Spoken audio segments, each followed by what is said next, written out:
1, 2, 3. 1, 2, 3. Hello everyone, this is Smoth the Moth from the Void, and today we have the second day of the 7-day FPS 2024 game jam. We had some progress last stream. We're going to continue where we left off.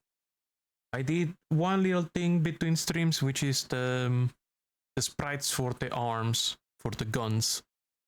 They were not scaling. They weren't scaling when they weren't scaling when the screen wasn't the same aspect ratio, so I fixed that. Let's get to my corner. Put the music back, because it's gonna be lots of silence when I focus. Let's get the Steam Deck capturing. There's the list of things I need to do. Let me get the preview for that capture so I can actually work. In projector. There we go. Okay. Almost ready. Put my mouse away. Use this one. Switch my keyboard to Bluetooth mode. Okay. Lots to do. Atlas is supposed to join us today, but I don't know if they will join the stream. I think they're gonna work on their own. Already pulled my changes from last time. What is this? Oh, that's like a temporary file, I suppose. Okay. Grape jam. Hello. It is time for a game jam. It's the second day. We will be jamming all day. Well, at least for the next 6 hours. Hello, Sadifoni. Welcome. Okay. So last time, between streams, I fixed this. Make sure that there's a control for each of them so that they can separate. Like they have different anchors, so that when the screen is wider, the hands move closer to the corners of the screen. What should I do today? I think today I should start working on the navigation system, so that when they don't see the player, they try to follow you using this mesh, navigation mesh, that is floating on top of the real geometry. So basically, navigation 3D in 3D space works the same as navigation 2D. It's just that what changes is how they calculate the mesh. They are technically still just navigating in 2 dimensions. Even this ramp is like pretty much. They're just gonna navigate on X and Z axis. Y axis is my responsibility. Also, I thought of something better to make these guys not freak out when they're touching the floor. So I'm gonna do that now before I forget. I'm gonna do that now, because for them I did this thing with a float rate. Cause yeah, we don't need that. I'm just gonna make them track the player not at the exact coordinates, but 1 extra meter above the player's coordinates. So let's delete that. Let's delete this float rate. Goodbye. No more. You are fired. And you are fired too. So what I'm going to do is that I'm going to add 1 in the y-axis to direction y plus 1. That way, you know, if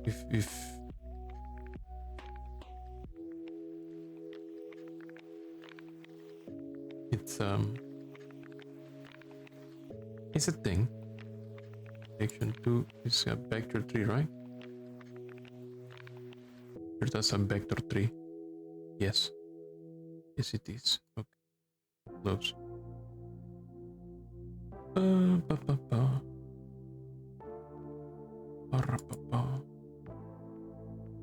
What does it return when there's nothing there? Returns the normalized vector.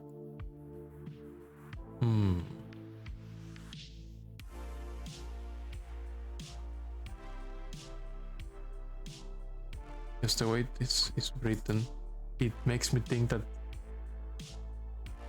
this will be false when it's 0, 0, 0. I don't know if that's how comparisons for a vector tree work in Godot. I suppose it is.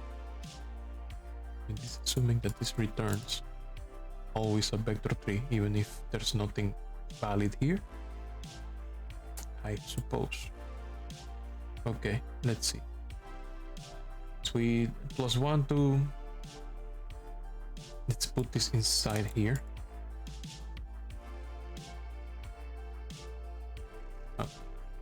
So that they don't freak out when they're trying to.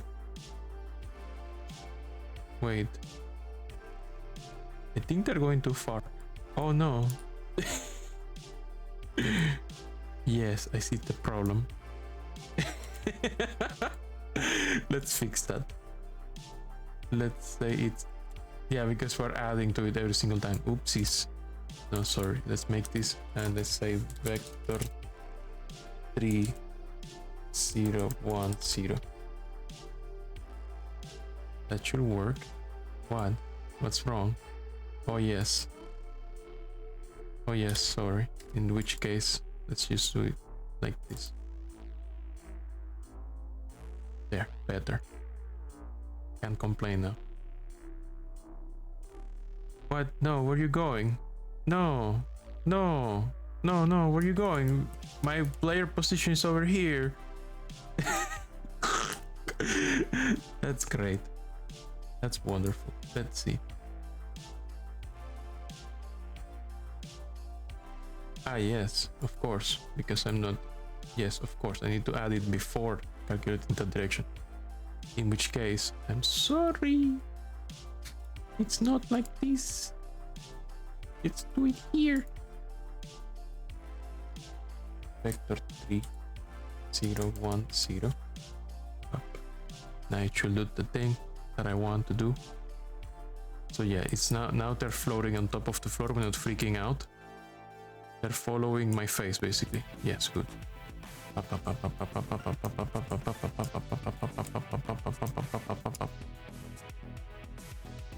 Well, that one is on the floor.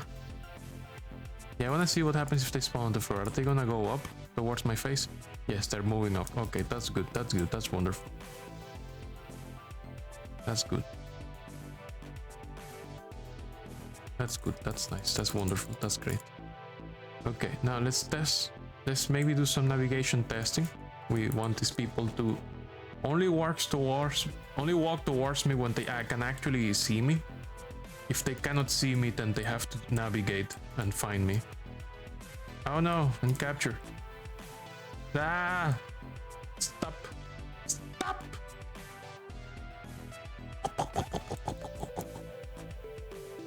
It's already kind of fun. Okay. Navigation. The thing with navigation in Godot is that I always forget how to use it, so I always have to check the documentation. Because it's some weird shit, some weird gotchas that you gotta account for. Okay, let's start with actually giving these enemies a navigation agent. Navigation agent. Agent 3D. This guy. Good. We need one of those. You need to give it. I think I need to give this thing like the size, radius, the body. This is the body of the avoidance agent. Bum bum bum bum bum bum bum bum bum bum bum bum bum. Path height offset. The height offset is subtracted from the y-axis of any vector path. Position of this navigation. The navigation agent height offset does not change or influence the navigation mesh or path an equity result. additional navigation maps that use regions with navigation meshes that the developer bake with appropriate agent rates or high values are required to support different size agents. Maximum distance. Regions and navigation. Okay, so basically it's up to me to bake the navigation mesh before, or to recalculate it if I need to. 3D avoidance. Ooh. Neighbor distance. I don't think we need avoidance. We just need to make sure that the mesh will cut out the areas that have geometry that the guys can collide with. Like, this is already what we're doing here. As you can see, there's a hole in the mesh. I think with that hole they should avoid colliding with things. They should avoid those as much as possible. It's cool that the mesh does everything. The navigation region can calculate that mesh. I don't know what the fuck it's gonna do with this. I hope nothing, because there's a navigation mesh under it. Everyone should fit under that platform. So let's do some. Let's try it with one guy. First, let's make that enemy spawner stop spawning shit. Not thank you. Use one. You spawn one thing. Enemy test. Also, I need to expose these two. What? No, I didn't mean to paste that. Thanks. I need to expose these. Export. Expose this one. Export. Because I need those. Expose when I'm actually configuring the 4 types of enemies we have. Export. Export. Okay. Navigation agent, we have one. Let's check the documentation, because I don't remember how to do stuff with agents and navigation. Always forget. Always forget. This is stable version, yes. Yeah, we were looking for some weird shit here. Navigation. 3D navigation overview. Okay, let me see. So, bit of a 3D scene, make a navigation region, make a nav mesh. Everything has to be a child of the navigation region to be able to bake the mesh. But I got that right. That is correct. In 2D, they don't need to be a child of the region, because in 2D you can just declare like the region yourself, and then it can cut out, like you can tell things that if they're obstacles, they can carve the thing. Although maybe you also have to do it in 2D, I don't know. Maybe in 2D it's like it uses collisions to carve on its own. I haven't tried that way, because in 2D what I was doing with navigation in 2D is that I just put a navigation region, and then my objects that I wanted to be obstacles, I declared them as obstacles, and I made them carve the navigation mesh, and I just rebake the calculation mesh before allowing the player to start the game. Like when the map loads, navigation mesh gets rebake, and then when it's done baking, I set that as a ready variable for, okay, it's time to start the game, everything is done baking, everything is ready. I will probably have to, because the rooms that we are going to make, I'm thinking of making some stuff random in the room. I will probably have to call every navigation mesh to rebake their mesh, or when they're ready, when they're done setting what will be there or not. That will be fun. Okay, let's see. Navigation agent. Okay, this is what we need to know. This is the knowledge. This is the knowledge I always forget. Okay, yeah, first thing, let's make a reference to navigation mesh. And let's go to our function where we walk. Where we decide that we're gonna walk.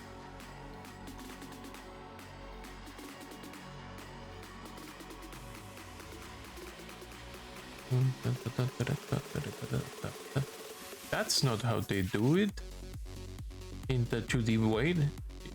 This must be old. In 2D navigation overview, they wait for the server to have a response. What? Here too, they change it. Is this the recommended way to do it now?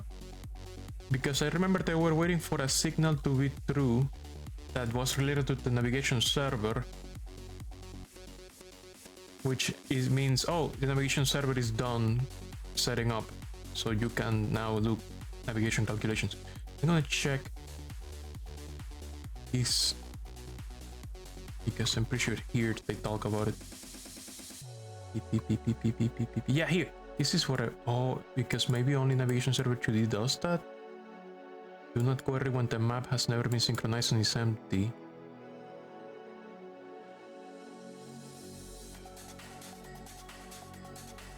Yeah, it's something like this. I wonder if that also exists in navigation server 3D, because I would prefer that.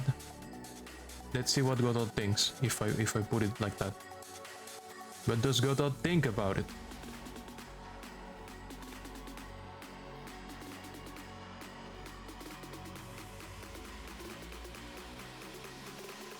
Okay, navigation server 2D doesn't exist.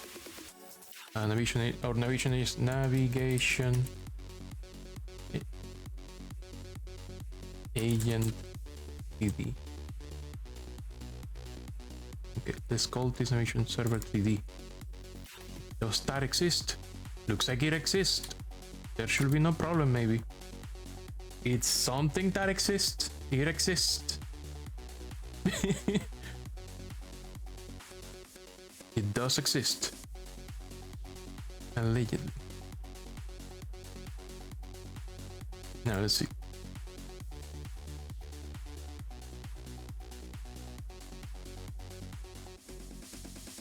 Oh, but this is with avoidance. This is with avoidance being calculated.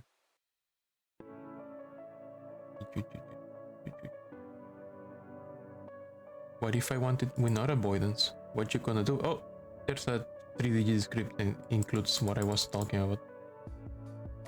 Yeah, no, but I don't want avoidance. No avoidance, por favor.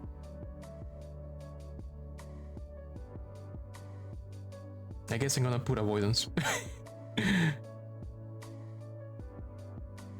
At least a skeleton for avoidance. Just in case we need it. I don't think we need it. But I'm gonna put it in. Just in case. You never know. We never know if we need it or not. Navigation agent 3D. And then I'm going to make that on velocity compute function. I'm gonna put it around here, yeah. Velocity computed. La velocidad ha sido computada. Okay. This velocity. Ta ta ta.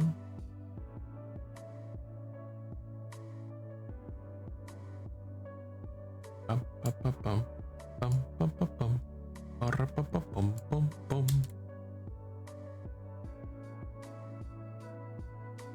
So our velocity computer is gonna take care of the move and slide always.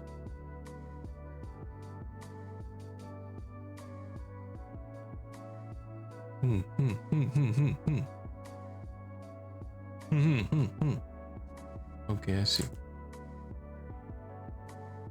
I'm gonna put this around here. Don't explode, because none of this is valid. We're gonna put this here. Beep. Beep. Beep. So let's assume next path position, get next path position. So we need something. Wait, what's this movement speed? Oh yeah. Speed! There we go.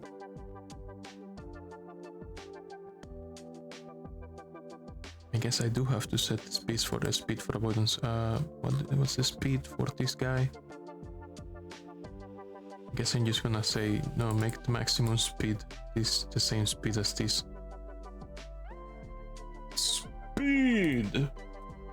Navigation agent. Maximum speed equals speed. That way I don't have to fuck around with the configuration. I do have to say that the height is 2 meters. Let's make it equal to the collision shape. Navigation agent PD height equal to did I reference the collision shape at some point? Why do I call it that? Oh, that's not what it should be called. Let's call it that. Here. Let's say shape height. Because I think it's a cylinder, a capsule, so it should have height and radius. Yes, good. Yes, good. That should be fine. Let's make the radius equal as well. Radius. That way, everything, all these values feed directly from how we set up the entity, not from the navigation configuration. I'm not gonna enable avoidance now, but maybe later. Maybe if we feel like it.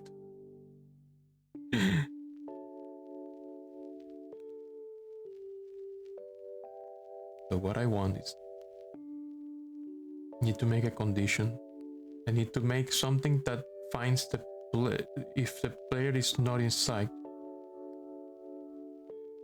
I could use the range raycast or I could make a new one. I mean, the range raycast should do the trick because it's already looking towards the player and it's huge. And it's huge. That's it. And it's huge. So that could say, hey, I can see the player. If not, oh, then I don't see the player. I cannot see it.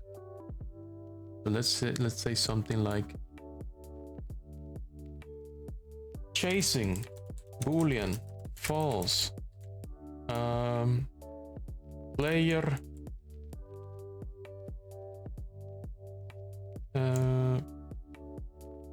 player.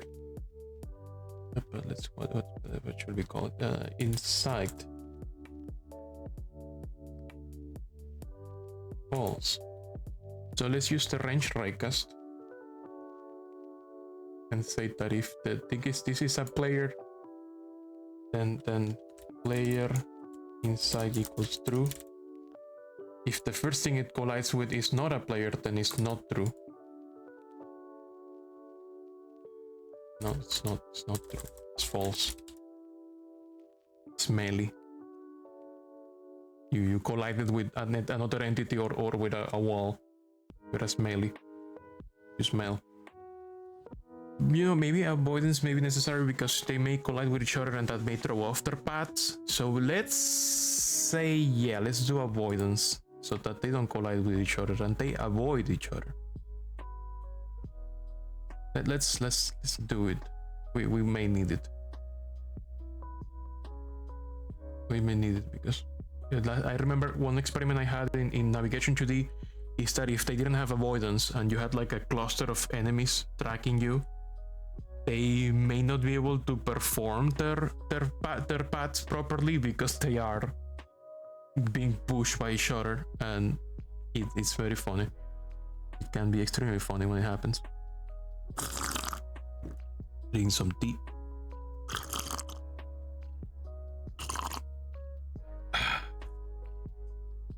Okay. We have player inside.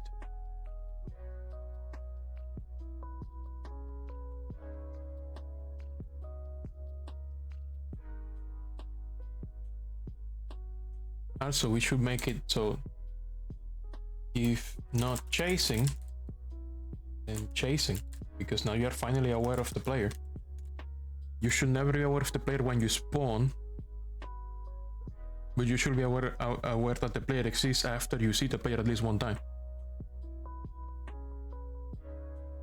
I think that's understandable. Let's see.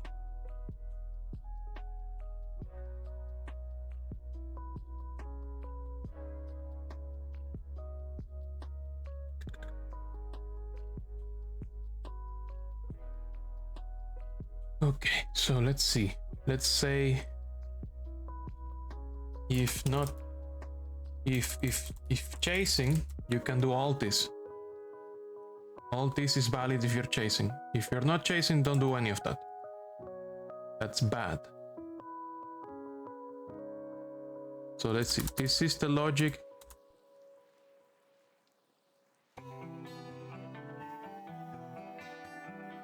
This is the logic when the player is inside and when the player is not inside. So, if player inside do this,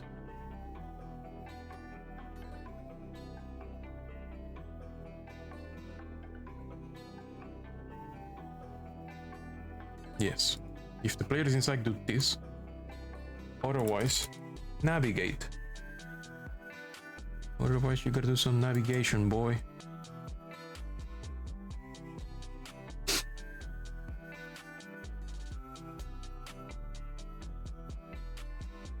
Okay, think about it. So, how are we gonna set the first condition for tracking the player after they're not inside? Let's see.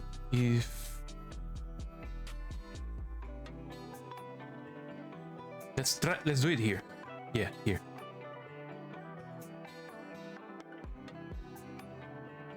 If player is inside, then navigation agent ID target position equals player node global position. Okay. Now with this, let me remove that.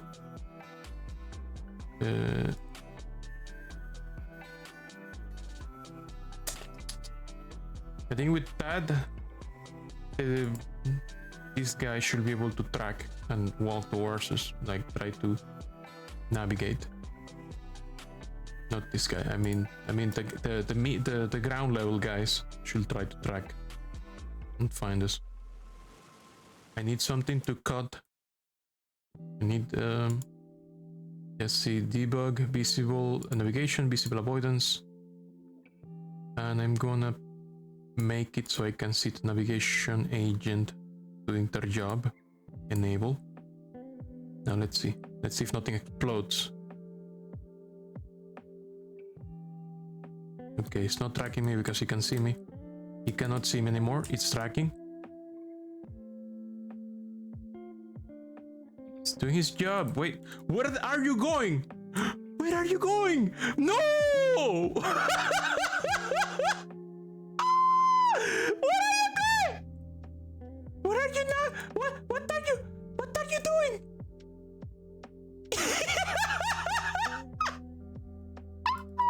Let me kill these flying enemies. What are you doing? Who told you could? Who?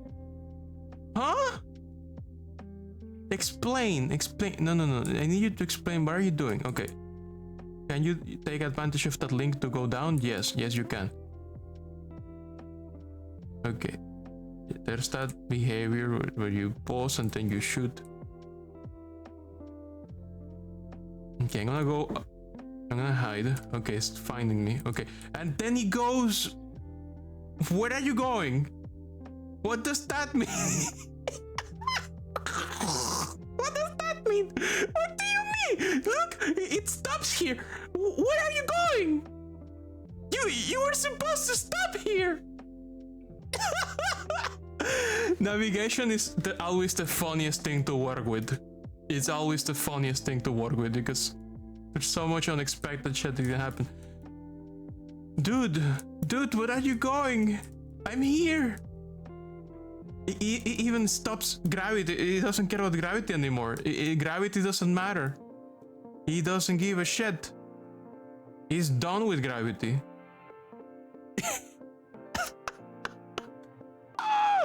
Keep Y velocity.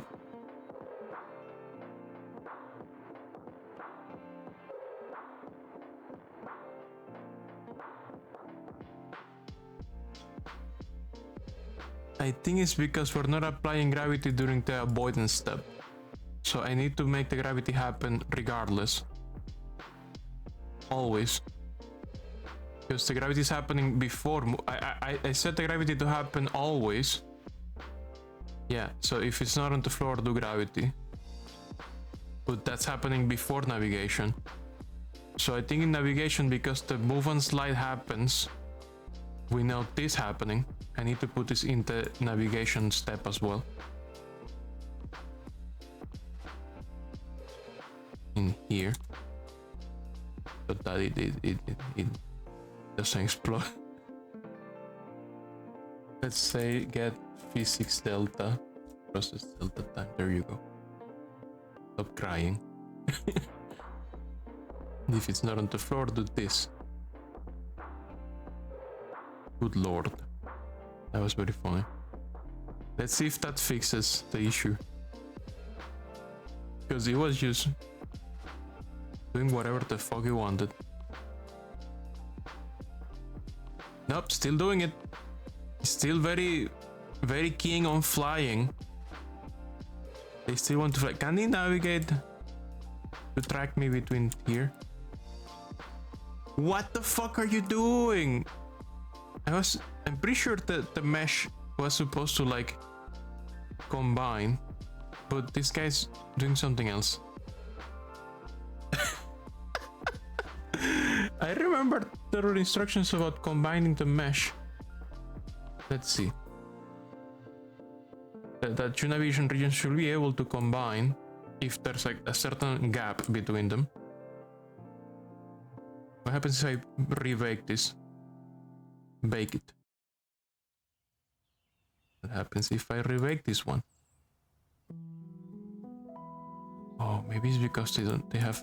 Okay, make unique and then bake it. Because maybe they're sharing the same mesh, but they think they're the same thing. I remember there was something about sample distance, no, geometry, sampling cells, agents. Let's say that all the agents are 2 meters tall. Maximum climb. The minimum ledge height that is considered to still be traversable. While baking, this value will be rounded down to the nearest multiple cell height. Regions. Minimum size. Minimum merge size. Any region where a size smaller than this will be merged with larger regions if possible. This value will be squared to calculate the number of cells. For example, a value of 20 will set the number of cells to 40.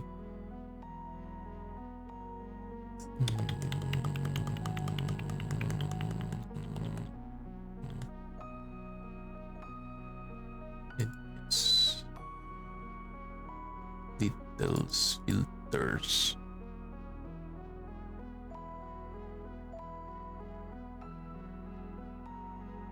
I still don't know why that guy is flying forever. I still have no idea. So let's remove this keep wipe velocity.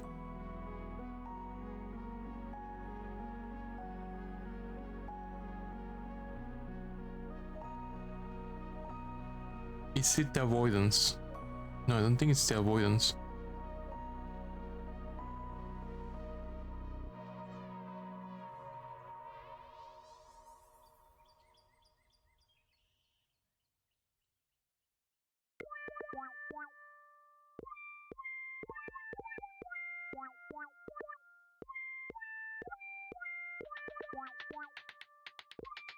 I am confused. That's really weird behavior. They should not be able to move in Y like that. Is avoidance happening? I don't think so.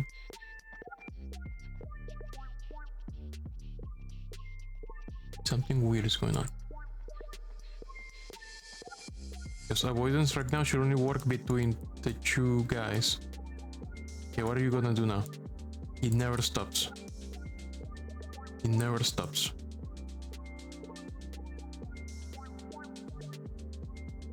He never stops navigating.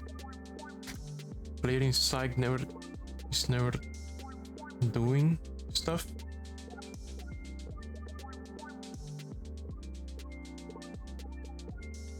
Let's do this.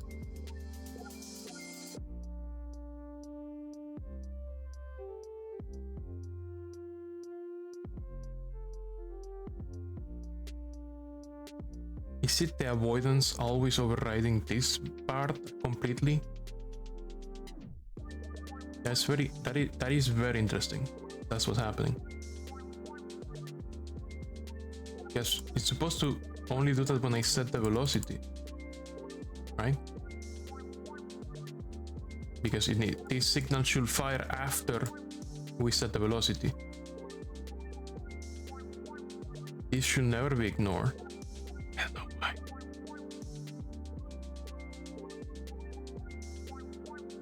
Time to learn some stuff.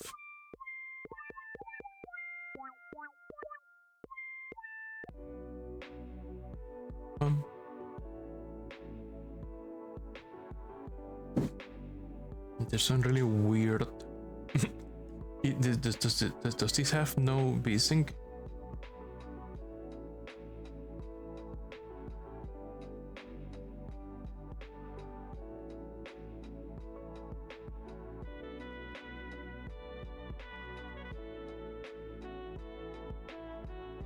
You have to set target position.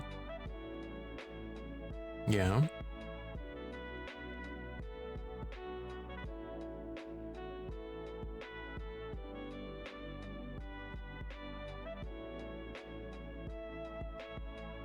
Let's take a peek at this again.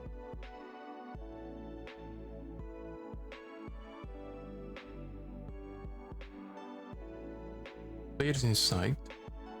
Set the target position. And then set this to false, so we don't set this again every single time.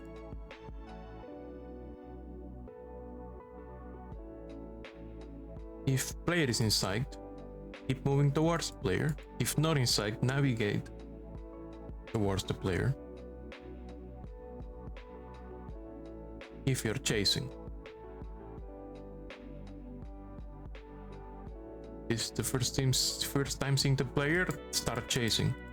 Never stop chasing after you find the player the first time.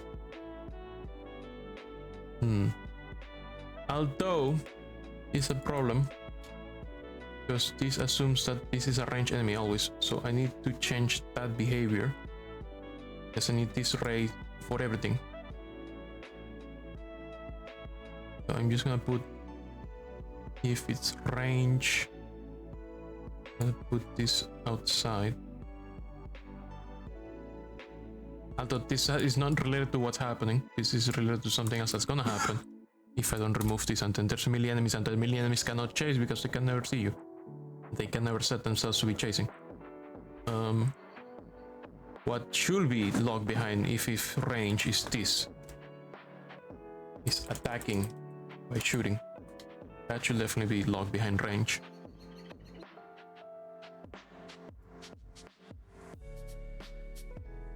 Okay. Okay. It should be only set one time.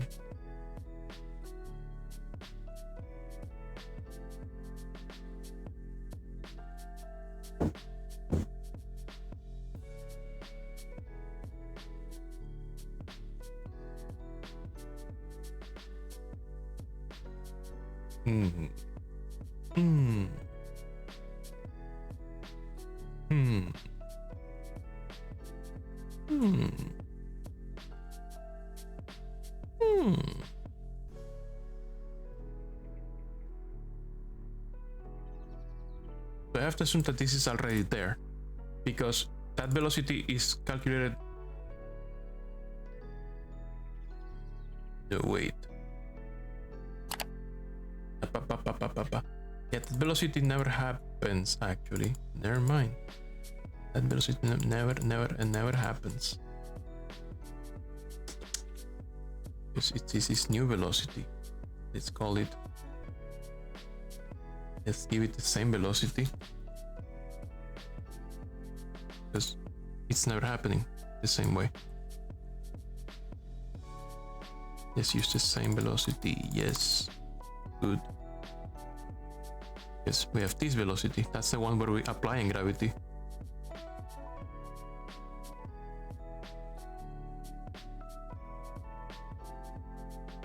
This direction 2 was adding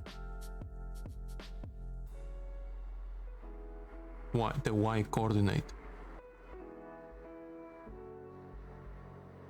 C. Keep y velocity. Let's try this.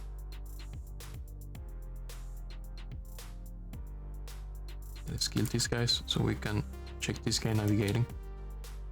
Are you going to go crazy? E1 crazy. E1 crazy again.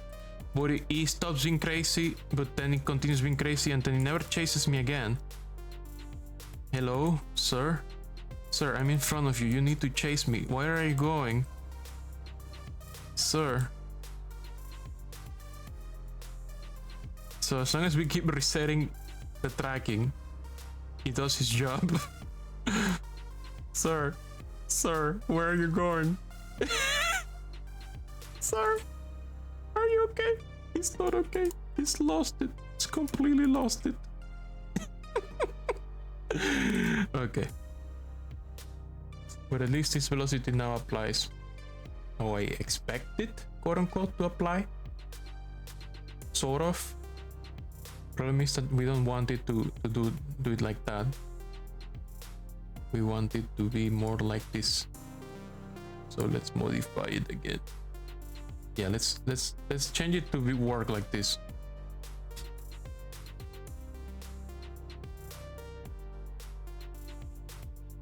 Direction. Next path position.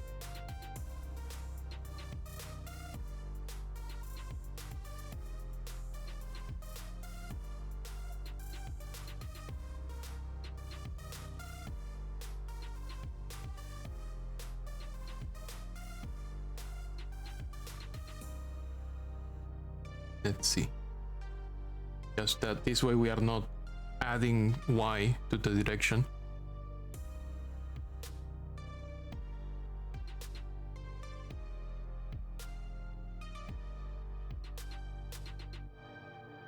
He's looking at me and he's canceling properly. Okay, now, where are you gonna chase me? Are you gonna chase me at all? He's not chasing me. No, you gotta chase. You gotta chase me, bro. What you gonna do?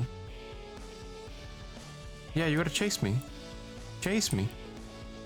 Now, this is bad because that means they cannot chase me if I may need a Raycast used for chasing. And the Raycast must be... I may need to fight it from their feet. Because a barrier like this, they should be able to navigate around it. And consider that I'm not visible.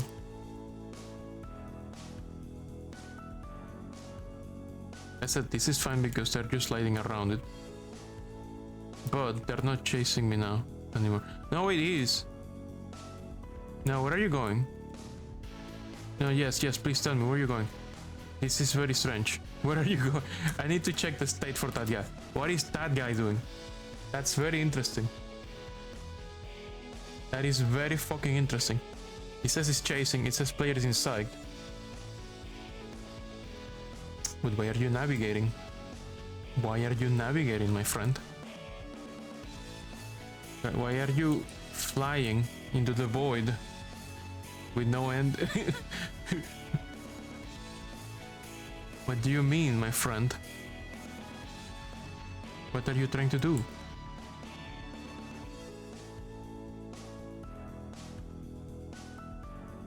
Could it be that I need to...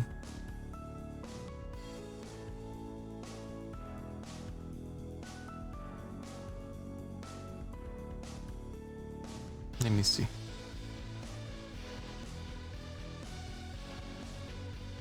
It may be something about the targeting that needs to be updated. Like maybe it needs to be updated a few more times.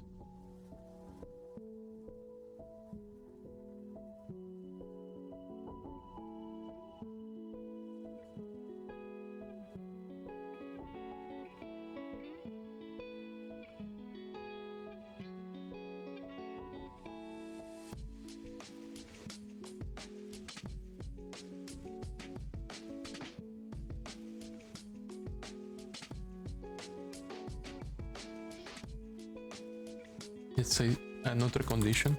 If the player is not in sight and the navigation is finished. Is finished. If it is finished, then set a new target, because you are not done tracking, obviously. Let's see if that does the trick. Okay, we have 2 testing dummies. Okay, that one is going to the abyss. This one is still chasing me, but that one's going to the abyss. I don't know why that one is happening.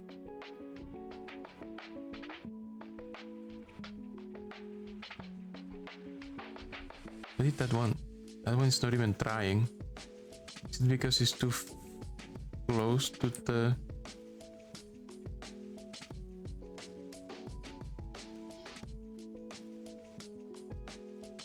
Why?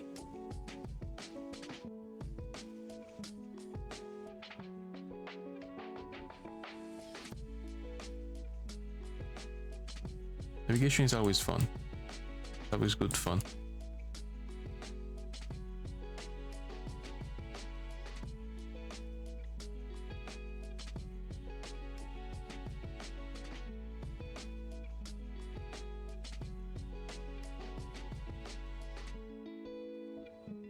In this case, it's tracking fine.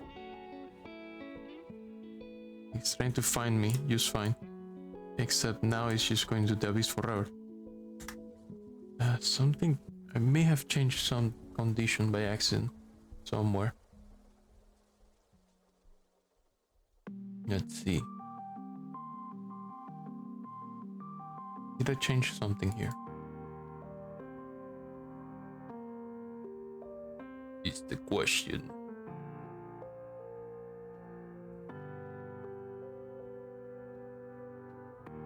Think I changed anything here?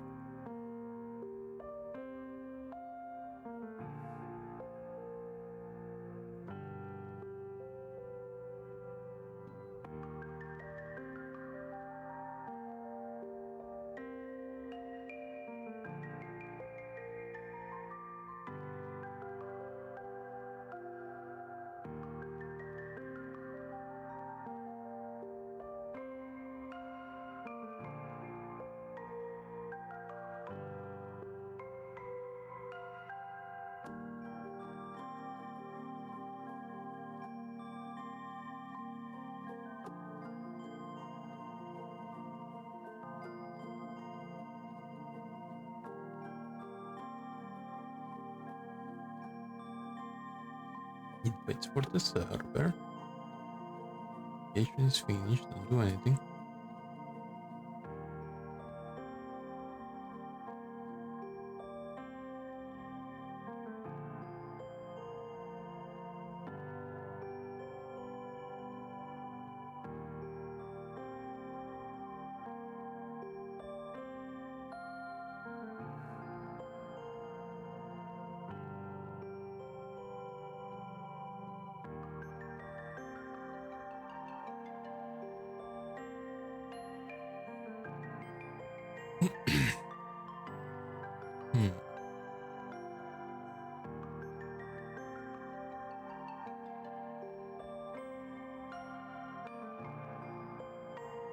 Chasing through. Zag is through.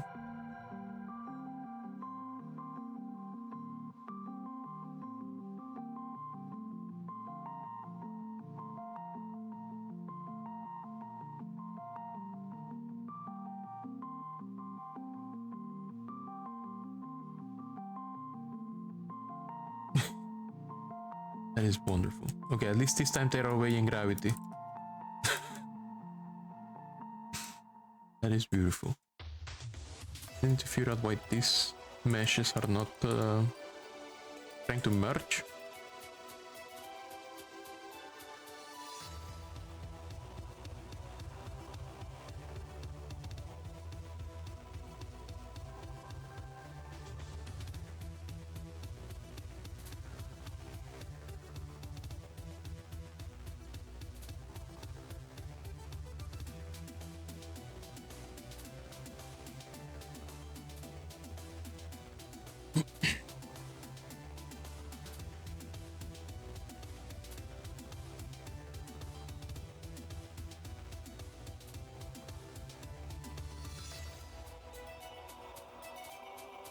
What about mesh?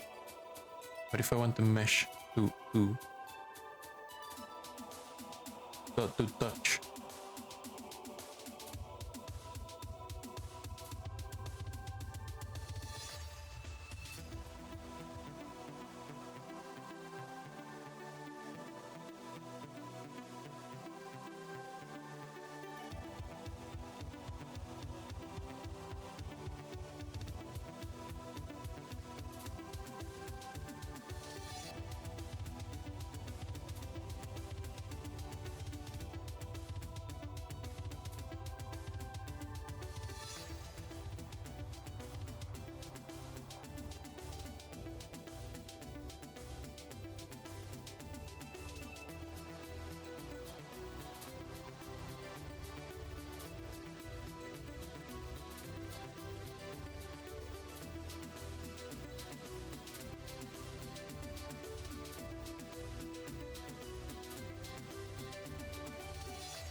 I need to change something called border size.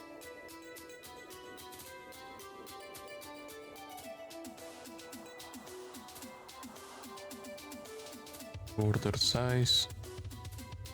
The size of the non-navigable border around the bake pounding area in conjunction with filter baking. Not while baking and not zero, this value will be rounded up to the nearest cell size. Okay, what if we make it 25? What's gonna happen?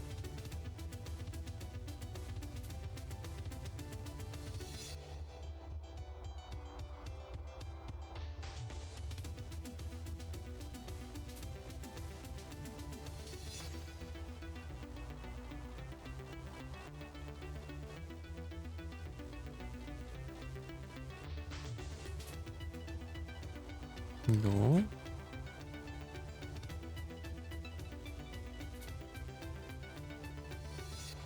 If I make it like 10, what happens? Okay, that diminishes the border. I thought it was gonna make it bigger.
So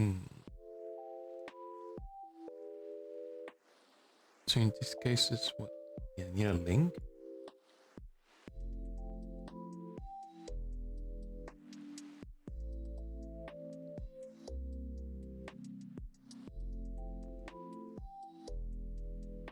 Where is that?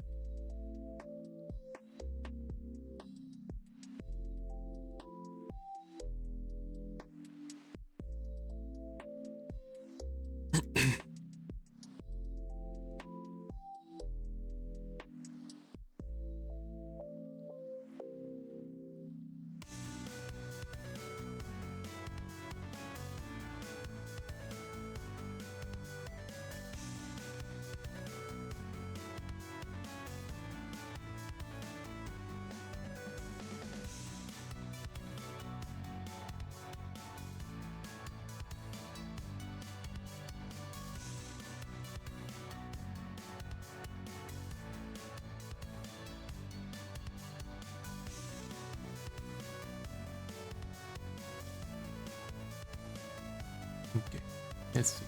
Station. Moth. Enemy. It's chasing. Player in sight.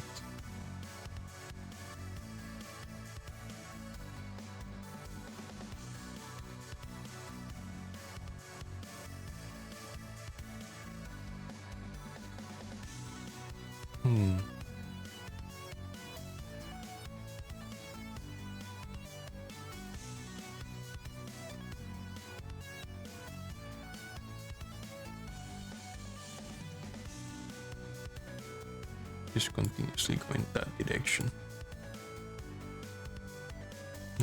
And the thing was supposed to end here, so I don't know why it cannot detect that it's finished navigation. That's very strange. Will it be... No, I don't think so. Will it be a configuration error on the... like... path maximum distance, target desired, height, offset?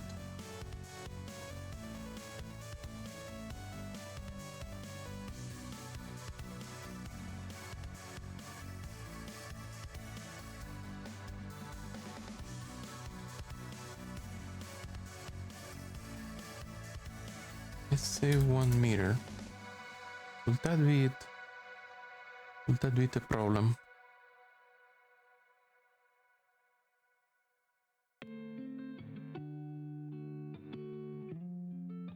And that's not a different problem. It doesn't know how to navigate sometimes. Like it forgets. Nope, it's still doing the thing.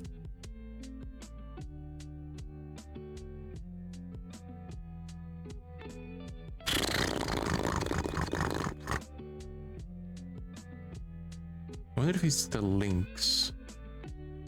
Let me read about links. Links are used to connect navigation matches polygons from navigation region to D,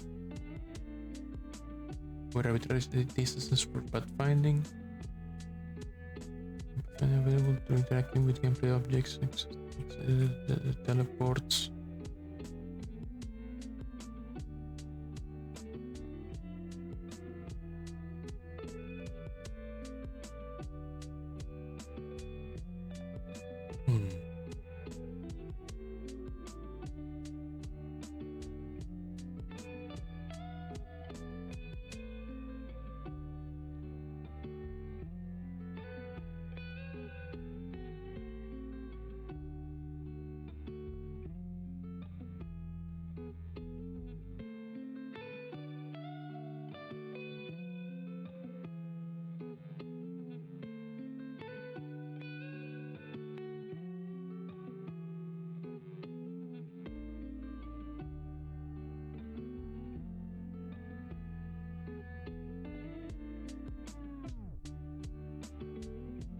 That probably has nothing to do with it. Corridor edge center. Let's remove avoidance. Let's see what happens if that fixes something. If our problem is with avoidance or something else. Is he getting stuck on the thing?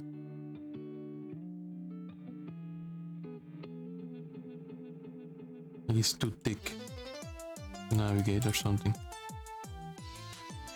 Yeah, they get stuck if they're too thick.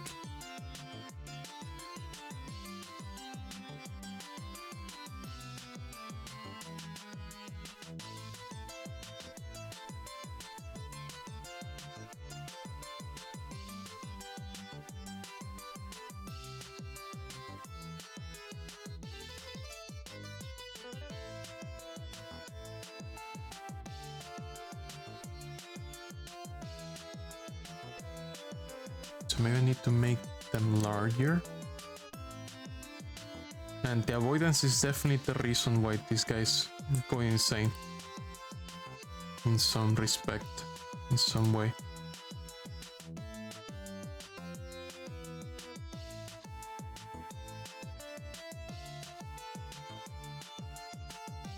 Okay, I think I need to make them wider.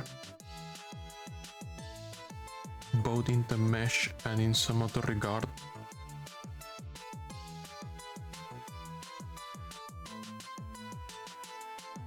Like agents height. It said that the radius is 0.6 and the height is 2.1.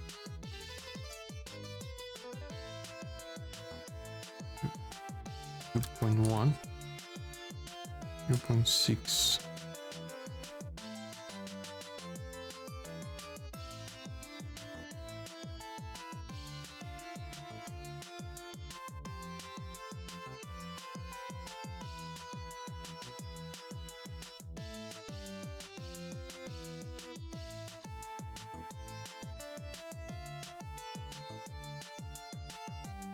Let's see how that affects the mesh. Okay, it made that border even wider.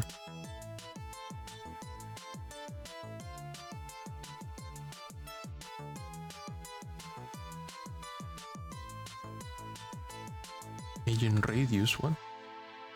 Is sealed to cell-sized box audience and loses precision. What do you mean? What do you mean? What do you mean? Paste. The fuck do you mean?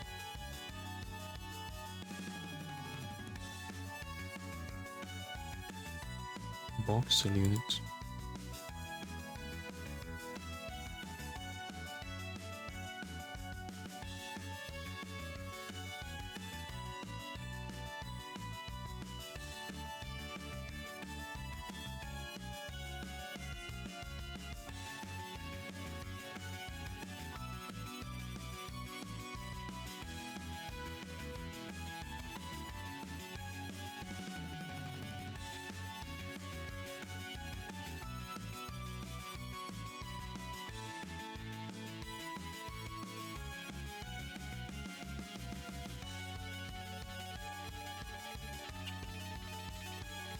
Let me remove these border sizes.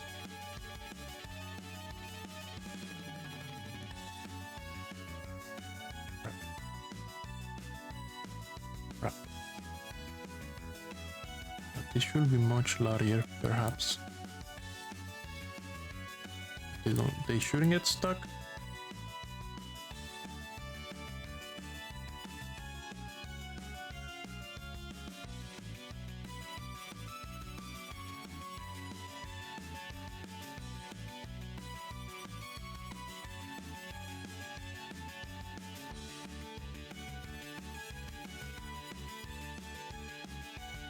I wonder if I change this to edge centered and how it's gonna look.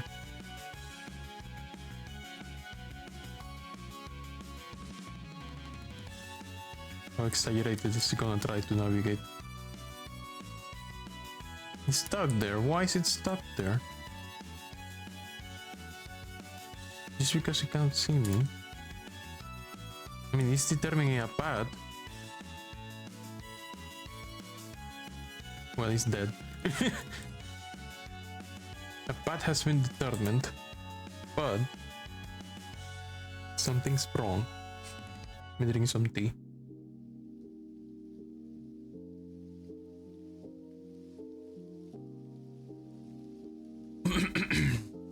not moving. That's my problem.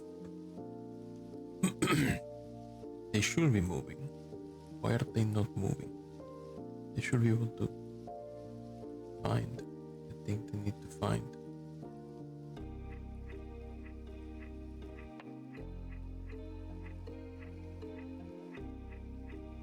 They are looking respectfully. And then what?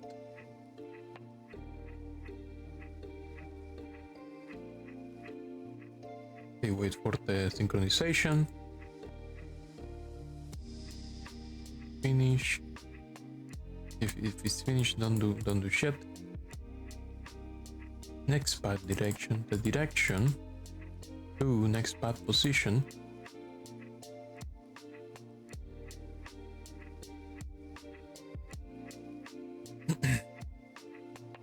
The problem is how we target. Like maybe it's because we're targeting the feet of the player again. I thought it was supposed to not take into account the... Let's see.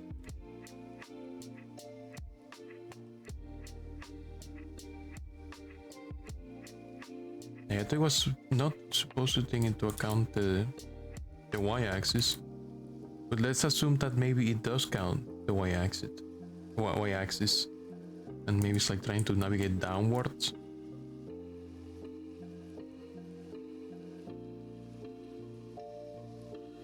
Let's kill this guy. Oh wait, one. I need one of you, not both. No, are you there?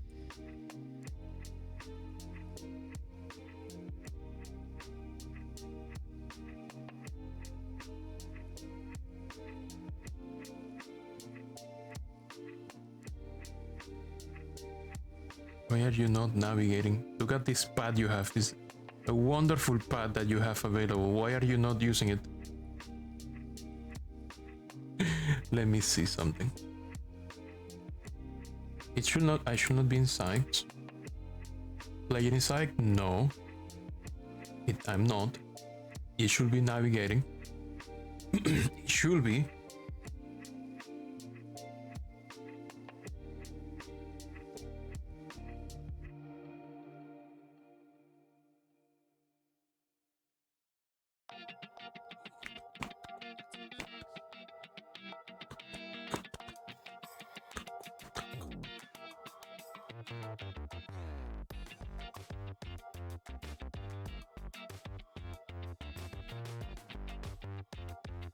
In fact, it shouldn't even care.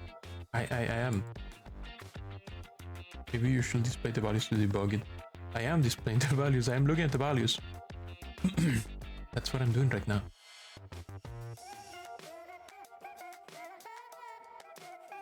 Oh, it thinks it's attacking. How is it? Why does it think it's attacking?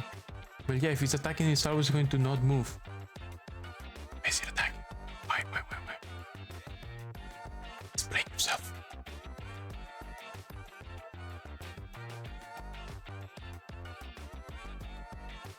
You shouldn't be, because you can't. You cannot. That's impossible. You cannot shoot. You cannot attack. Maybe I have to set this player inside attack false as well. Attacking false. Because it's impossible. Will not be able to. Okay, boom.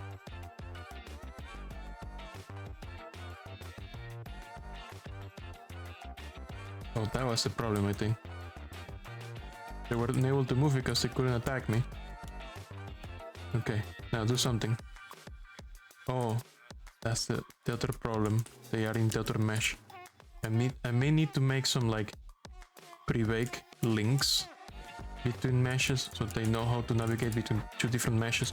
So I mean, in the dungeon generator, I'll probably have to put some navigation links like this and make them go from door to door so that they can connect meshes and I like just walk between meshes.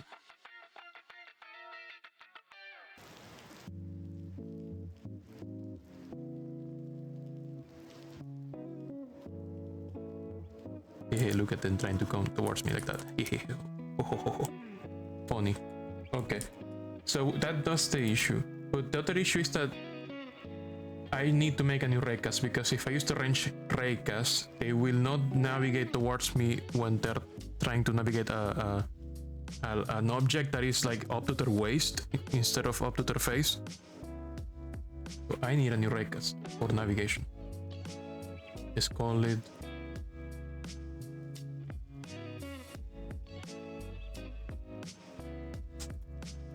player raycast.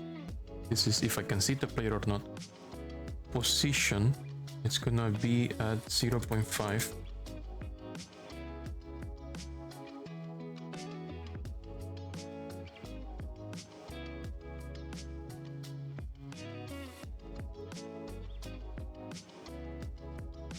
In that case, I'm gonna remove the... I'm gonna put this back here. It was. I'm gonna remove the player look logic from the range raycast.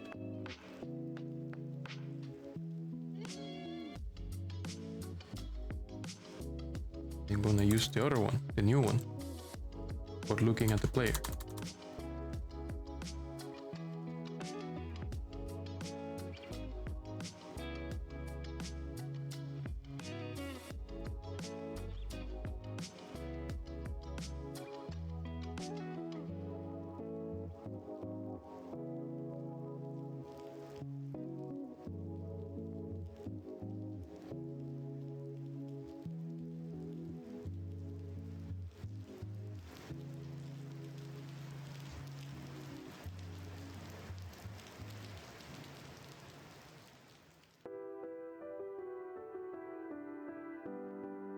Oh, I cleaned the wrong one.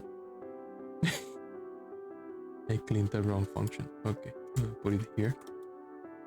I'm gonna grab this one, which is the one that I did not want to clean from the other logic. I'll put this one here. Let's remove this attacking logic. We don't need it here.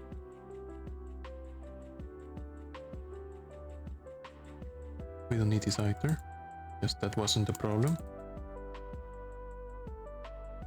Let's put avoidance again, maybe.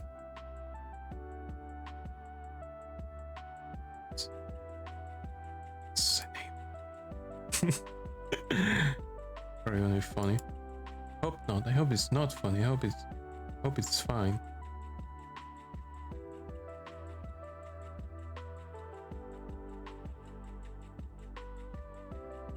No, wrong. Different.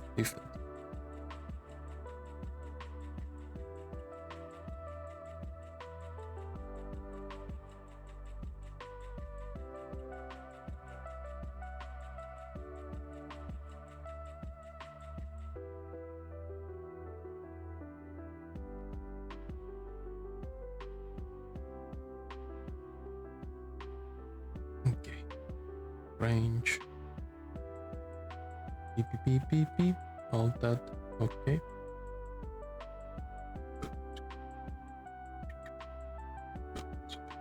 But here we need to change this to player raycast. And maybe that raycast we can make it stupid, like 1,000. Maybe.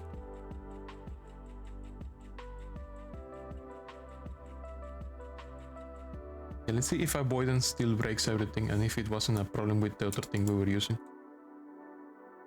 Oh, hello, are you coming? Oh, they're not doing. Oh, we broke more things. Classic.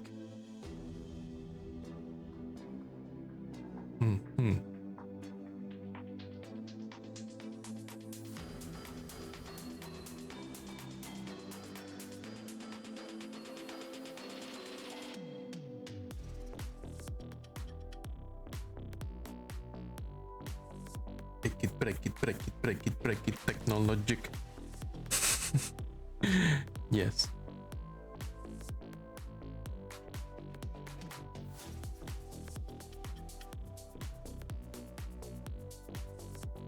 Oh, because we're not making that raycast look.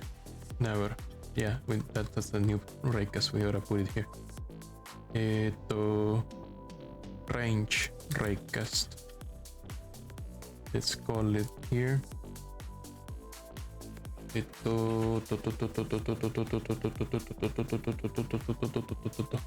Player raycast. Here we go. And let's put it up there too.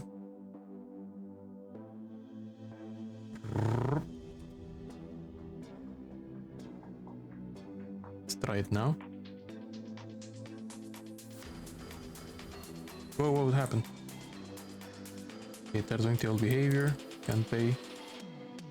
Avoidance is making them go crazy again.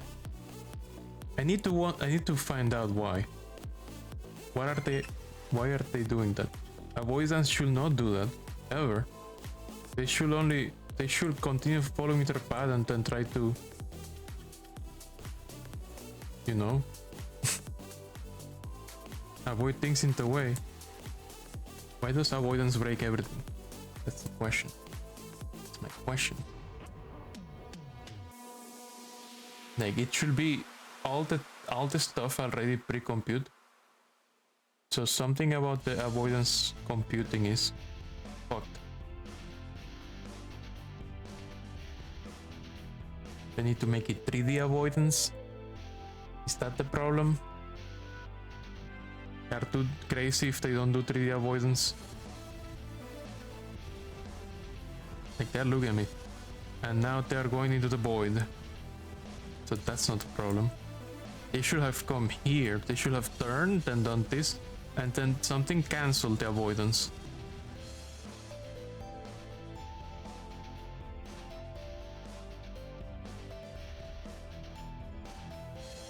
Do I need to update it after I'm done with them doing the avoidance and say don't do more? How do I say don't do more avoidance? Do I turn it off?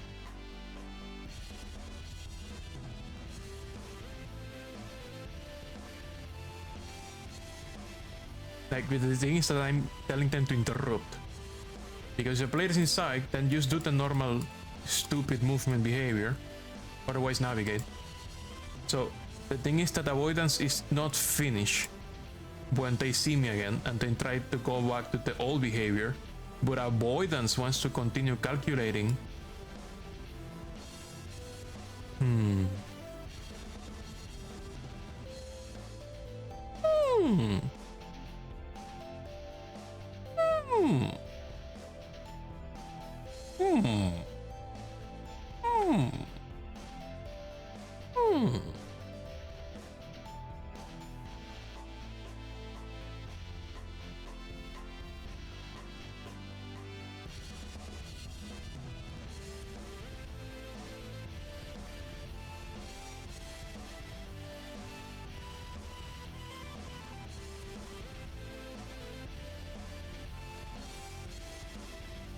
Avoidance is a problem child, I think.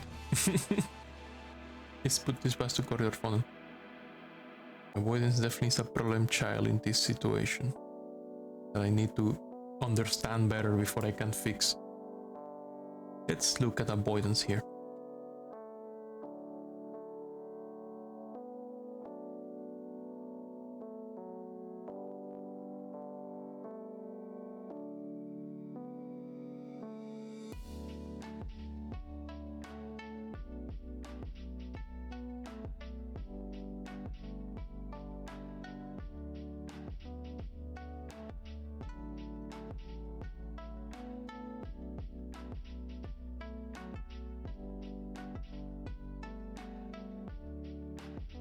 Avoidance done.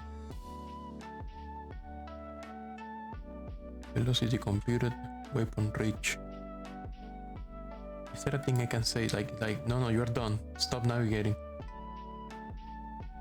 Let's see. Let me see. Navigation agent 2D, 3D.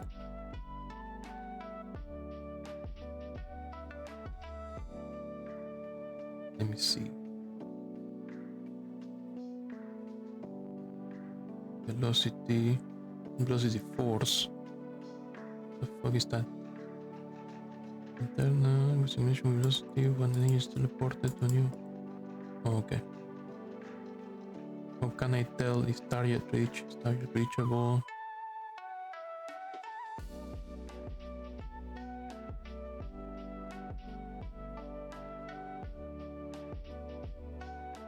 I think I literally just have to turn it off.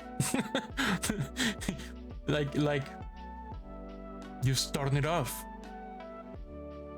manually. Yeah, I don't see something to say like, no, you're finished. Stop processing that, please. Unless...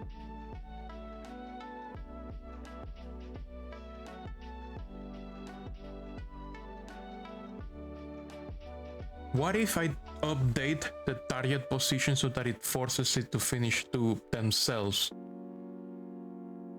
How I do that? What if I do that? Then it's gonna be forced to finish. I think. Like if player is inside, let's update this target position to yourself.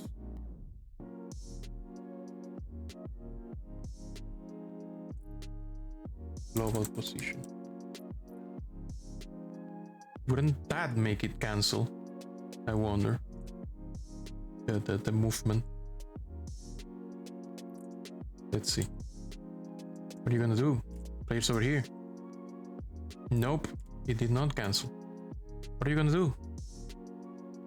Look, the player's here. You're supposed to stop. You're done. You are done, my friend. Well, it's really done now. It's dead. You're supposed to be done. Done, I say. Is there a way to set target position to like nowhere? Like just stop. Like, can I force?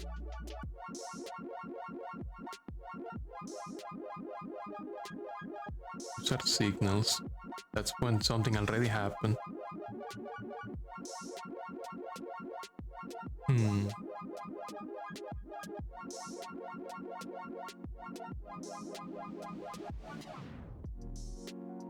Yeah, you just have to turn it off. I'm gonna try that. I'm gonna say no, offline. Avoidance enable. False. And then when they're actually navigating, avoidance enable true. And see if that makes them stop before they lose their fucking minds.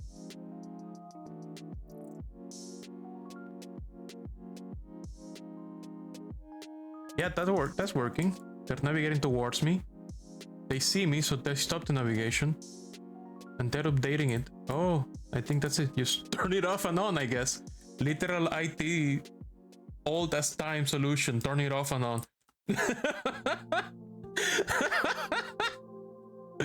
Okay, now come this way. No, you can because you don't have. You cannot because you don't have a link between these two polygons. Okay. I'm gonna redo this. I'm gonna fix this. Put this back to how it was.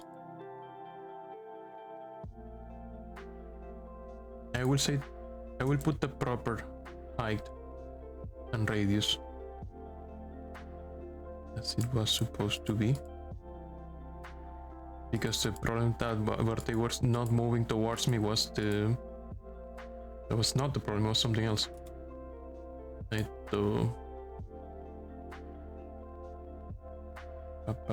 it. Bake it, bake it, bake it, bake it, bake it, bake it, bake it, bake it, bake it, bake it, bake it, bake it, bake it, bake it. Let's see. Now that the things are much tighter, can they still do the thing? Do they get stuck? Is the question. Do you get stuck? Nope, it's not getting stuck. No, he is getting stuck. He got stuck. How? How do you get stuck? Is it? Can I get stuck? Can I get stuck like that? No, I cannot get stuck like that. I slide. You are also supposed to be sliding. Yeah, like that.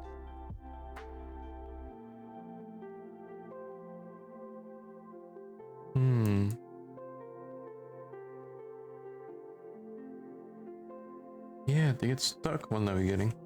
Because they are too thick. And their collision is not sliding against the wall, I guess.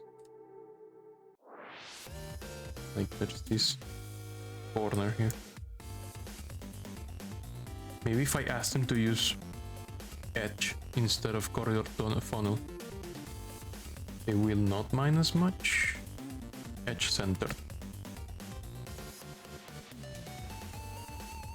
Navigation is always so fun to do. As you say, it's my favorite activity. Definitely is. And being completely honest. And being completely unironic, I swear. Okay, let's try to find me here. What you gonna do? What you gonna do, boy? What you gonna do? Okay, he's finishing and recalculating because he cannot find me. Yeah, impossible. No, now he's in this mesh and now he can find me. And he found me. So he's coming. He's coming and he's dead. Okay, I need to put some links. I'll put a link between these two polygons to test if that's enough to make them navigate between two rooms. Because when we actually make a dungeon, it's gonna have like rooms, and they will make their navigation meshes will probably not touch, and they will probably not merge. So I need to wait a minute. Are they the same height? Yeah, I think so. Like assuming. Let's see. Link. Creation link. Let's put it.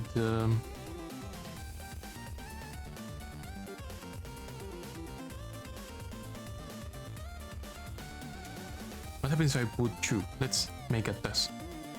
Creation link. Starting position.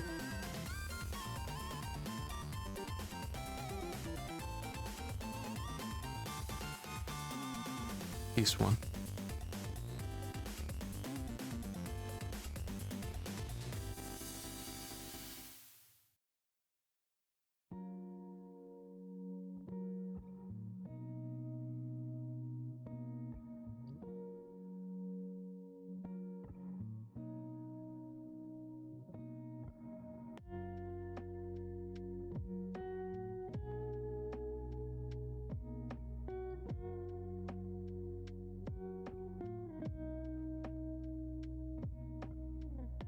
That's not correct. I mean, kinda, but not correct. Okay. Let's go minus 50 to minus 25. Yeah, minus 30.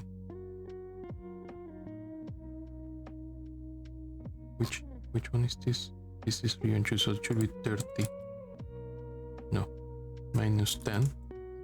Minus 20. Yes, to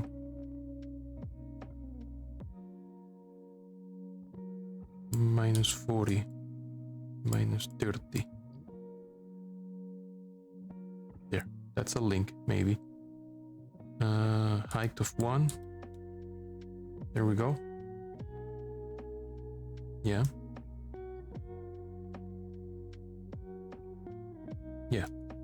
Now let's assume that this is how we're making rooms. So I'm gonna put the same link on the other navigation mesh and see what happens. Paste.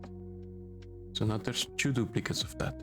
What happens? What does the navigation server do? It has 2 links overlapping like that. Oh wait, that link is on the wrong side. Yeah, no. Let's fix that. What I want is for them to overlap. So I'm guessing 20 and 30. Yeah, now they're overlapping. Let's see what happens. So this is the 2 navigation links top of each other. Okay, let's see. What's he gonna do? What's he gonna do? He can use the links to follow me. Yes, he can. Yes, he can. Good, good, good. Oh, okay. We have no problem. Oh, we're our guys are gonna navigate the dungeon so good. They're gonna navigate the dungeon so good. Look at that. They're gonna navigate the dungeons just fine. They're gonna use doors and everything. Good, good, good. Very good. And maybe hop off the things, maybe. I don't know. It will be up to the dungeon design. Okay, so we have navigation logic for that guy. How about we transpose it to the flying guys? That's gonna be fun. We did all that work right now. Let's do that here too. Let's just copy this. Let's paste it here. Yeah, let's port it with the flying enemies. This avoidance should be smaller though, because they're not... Oh yeah, I don't set that here. I set that in the code. That's fine. That's fine. That is fine. None of that is set here. I set that in the code. Okay, let's do a horrible job copy pasting. The worst possible copy paste job. Here we go. Okay, first let's copy paste the ray and the okay, we have the same things here, but that's fine. Let's copy paste the settings for the configuration for this. Yes, yes. Copy pasty. Pasty. That function doesn't exist. Let's copy that function. Yeah. Let's make it exist. Let's make it something that does exist in our function. It should exist. It's allowed to exist. Okay. There is some variation to how we handle some of this stuff, but first let's modify this. Let's modify this. This one is most important. The Raycast has to look at the camera, otherwise he's not gonna do anything. Actually, do we change anything here? So I think everything's fine. Everything's the same. Yes, everything here is the same. Now let's bring the actual logic for looking at the player and deciding the target.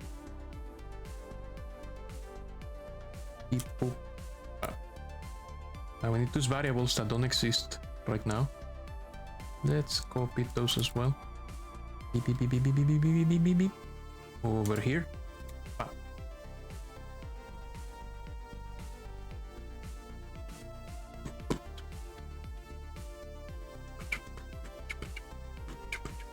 Okay, now let's copy the navigation logic. Yeah, let me check something about that raycast. Should be lower.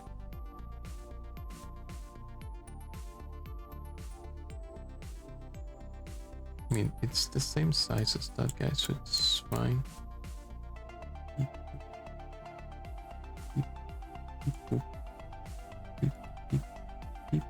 Okay, yeah.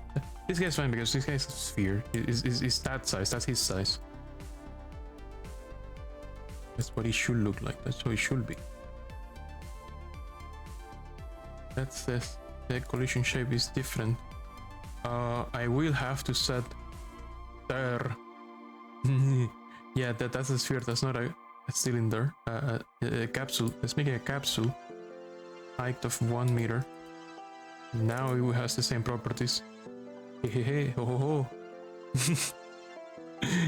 Yes, okay, good. Because it didn't have height as a property, because it was a sphere, not a capsule. But now it's a capsule in the shape of a sphere. Because it's as height as is wide. Now let's copy our movement logic and adapt it.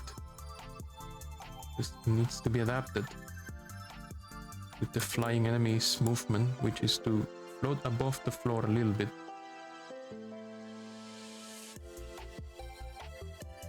Oh yeah, this guy doesn't do the gravity. That's right. I do not want to copy gravity. I think this guy's the same. The only difference is that he does do Y, and he tracks the player at 1. So that is very interesting. Interesante. Okay, yeah, let's copy this.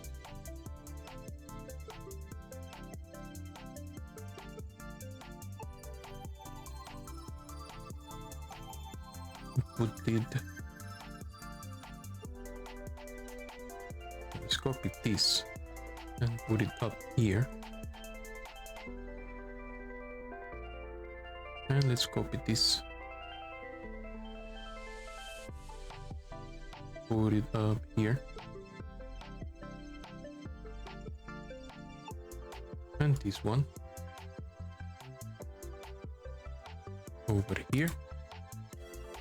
So with that we have the normal movement option done.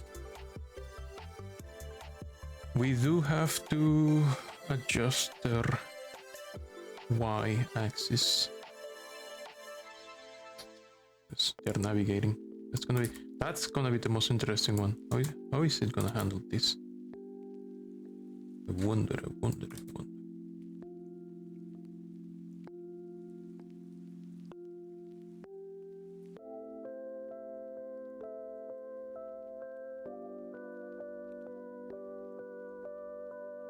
Like I'm going to have to add here so that it doesn't actually touch the floor.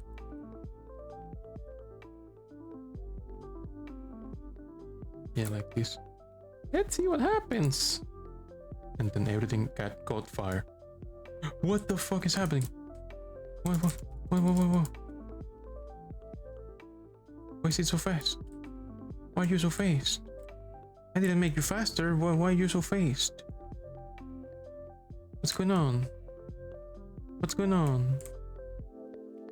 I didn't touch you. What's going on? What's going on? What's going on? Oh my god! I didn't change your speed. How are you doing that? That's very interesting. I did not. I did not do that.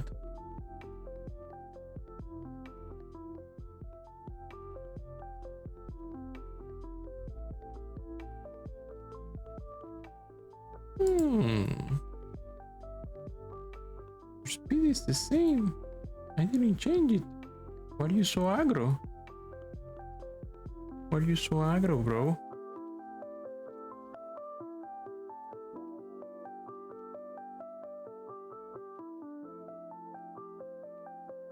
Why are you so mad?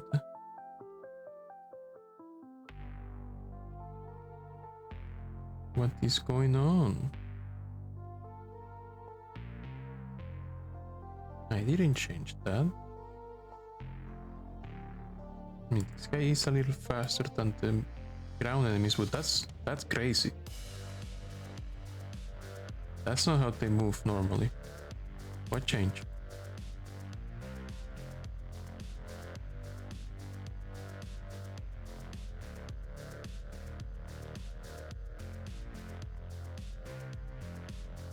Yeah, that's too much movement.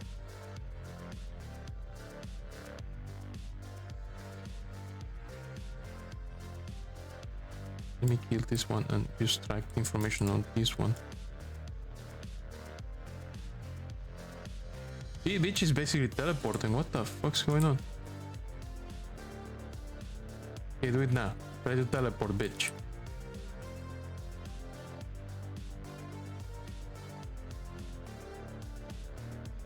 Fuck.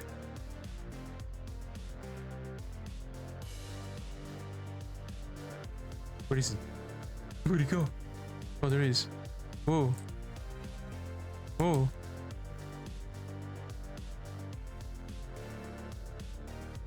Crazy, what the fuck? What are you doing? Why are you so aggro, so fast? What is he doing? Why is he looking at me like that? Don't look at me like that.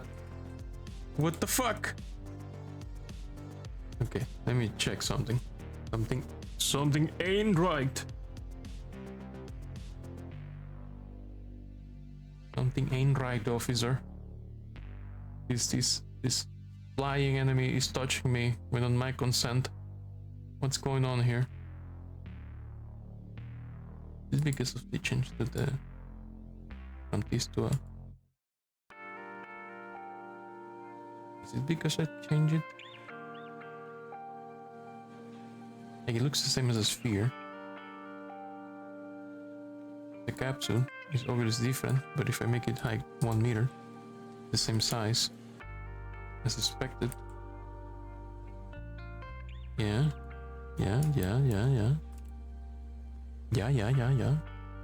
That's correct.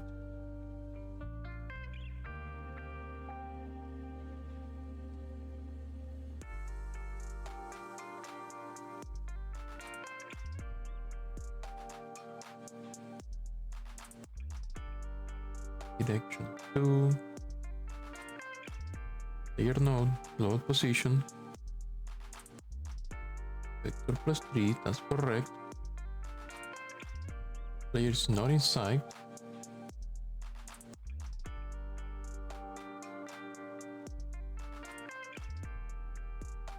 Nothing about attacking change.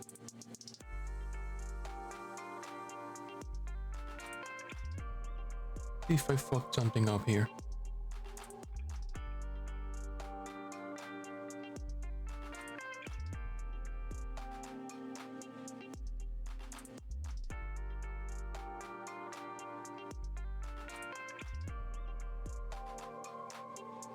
No, everything looks correct. Everything looks fine.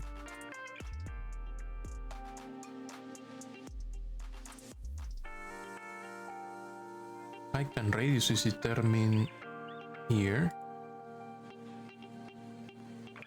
It's correct.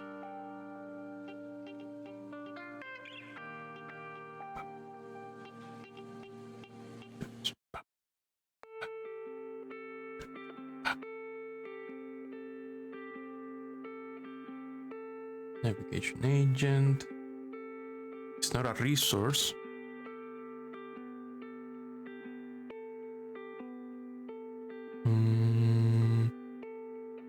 Maximum speed is set here.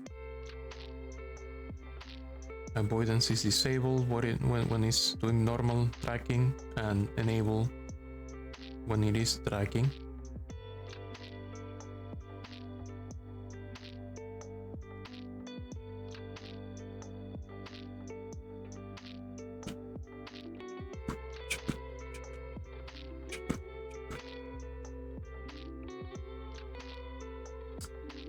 I forgot to remove. No, that's an enemy. That's normal enemy. Normal enemy. No, I'm not removing that. They need gravity. Gravity is mandatory for them. Oh, I didn't remove this move and slide. It's doing move and slide twice. Oh, I found it. That's the problem of copy pasting. That happens. Okay. Okay, it's doing stuff. It's doing stuff. Incredible. They're navigating and trying to find me. They're trying to come to me. Come on, come to Papa. Yes, yes, do it. Do it, try to find me. Try to kill me.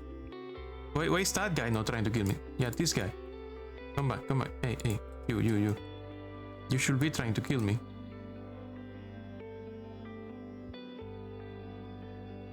Let's try that again. Let's try that again. Let's leave.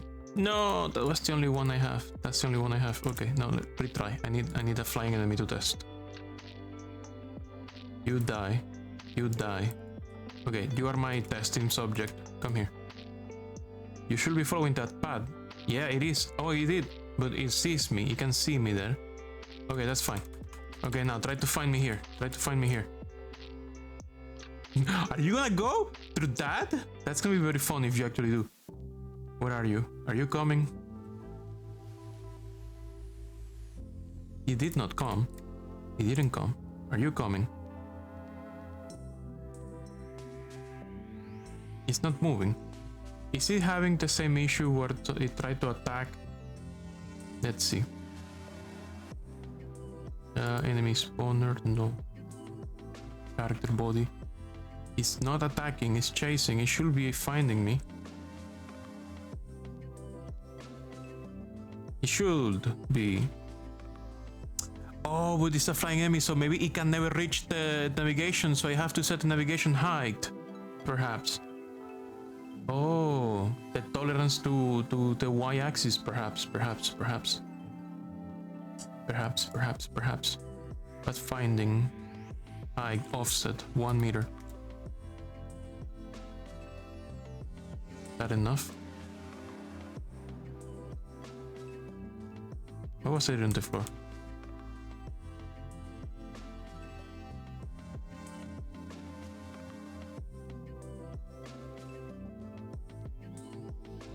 But why is it? What the? What's it trying to do? I thought high offset was like the what? The what? The what now? Where are you? What are you doing? Okay. I am confused. Let's do -1. See what happens? What was that? Here.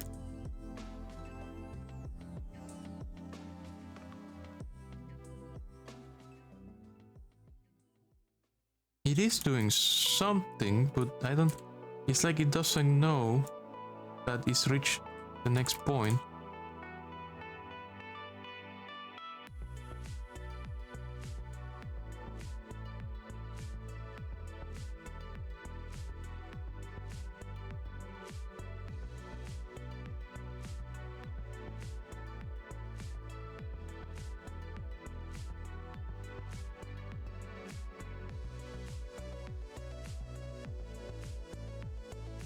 Give me a second. Celine was showing me something about a Kubro on Warframe.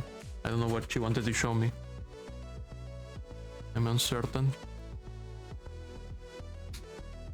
Why are you stuck there? You made a Kubro that has developer socks? Oh. Oh. Yeah, Celine's Kubro has developer stockings, developer socks. Okay, maybe that offset, that means I can just delete this and set this to -1.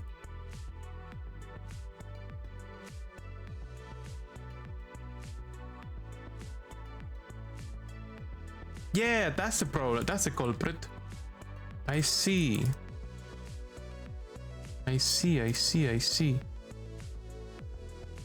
So that offset tells the pad, this rail, if the guy has actually reached it and where it should be, like what's the maximum height that it should be pretending to track. Okay. So for flying enemies, I need to set like their flying height as an offset so that they actually do their job. I say it's crazy how they're tracking.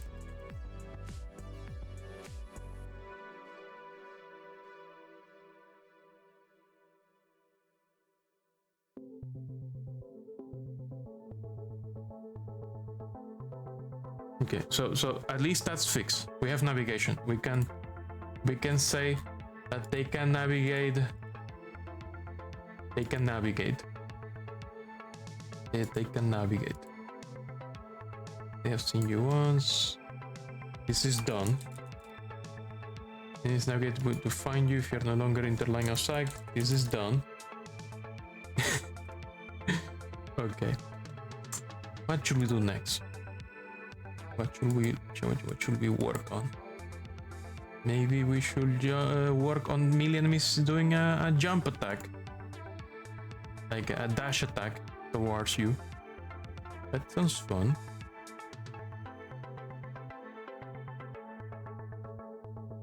We have navigation. Now our next concern is making melee enemies try to rush you down if you're within a certain distance.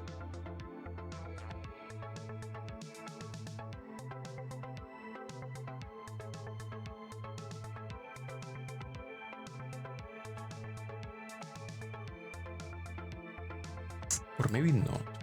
Maybe that's something I will do for the boss.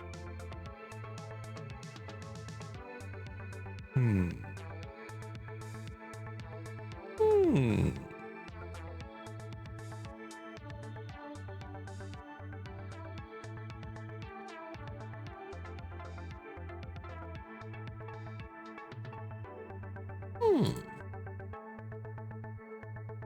So I need to do something like this. Bullet hit.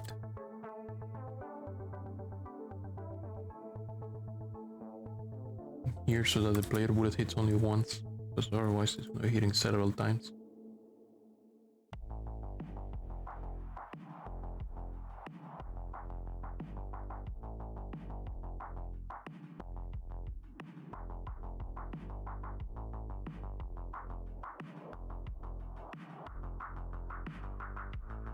Okay, maybe we need to give some HP to the enemies as well.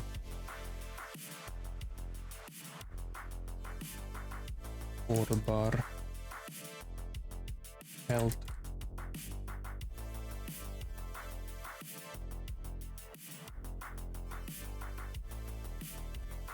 Okay, by default everything is 1.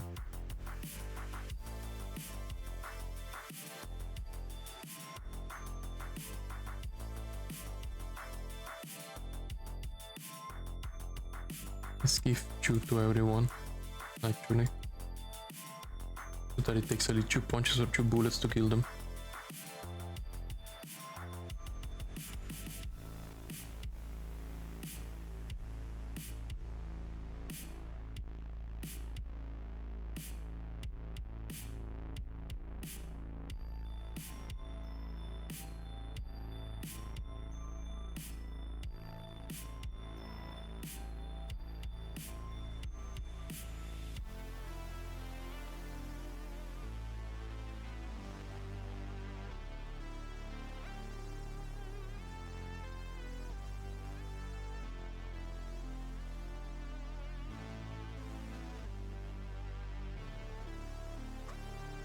Okay, let's try that. It'll take 2 hits to kill everyone now. 1, 2. Yes. 1, 2. 1, 2. 1, 2. Okay.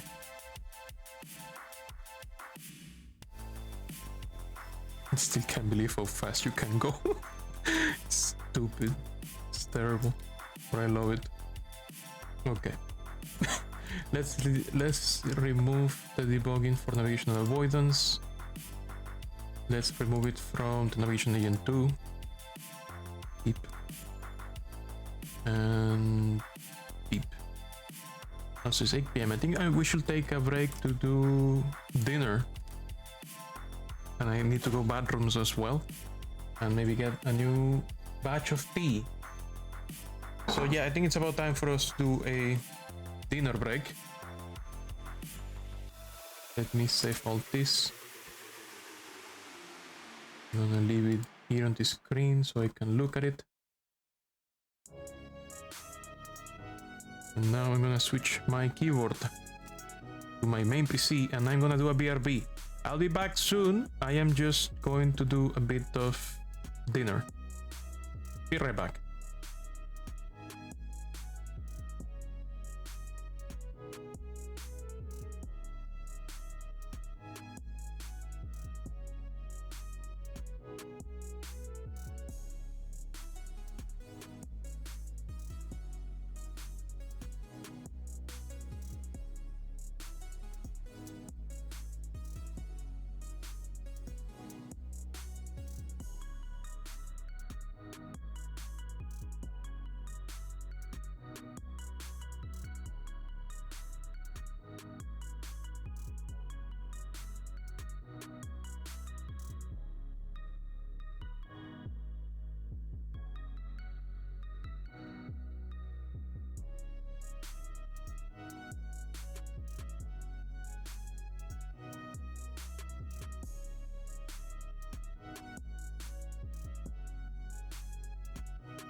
Oh no, Atlas is behind. It's behind the thing. Let me remove that. Wait, let me see. Okay, so Atlas is here. They're working on the sprites. Hello. Hello. So small. So small. Need to fix your sprite. I don't know why I'm so small. I think it's some. I think it's because like this sprite that I cropped from a bigger sprite. Yeah, it seems there's like a lot of transparent area. Hold up. What's the website where I can change the sprite? Reactive.fuji.tech. Let me see. I think I can fix this sprite actually. Need to lower the music so I can hear you better. And put it at minus 10 decibels. Okay.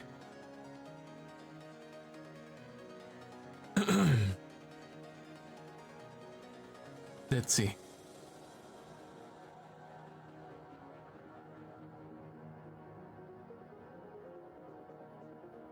So right now I did, in the first 2 hours of stream, I made it so that they only chase you if they see you once.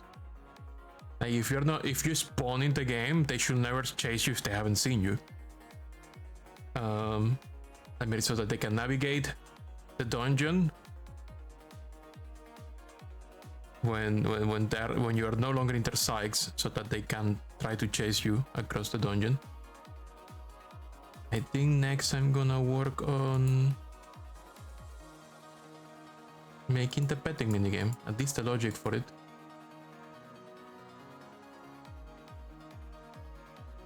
And maybe make some basic menu.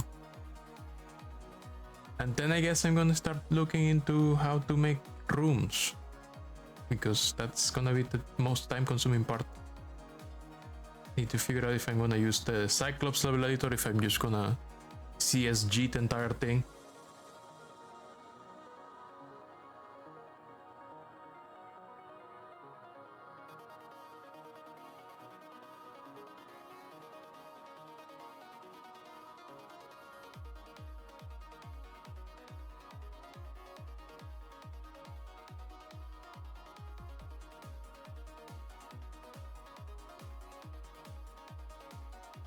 Should I put the speaking image or Huh? the inactive image? I think it's the inactive image, right? What? Active and inactive. There's one. Active is when you're talking. Inactive is when your microphone is not picking up any activity. Yeah, it doesn't have an active. It just has speaking, but I.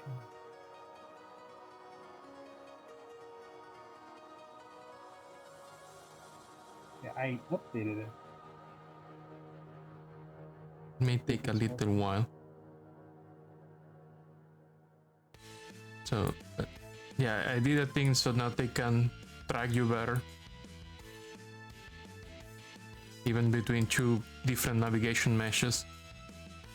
If they don't see you, they're gonna navigate and they're gonna find you. Yeah, there we go. Oh, now your sprite looks big. Looks good. Is because that sprite is the top version of this sprite that has the tablet. Because I didn't want to make a new one for when I wasn't streaming drawing. I just cropped it.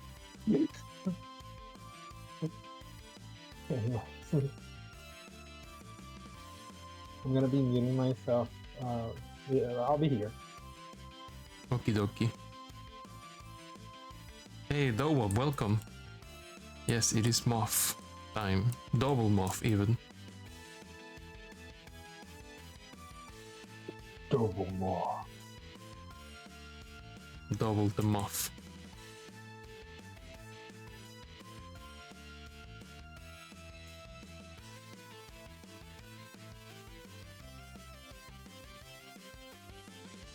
Oh my god.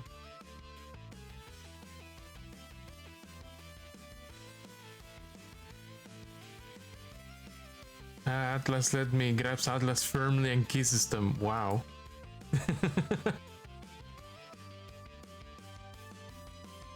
Wow, at least buy me dinner first. Let me bring some tea. Okay, need to think of what I'm doing next. If you offset, you could.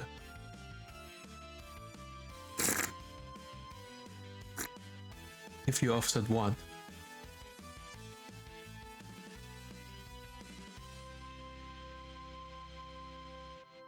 Into you, but above you. Oh.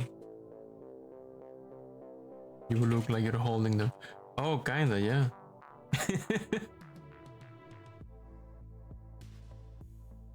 Thinking. Yeah, let's do petting minigame. People over here. I'm just making like... I'm just making some... You know, drivers. These are not... Is there like... What if you... What if the guns were here and the punches were here? That's what I'm doing. So I'm gonna copy the same idea in petting.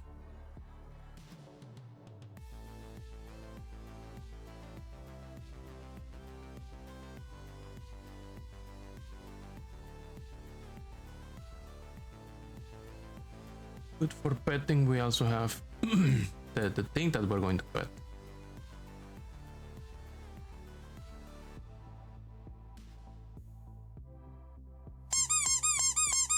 Thanks for the pets. Thanks for the kiss. Right. Ba ba ba ba ba ba.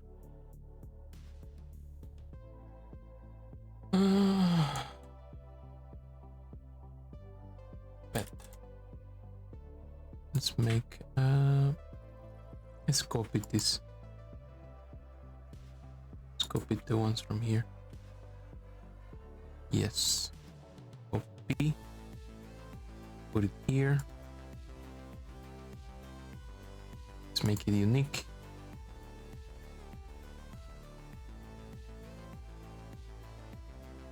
Gambles away with life. Yes. 200 by 200, let's say. Let's change, make this unique too. Unique. Let's say that the petting target is like yellow, green. It's gonna be green.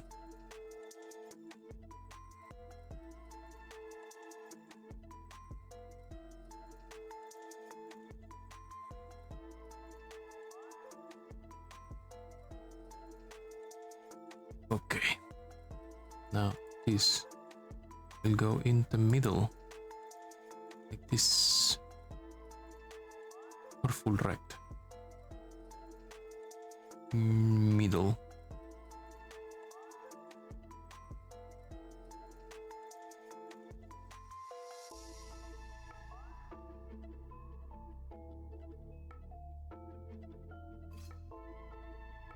Okay, that is correct.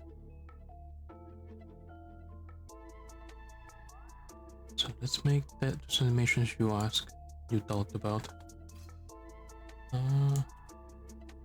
Animation player.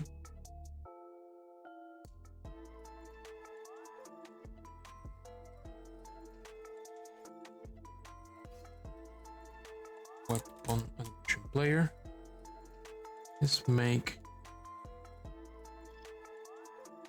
new one.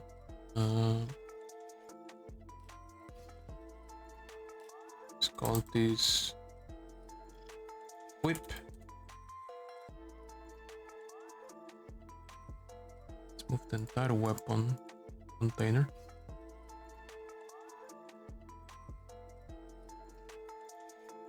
You know who else gambles their life away? For one, this jokes is actually true. She really needs to fucking stop. Oh god. I'm sorry. My mom! Good lord. Okay. We have the position.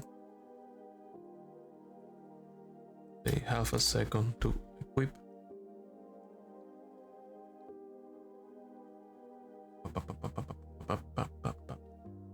This is the position. this position should be this.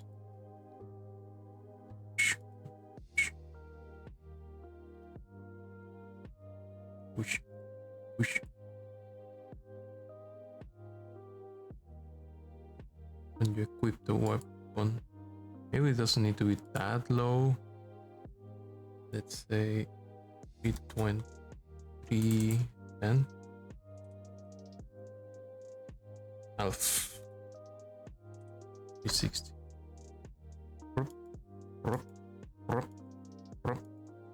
Okay, now let's invert that to make the on equip.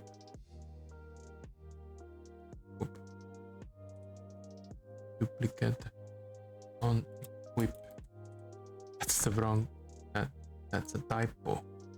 No, that's a typo. Animation. Manage animations. Oh, I did duplicate it. Oops. On equip.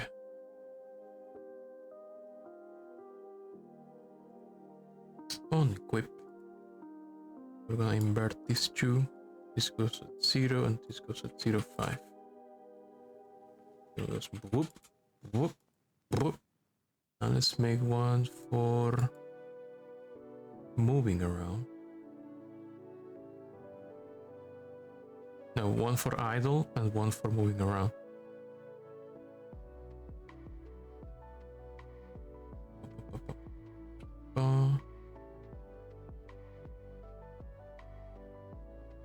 Gate. Idle. Let's make this 1 second long. Cubic.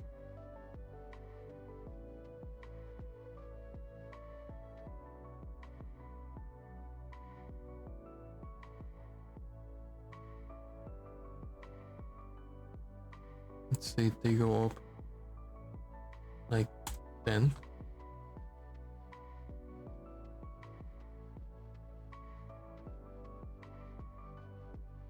Something like that. The character is breathing. Up, up, up, up, up, up, up.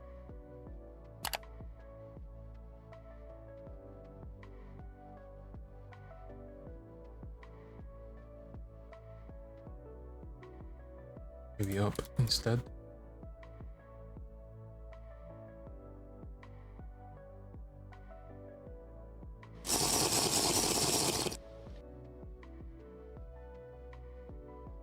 Oh, thanks for the coffee.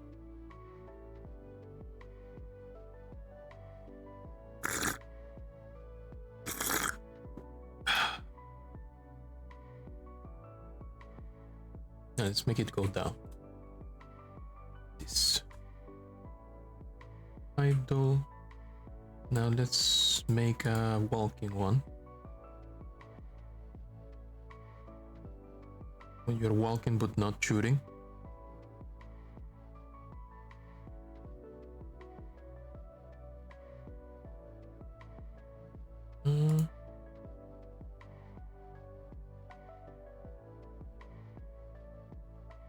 Walking. Move.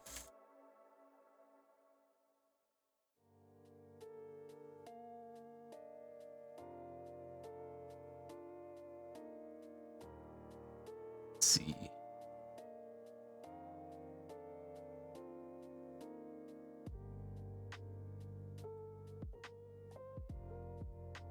Maybe I should like rotate it left to right.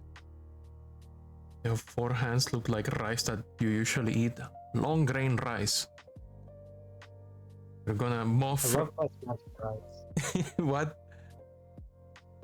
Basmati rice. It's long. Yeah, it's long basmati. Doesn't Long basmati rice. Moth is Indian. So let's see. Insert a key here, insert a key here. I'm gonna do position or rotate. I think maybe rotation instead. No, let's do position. Never mind. Let's do one at this.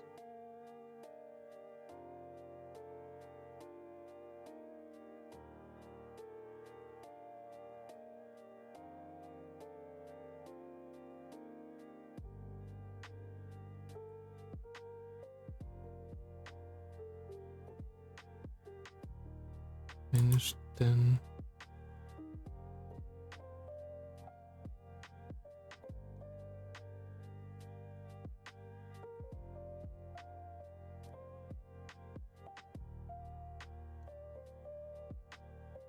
Make this loop as well. This should loop and idle should loop as well.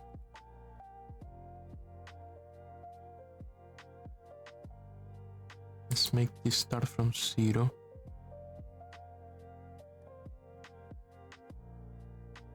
And then move towards -10.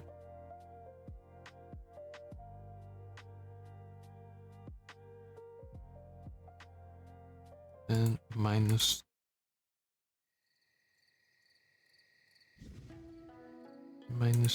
-5.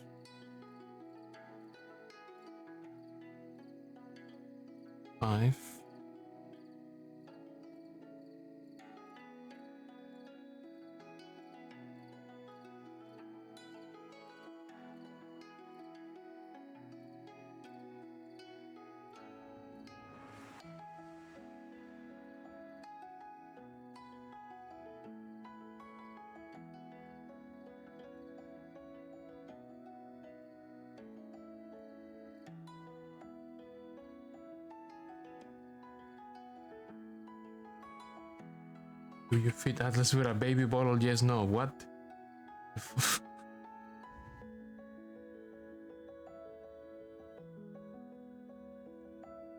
I dead ass don't know what to say. Me neither. Then and wait, it says -5. -10, -5. And then -5 here. Wait. No, here is 5. Then 10 -5. Then 5 again and here. Then 0 here. This will take 1.6. Let's see how it looks. Yeah, it kind of looks like it's walking. Do.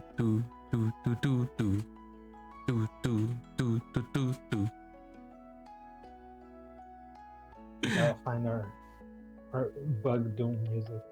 Dun.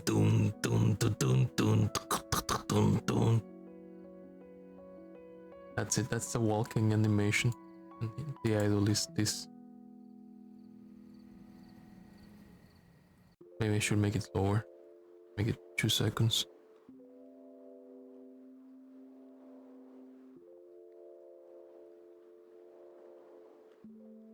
Although he is Joth's Moth is agitated.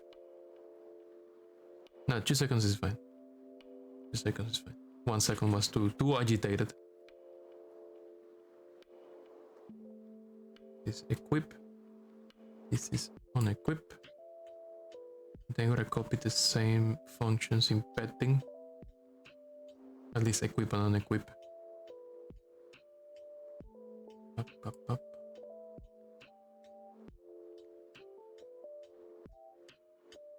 Okay.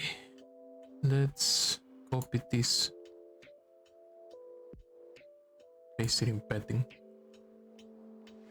Say hello to petting. Say goodbye to weapons. Let's call this petting animation player.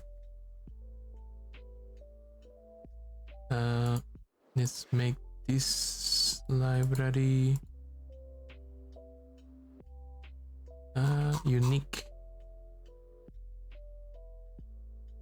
so that we don't break the other one when we delete the ones we don't use, like idle and move.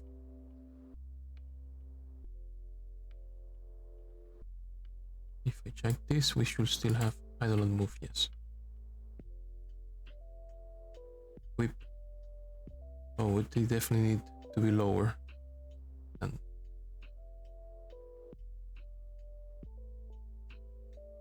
let's see. Maybe not. lower this 100 down.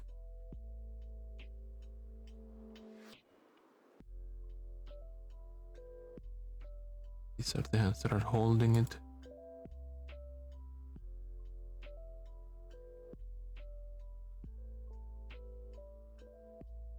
Put them closer. 2, 3, 4, 5, 6, 7, 8, 9, 10. 1, 2, 3, 4, 5, 6, 7, 8, 9, 10. And the betting hands.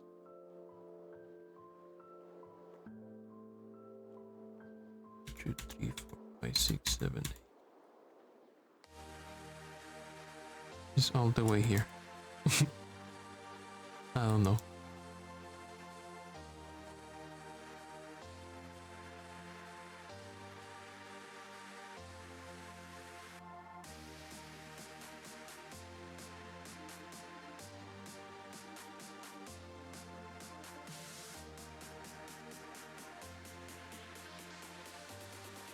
I think that's a line. Maybe it is a line. Maybe. I think so. Let's see.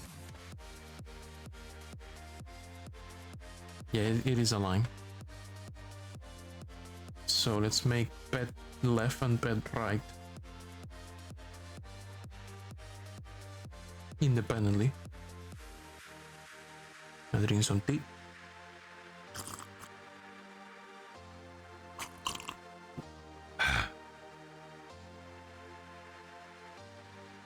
Maybe I should put some lines on this so it's easier to identify. Beep boop. Here's some lines. Can you make it so the sprites are affected by any world light? The sprites will not be affected by light.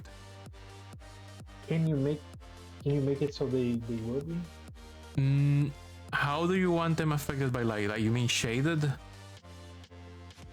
I mean like basically, yeah. Like if say I walk into a room with blue light, then the sprite is gonna look bluish.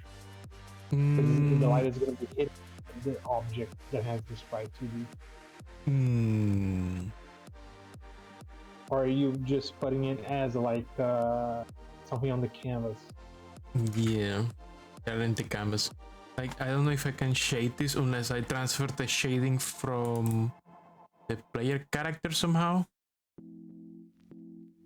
Because I was wondering, like, if we make it just, flat color and it's gonna be that for the whole game, it's fun.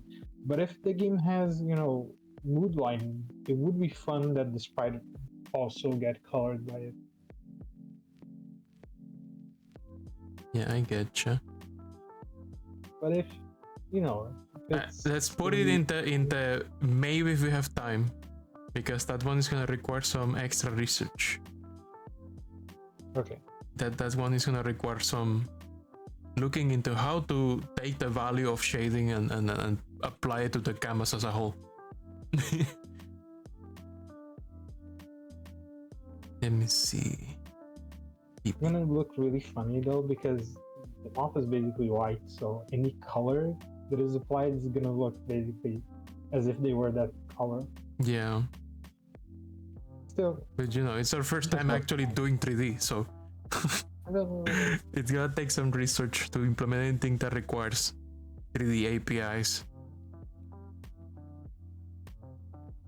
Like, I need to see if I can take, because it's a player, maybe I can do something like go to the sprite and say, okay, the sprite is shaded, okay, but now how do I take the shading value for the sprite and say that if, like, for example, I have a spotlight on the player, like if you have a dark room, the player can still see something. So the idea will be, how do I transfer this shading to. Yeah, I just wanted to let you know that YouTube just played the Brave Bang Braver theme song twice in a row for me. It's your fault. It's my fault? No, no, no, no, no, no, no. No, no, no, no, no. That you did that yourself. You watch. You watch the openings of Bang Bang Bang Braver. I forget how to say that goddamn show. You showed them to me. Yes. You cursed me with this knowledge. Yes, but you watched it. It's your problem. You watched it. You don't dangle candy in front of a child and say it's their fault that they got it. Bang Bang Braeburn. Incredible show. Absolute cinema of a show.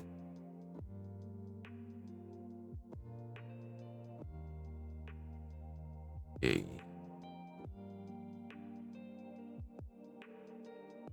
Let's do a very simple petting animation.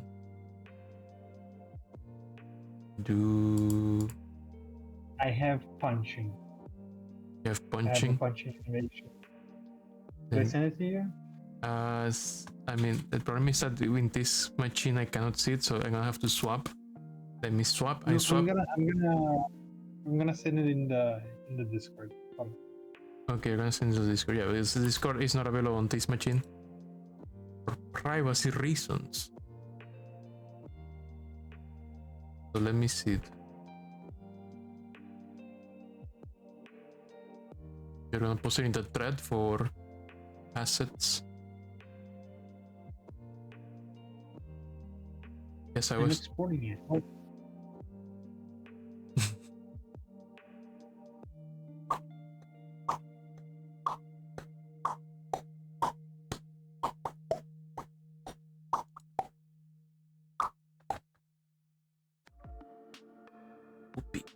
Would you prefer it's a sprite sheet or a separate sprite? I would prefer however you like, but if you do a sprite sheet, make sure that every sprite is perfectly separate.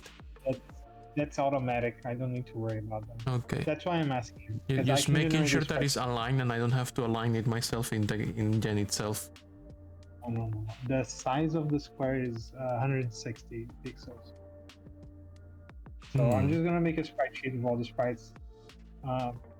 So for the punching, it's not gonna be very necessary because it's 3 sprites and they're repeated basically. Though I do think the second sprite should have less. It should be like only half a frame, or better, it should be only 1 frame because I made the animation from idle to maximum punch, and then it immediately returns to idle. So the thing here is that it's just 3 frames. It's idle, middle of the punch, and then the arm fully extended. This second frame should be really quick. It should not linger more or the same amount of time that the final punch animation. But it's set up as they're the same because of the other animation that I'm doing in the same vial.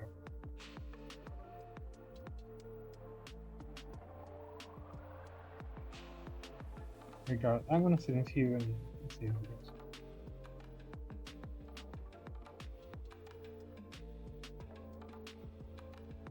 Same as PNG.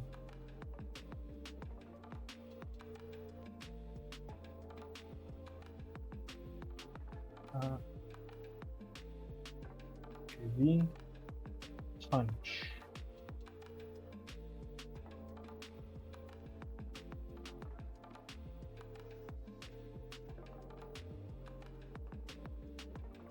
And drop it in the assets.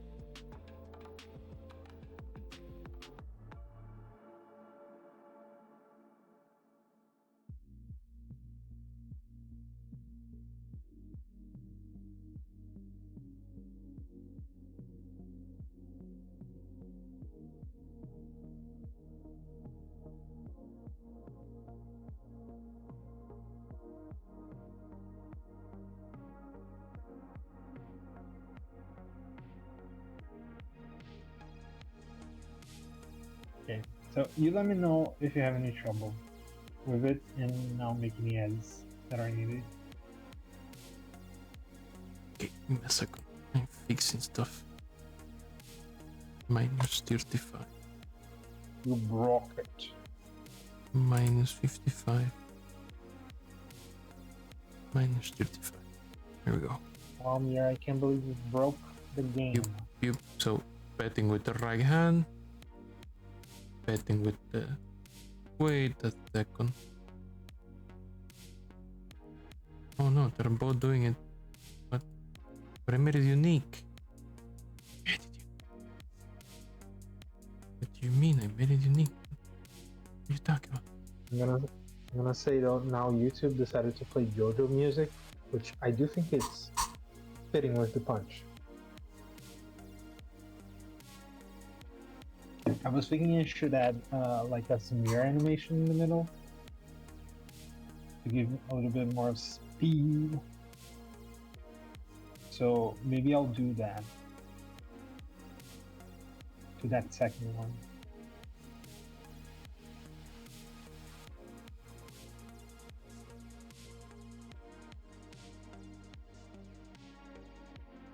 It is changing it on both. What the fuck?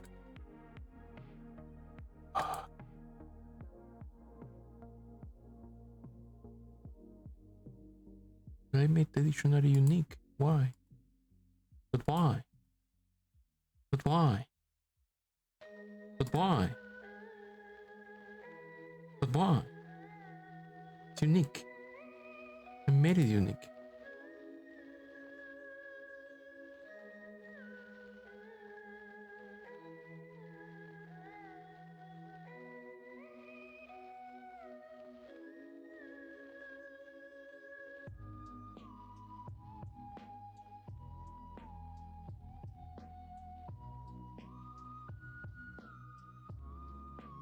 Okay, I guess I'll assume they're never gonna be unique and I'm gonna make them unique by hand.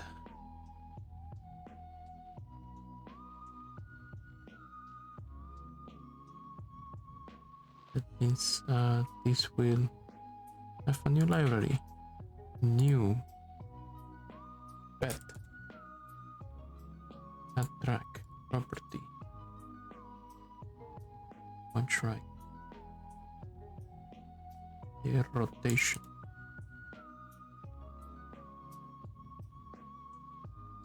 0.2 cubic. Up, up, up.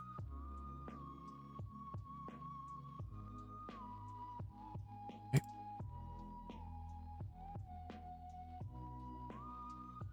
Okay. Pet. Pet. Okay, perfect. Now let's see. Let me see what you sent. Okay, I got it. Let's see what you sent. Looks good. Nice. So that's gonna go in the lower corner of the screen.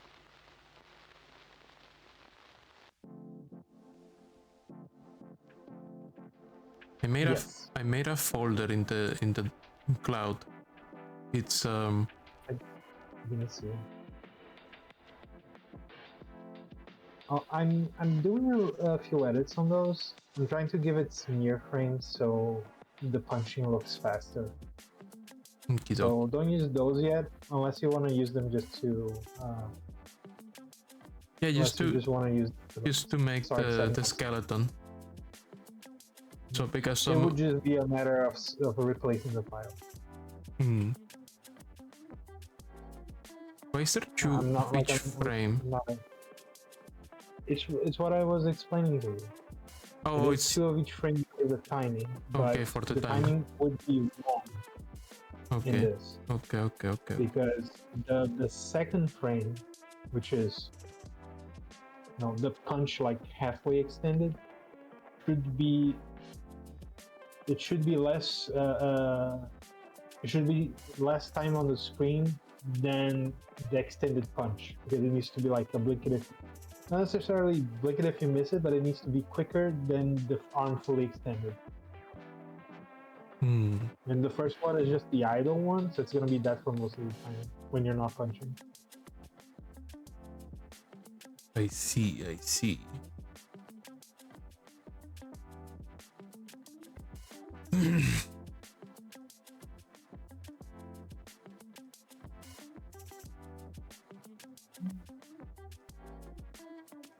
Let me open the folders that I need to modify. Make the sprites happen.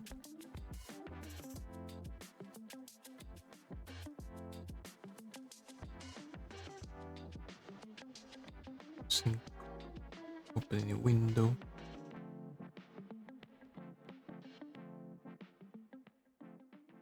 Assets. Textures. This is happening out of screen, by the way. This is not happening on my Steam Deck.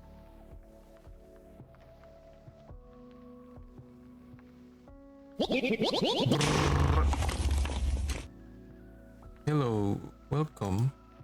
How are you doing?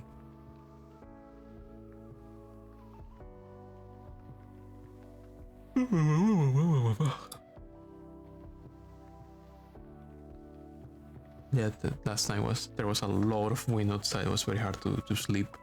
So I'm low brain cell count, lower than usual. Drinking more tea.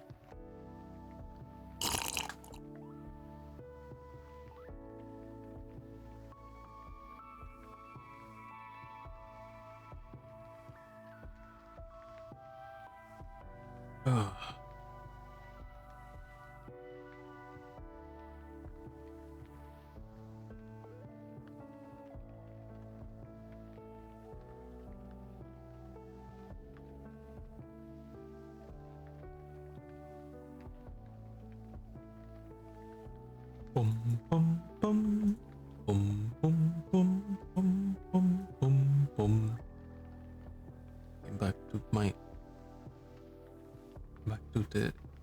Back to this. I'm gonna do some scripting for the fatigue minigame. Scripting for moving, scripting for idle.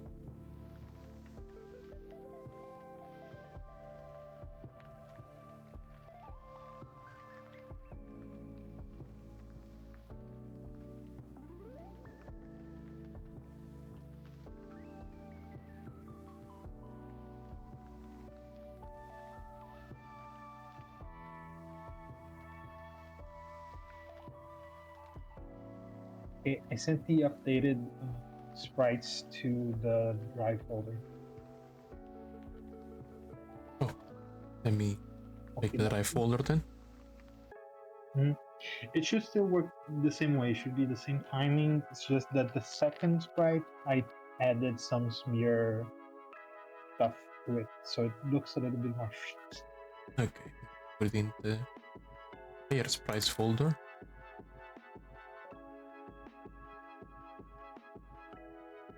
It will be synchronizing.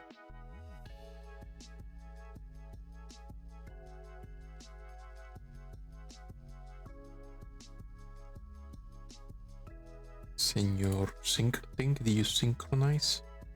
Do I have that folder now? Yes, I do. Textures player. Yes, I do. In which case, let's make an animated sprite. Here. Animation sprite frames.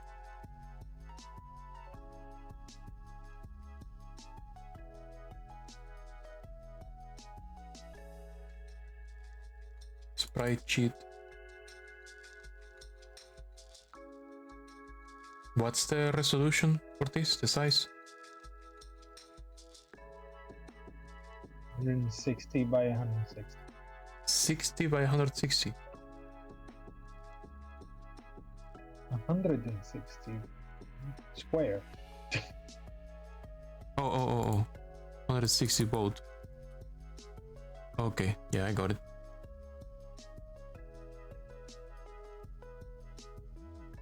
and there is no padding between frames. Yeah, there you go. Okay. Like you, instead of importing all of them, you could just import just the different frames and adjust the timing by hand. Maybe better. What's the frame rate for this? The frame rate Yes. for the punching animation.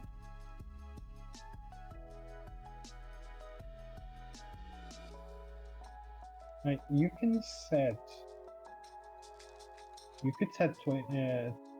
24 frames per second, but there will be adjustment needed for the timing. If you want, I can take a look at it later after you encode and set up the animation player. Okay. So I'm assuming it goes in the corner of the screen, right? Yeah, it should be in the corner, but because we were talking about it moving, right, as you walk, then I made it with a little extra. It has a little bit extra on the corner, so you can put it like overlapping with the border of the camera. Yeah, let me make it huge first. Let me double it in size. Junker. It's too small right now. Okay. There we go. That may be still too small. I think it's gonna be like 3 or 4 times bigger than what Let's I make did. it 4 times. Maybe. Yeah, just make them huge. Make double that.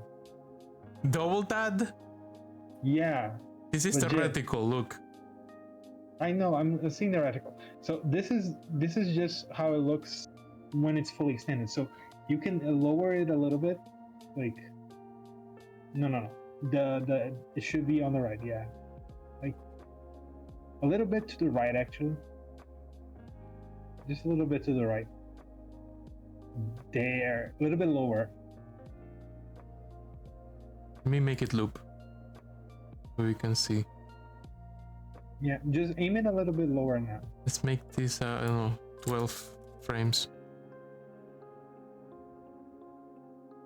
Okay, you wanted to aim it a little what? Lower? Like this?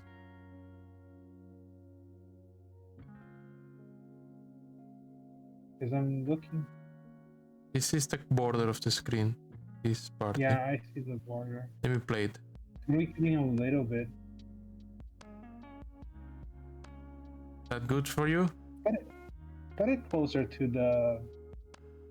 Let me autoplay it so we can see it in motion.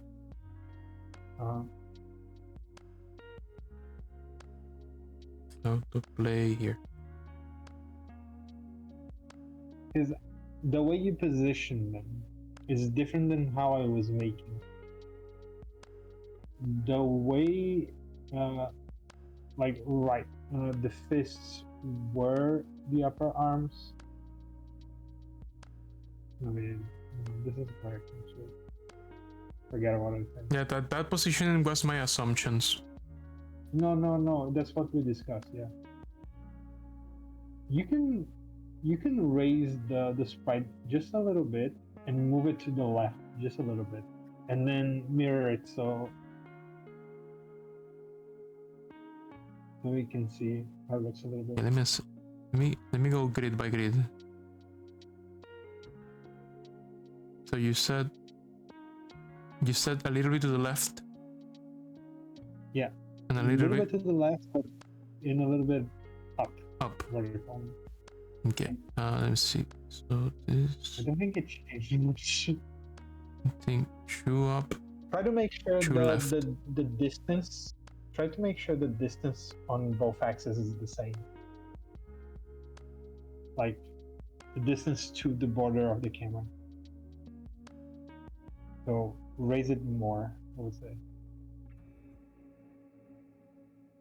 I know this is supposed to, like, you want to aim upper middle. So aim it a little bit higher. Let's try this. I think what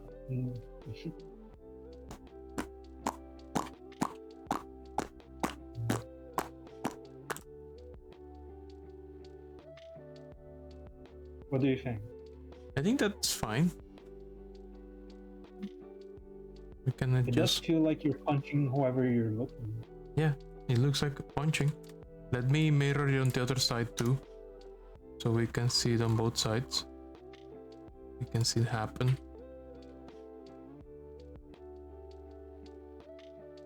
So do you have an animation player for it? Or is it automatically doing the animation? Oh, that's doing the automatic right now. I will remove this looping. We should never loop. It should No, be... I know it should never loop, but I'm still wondering about the actual like speed of the animation. Oh, Can you duplicate frames? I can change the frame duration. Okay, that works. I can remove the duplicate frames and use duplicate frames and just add this frame duration. Do that and make sure the And yes, we can duplicate frames. Okay, so you don't need to duplicate frames if you can extend the duration. So whatever you do, make sure the final frame, right, the extended punch, has double the duration than the middle, the middle punch. This one. And this one should always have half, at least half the duration than the final one, which is extended arc. Okay, so we don't need the duplicates actually. No, you don't. You don't. And this one will have a frame duration of twice. No, the first one should have a frame duration of infinite. Of what? Because that's the infinite, just like endless. Because the first one is the idle, so it's gonna look like it's gonna have the arm up for most of the time. Oh no, that's a different animation. I'm just doing this, assuming this entire thing is the punching animation. So punching animation is just these two. Yeah. Okay, then. From the first sprite is the idle. Sorry, because I'm gonna use two animations. One is idle. This is idle, and this is punch. I was assuming the three sprites themselves were part of the punch. So no, just the second. I'm just gonna do this and this, 2 frames. But the idle is there along with it because it's easier to see how it goes from one to the other in a way. So, if the first frame has a speed of 1, the second frame should have a speed of 2. Also, this is 15.5 FPS. This is 12 FPS. Like this is regardless of frame. Okay. How fast should it be?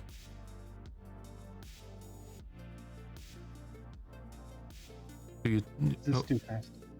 Try 6. Try 8.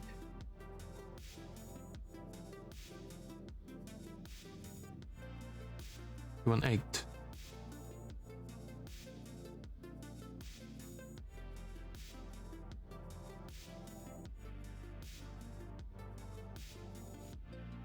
That's 8 frames per second.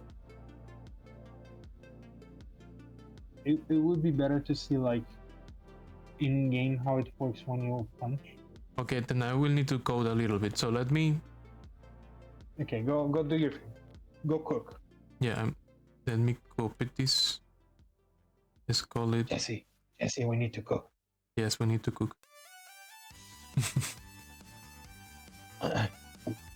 Yeah, we need to cook.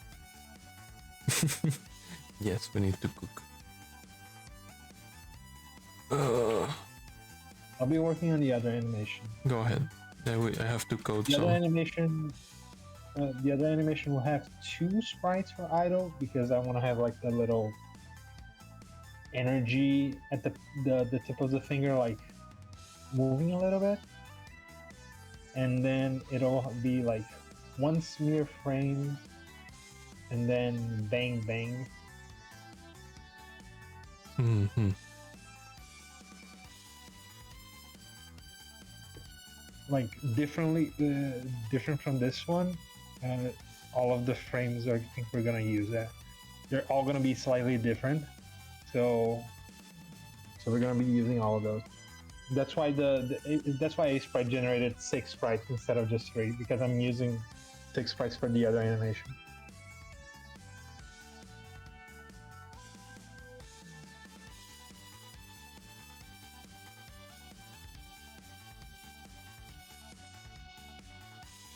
Like, I could have just selected the 3 sprites, but I forgot.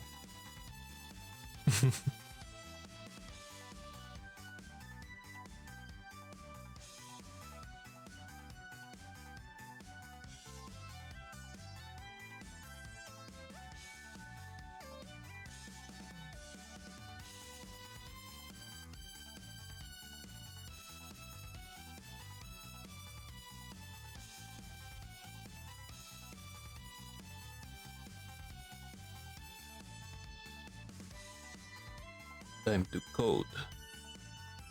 New solution. Mir, we need to watch Breaking Bad and My Little Pony. These are things that go hand in hand. One of those things are not like the other. One of those things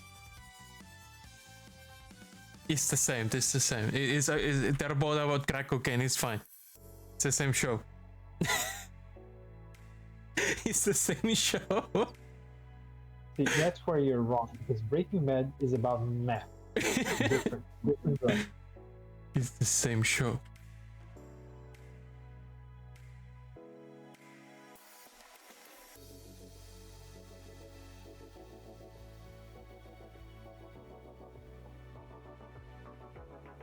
And to break all my code. Did you instantly start watching Zenkaiger? Huh? Did you instantly start watching Zenkaiger? No, we haven't. We are watching 3 animes right now. We're watching Bullbuster. Yeah, we're watching Bullbuster, Mashal Season 2, and DIY. And when we're done with those, we're gonna put Senkaiser and something else. Okay, go watch Dandadan as well. I mean, Danada, we're reading the manga, so we're probably gonna. No, but the anime is also good. The anime is amazing, and in the opening, yeah, sure. Oh, the whole thing is great. The opening really is well the opening and the ending are both incredible. They're delicious, delicious. It's So very, good. very well animated and very well directed as well. They're very, very good. Very, very, very, very good. And it's science sour. So.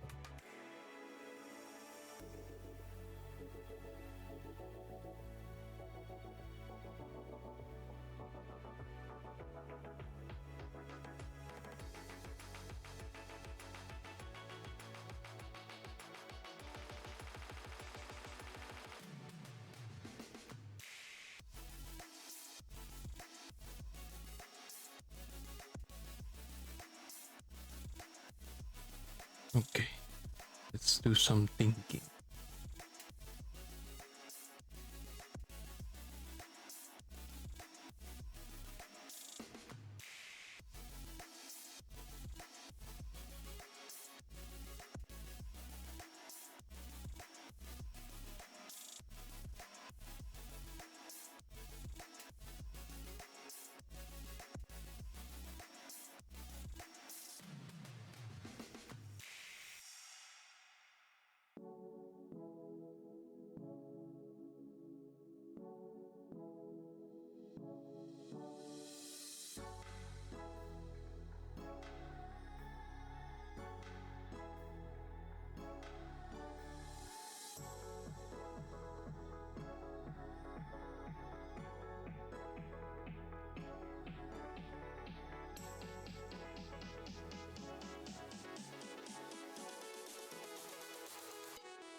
Question: do you think the thumb should be upwards or folded in?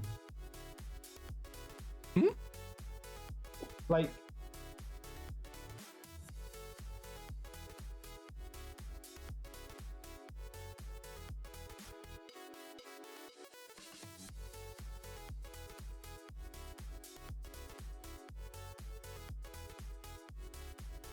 so when you do a finger gun, do you keep the thumb up I usually keep or do the you thumb fold up, it in? but I think that's a cultural thing because I've seen some people do it the other way. Like Yeah. the way I learned to do finger guns as a child is one thumbs up, index finger forward, one single one. Some people do two fingers. If you point it down, then you're just pointing. No, if you fold it down.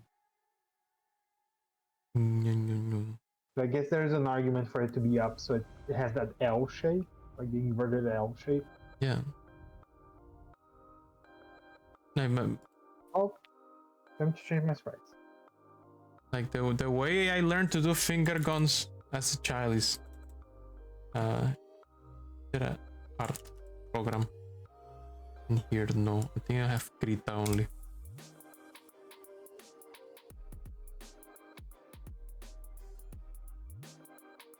Open up. You need to cook.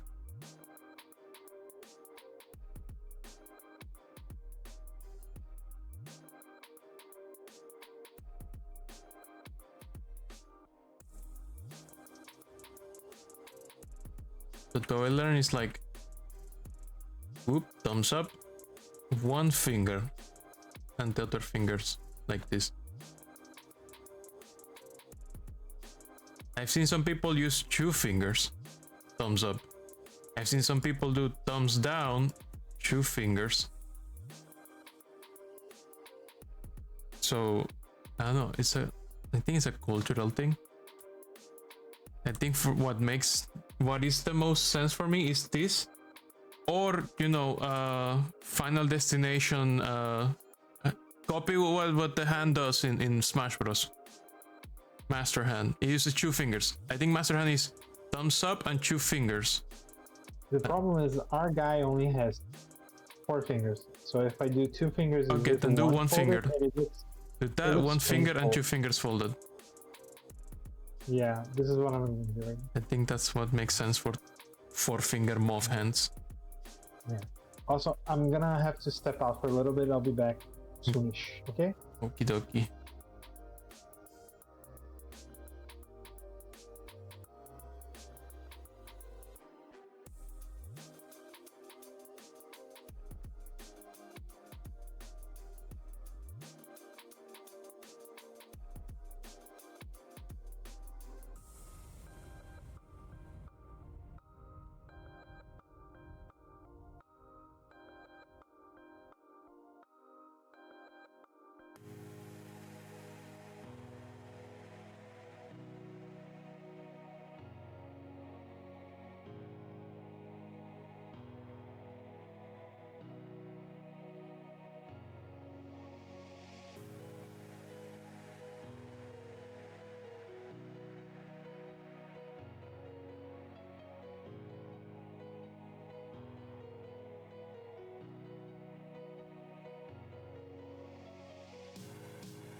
Okay, that's not the variable anymore. Launch our animation, I guess. Oh, I think our animation is in animation player.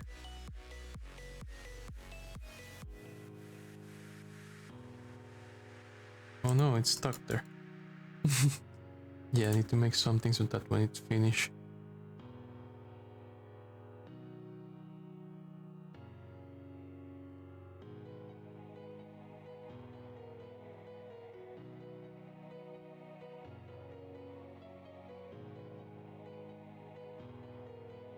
so that when it finishes, it goes back to the other one.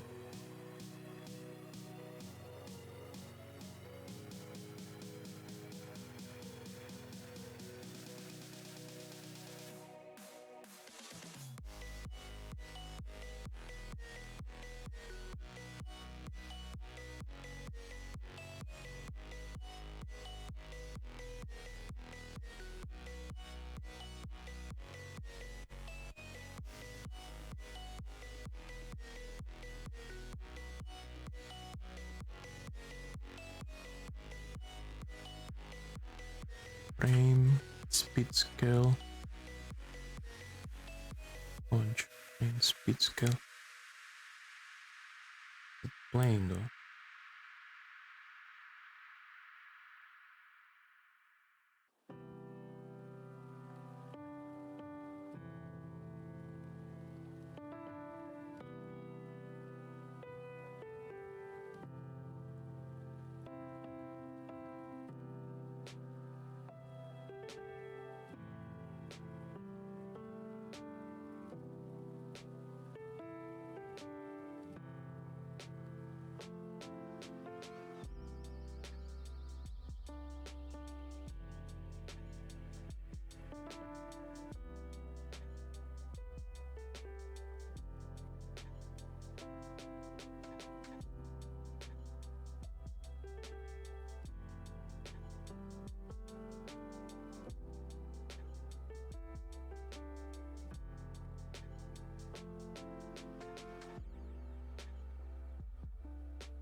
Hello, Cloud. Welcome.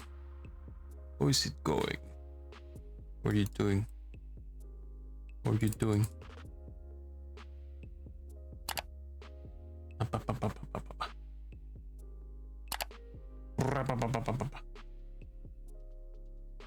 are you doing?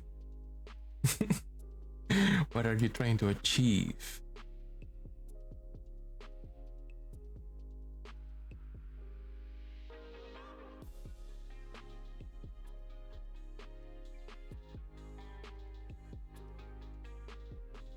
You're distracting me? Criminal. Criminal pony.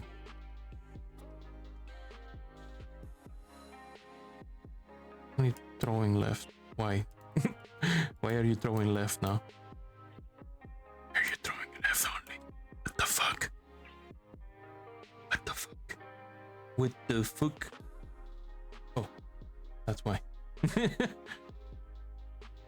That's why.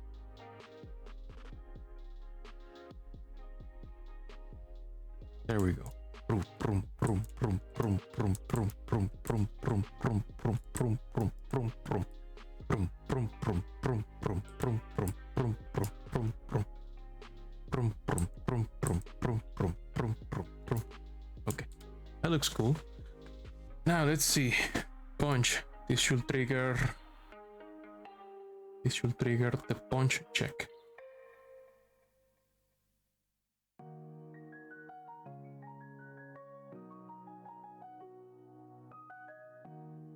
See if it does.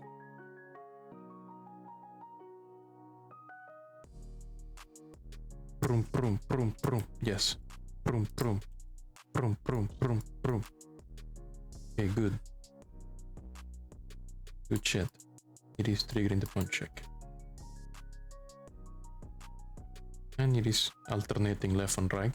Prap, prap, prap, prap, prap, prap. Pew, pew, pew, pew, pew, pew, pew, pew, pew, pew. Okay. What are you doing, Cloud Hub? Having a good day?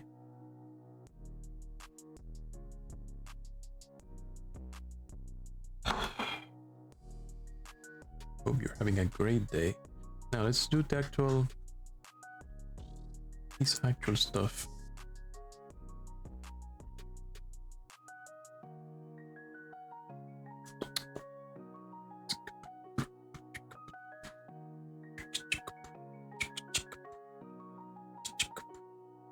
You slept in, you have to deal with gits and shenanigans.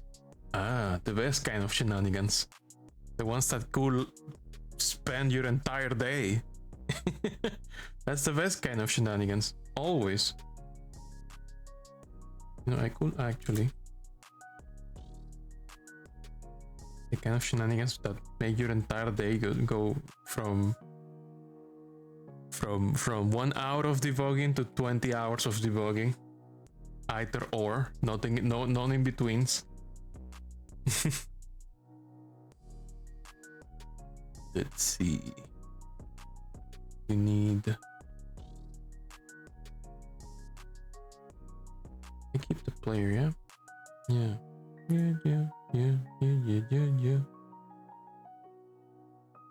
Yeah.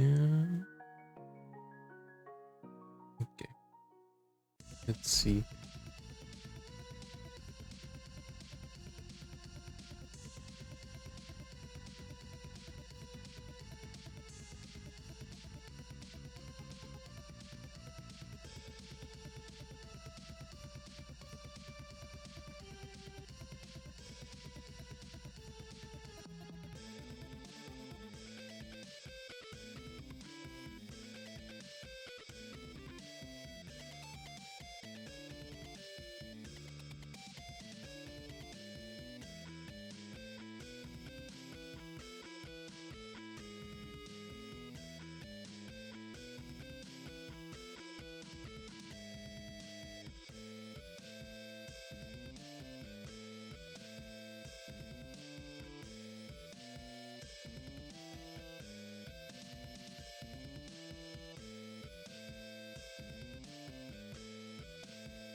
Let's see how that goes.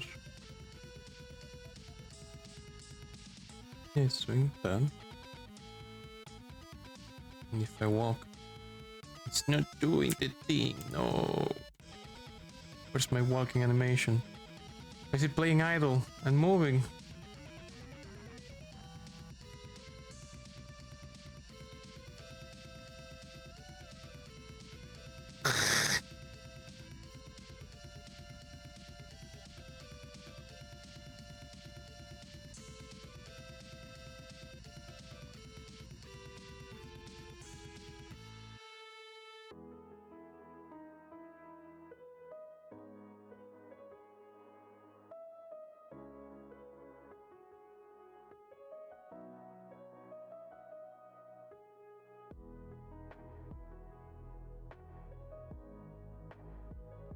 Is that not? Oh, I didn't call it walk, I call it move, I think.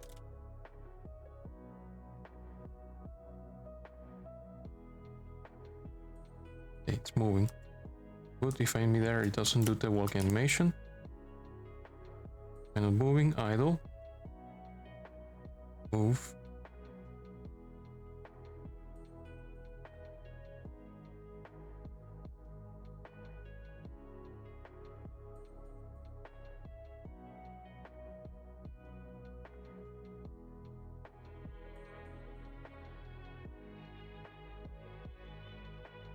Okay. I think that takes care of that.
Hey Atlas, are you there? Atlas? Are you there? I don't think Atlas is there.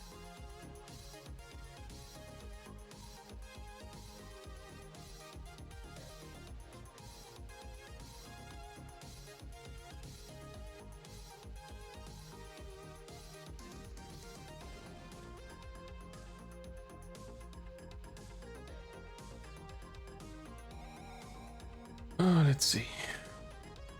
We're going to need...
Let's see.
Hey, it's your song. It is. It is your song. Your song is here.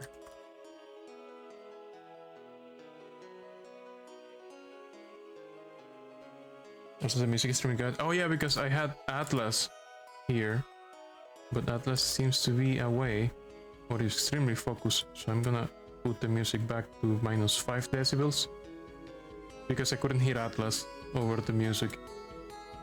There, -5 decibels. Plus the limiter. I put it at, like, usually I keep the music at -30 decibels limit. I limit music at -30 and my voice at -20. Yeah, the music is playing on OBS directly. I am just adjusting the music on. It's just that it also plays on my headset. Like I played on both the output and the monitor, so I can listen to it myself because that music is being played on a VLC player that is a plugin inside OBS itself. Because otherwise I wouldn't be able to hear the music.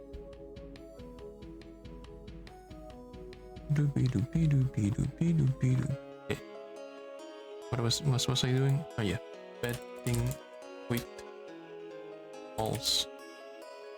Balls.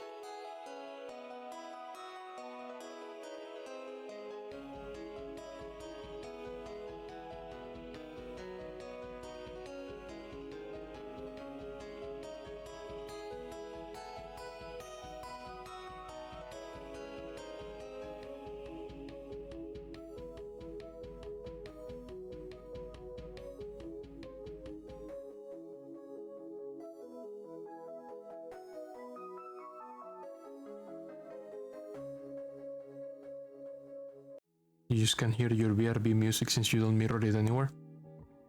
So what I do is that, I have this plugin called Tuna. Let me show you. You know about Tuna?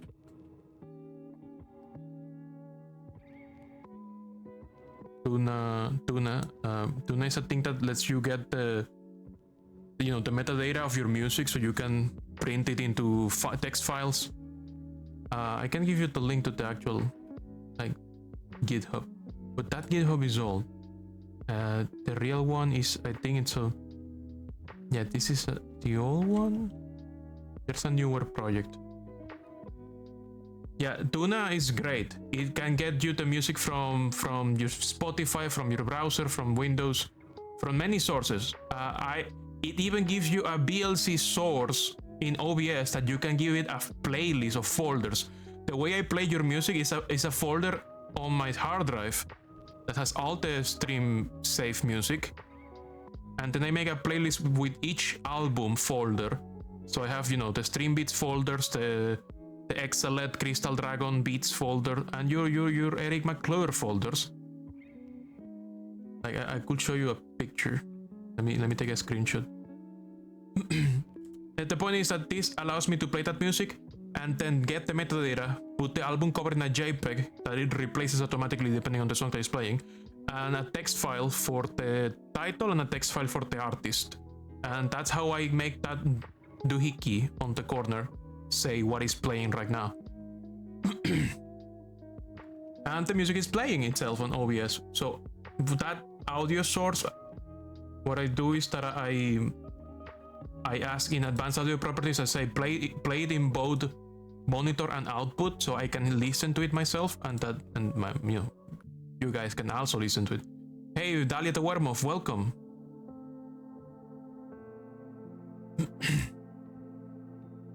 I was also thinking of getting some new music from game shops, but I need to be more selective, because it's $10 per album. It says it's CC0, and I don't want to use Spotify. I don't like Spotify that much. I don't want to get a Spotify subscription. just to play that music, but then I will not be able to play the music I have, which is your music and Eric McClure, and like I want to download the music so I can have it on my hard drive. I don't want to use a streaming service. I want the music on my hard drive, but the GameChop's music is like, most albums are like $10. So I will maybe play GameChop's music. They say it's Creative Commons. It's a weird situation because they are making license covers. No, they're not CC0, they're CC4.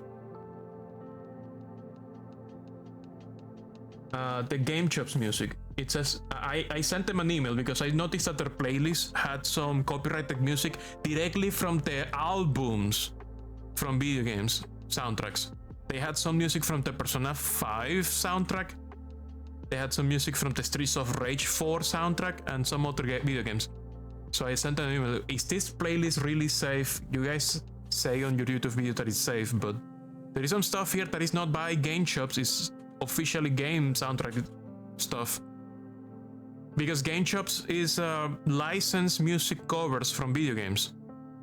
So, I don't know, it's a... People say they have never been claimed by GameChops, but they have been claimed by people who... Do you know? They have been claimed by the copyright trolls, you know, the usual people.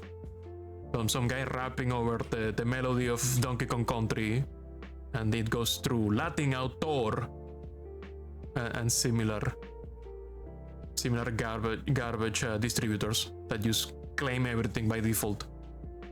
They don't check if the thing is already, if it's a very obvious sample with very little work or modification. They just claim the entire thing. Oh, what's that? Somebody rap over the lyrics, the melody of the Chocobos? Okay, now we own all Chocobo music on the internet. Almost everything auto-claims everything. Yeah, it's insane. It's terrible. Including your music, remember. Yeah, but your music, I think, is that your system, like it doesn't do like an allow list. I don't know how it works. Most people go like to the stuff with like DistroKid and then all these other automatic systems. It's nuts. It's terrible. But yeah, apparently GameChop's music is CC4. They give permission for streams on YouTube and Twitch. It's funny because they are video game music covers, so technically the melodies should be claimable. But people say that they don't get claimed, and that the GameChops have some kind of permission? I don't understand. No, I mean, I have had YouTube tell me that, oh, we detected the Zelda melody in this. So we're claiming this Zelda soundtrack under this actual official no scam distribution thing.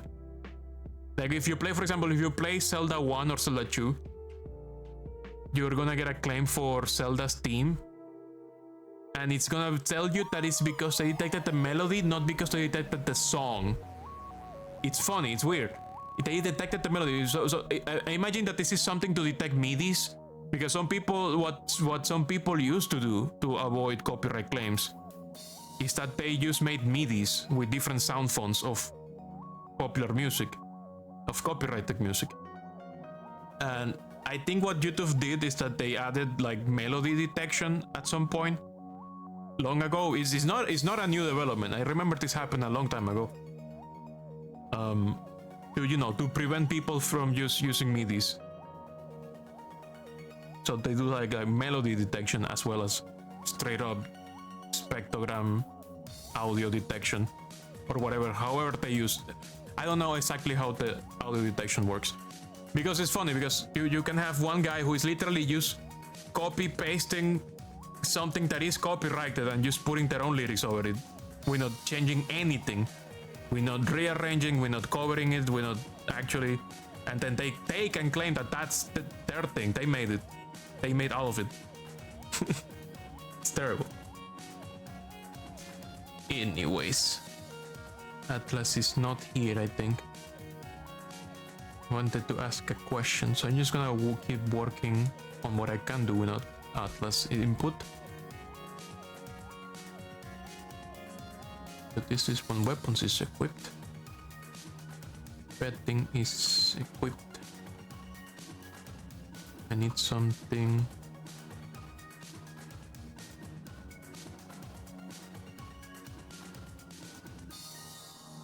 Switch to pet Toshi. Oh no. This is the wrong keyword mode. Change the Bluetooth. Switch to pet Toshi. Switch to pet real. So in this case it's durability equals rand y range from 10 to 20 maybe.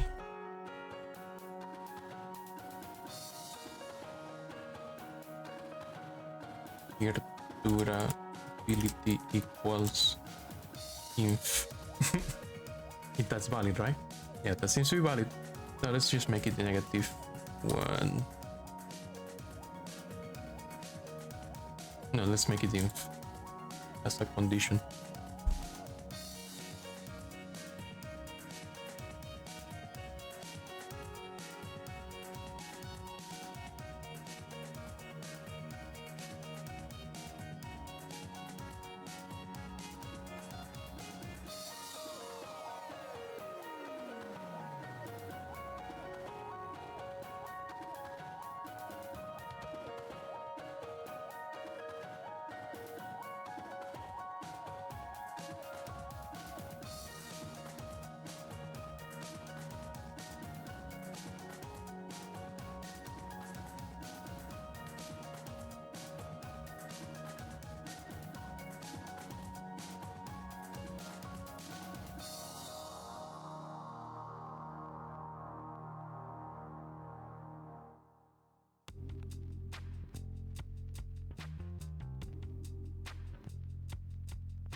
Are you sending me stuff on Steam?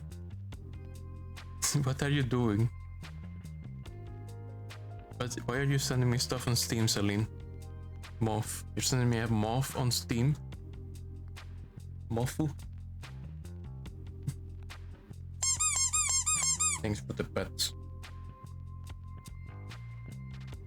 I'll drink some water.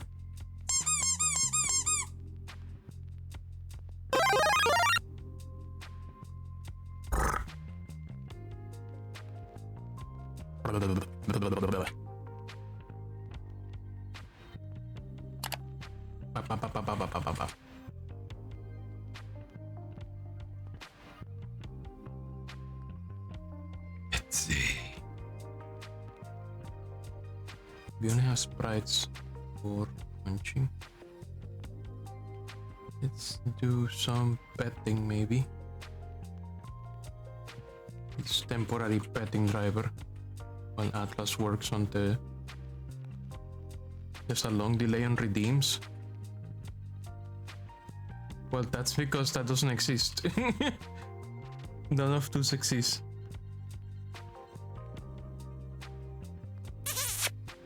Yeah, I don't see a delay. That was instantaneous. What were you talking about?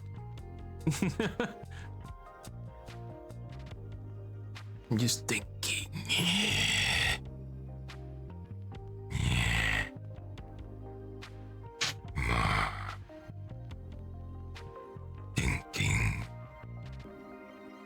Guess I'm gonna put some for now. You're stinky? No, I said I'm thinking, not stinky. I said I'm thinking about what I'm doing. Fascination will be doing this. Should be trying and dropping like this. What is the left one? There. Too short. I said I'm thinking. Jesus Christ, I hate you. I said I'm thinking. What does it sound like? Darwin conversion, where? Oh yeah, I guess. Wait, inf is afloat? Fuck it then, let's make it 666. I mean, it's always gonna be between 10 and 20 and or less than that, so if it's bigger than that, it's the real thing. It's the real water bear. Beep beep boop beep bum, beep beep beep boop beep bum. Beep boop beep boop beep bum, beep doop bop bum, boop boop beep boom. Beep beep beep, beep doop doop bop bum, boop beep boom, boop bop bum, doop doop beep. Thinking of what I'm gonna do. Papa, papa, check the animation. Put the thing here. All method.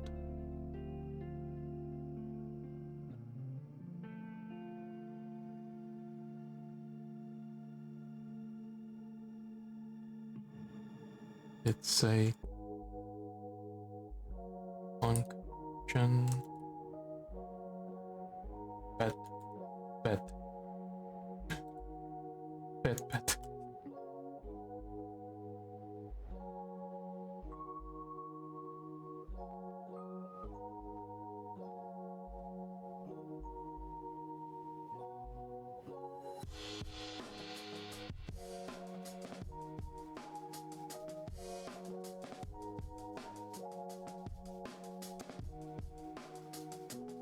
Oh no, pet left. Perhaps.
What kind of FPS are you making? Have you ever heard of a game called Post Void? So welcome.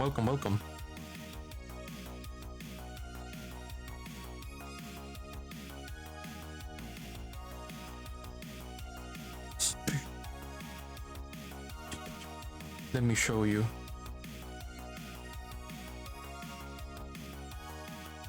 Post Void is basically a game where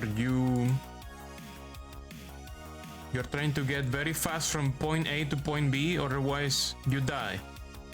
If you get shot, this head is your life, your timer. So you're trying to not get shot, because if you get shot, your health drains faster. If you kill stuff, you get some health back. So you're trying to get to point B before your health runs out. We're making something like that, basically. Something like that. So we're assembling a dungeon generator to make a random level for you to navigate. And you're trying to get from the start of the dungeon to the ending of the dungeon, where you defeat a boss and then you win. It's just gonna be one level. You're technically immortal in our game. It's just that the way we're contextualizing is that you're playing like an eldritch creature that is very stressed, and the more stressed they get, the closer they get to destroying the world. The only thing that will stop them if they find their pet that has been kidnapped. So you're trying to rescue your kidnapped pet before you get so stressed that you destroy the world. That's what we're doing. It's not about if you're immune or not, it's that you don't want to destroy the world, but you cannot avoid doing that if you get too stressed. So right now I'm doing a petting animation, because there is a pickup. We're planning for a pickup that you can find, where you find a plushie and you pet the plushie.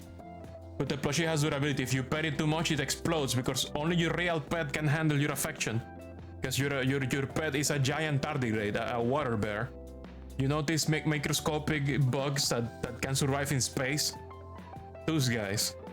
So your guy is super strong, and the only creature in the universe that can survive the affection of your character is a water bear, a gigantic water bear. And that's how your character manages their stress before they go full Cthulhu and explode the planet in half. That's what we're doing. That's our game. That's our submission. I'm waiting for the artist to do some more sprites, so I'm just, filling everything with programmer art. I need to make this thing smaller. That thing is too big. That crosshair is too massive. It's gigantic. Let's make it 8x8.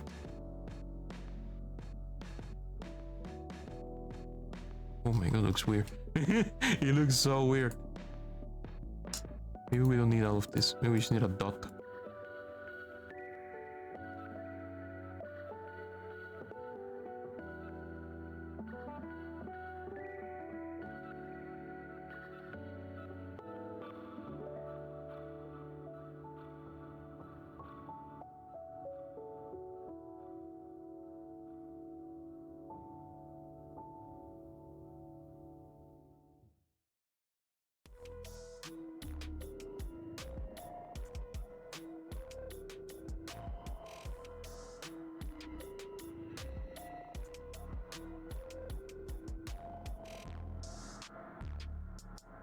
Or maybe 16 was fine. It's just that the component was the wrong size. Let me see. Up. Yeah, that component looked like it was the wrong size. 16 by 16. Now it's the right size. Let's center it.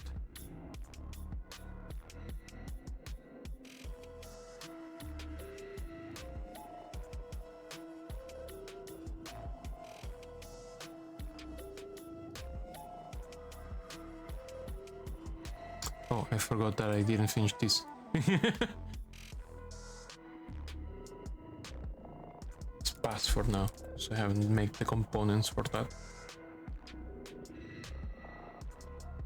Yeah, that's a more sensible reticle. Too massive. So that bar on the top, that's your stress bar. It fills up over time, even if nothing is happening, because you don't have your favorite pet to manage your anger. So your stress is always going up, even if you don't get hit. So these guys, if they hit you, pop, pop, your stress goes up. If you hit them, your stress goes down. So you basically have like 60 seconds, take or more or less, to get to the ending of the dungeon, save your pet, avoid destroying the world. Quote unquote 60 seconds, it could be more, it could be less, depending on how you play, how much you get hit. Boom, boom, boom, boom, boom, boom, boom, boom, boom. Okay, I need a certain thing.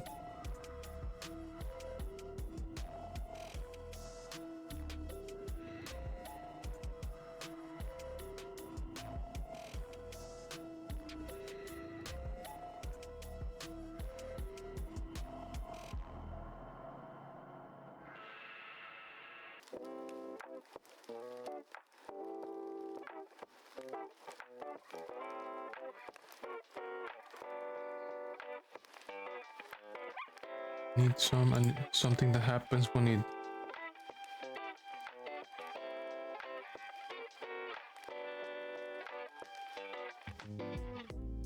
the bed explodes or something.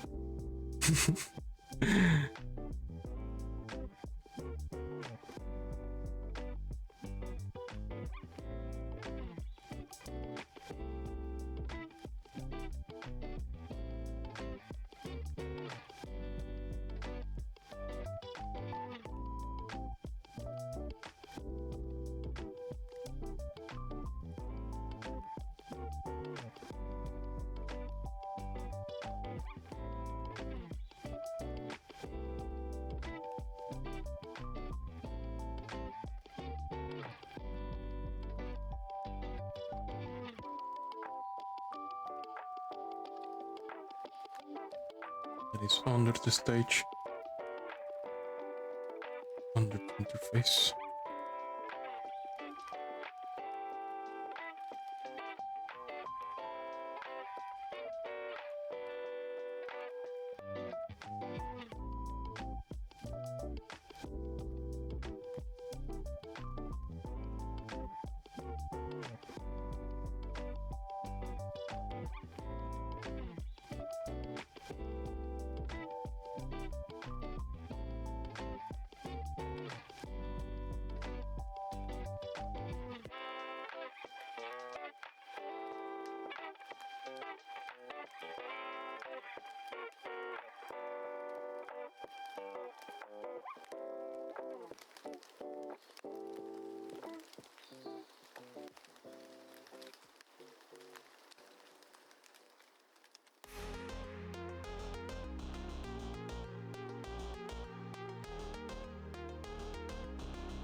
That's how it looks when you pet the water berry. Point, point, point, point, point, point, point, point, point, point, point, point, point. That's what's gonna play. I need one for exploding. One for when the water explodes. The plushies, not the water bear. Water bear is immortal. You can pet it until as much as you want. Point, point.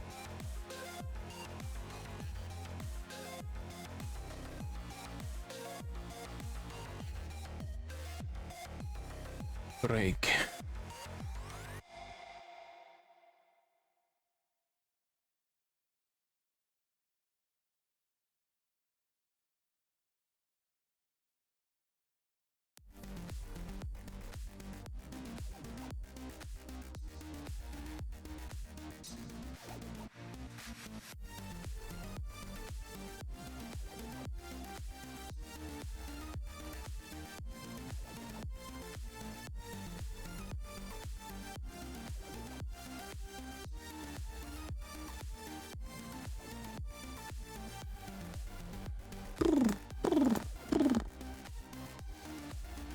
It breaks.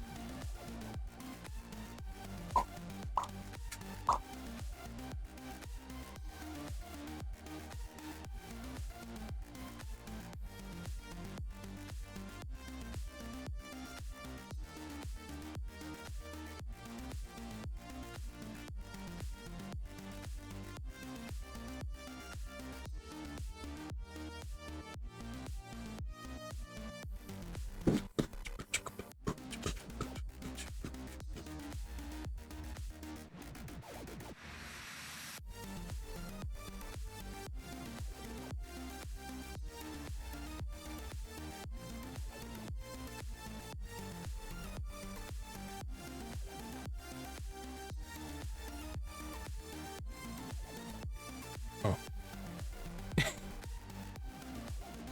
Oh, I put the same thing, okay. Accidentally. Put the same thing. It's this one.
No,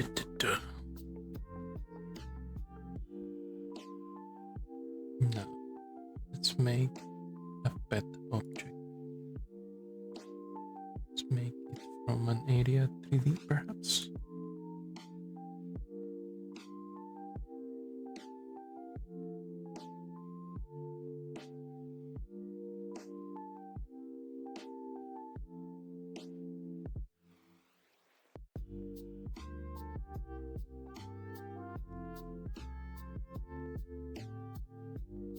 Let's copy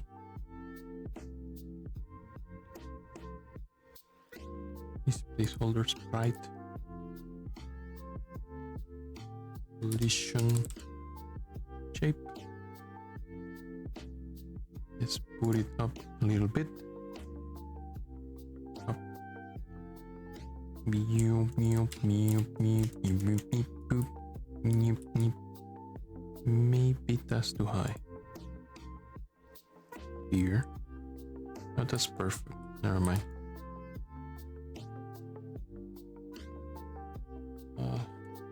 Pet area 3D. Pet pickup.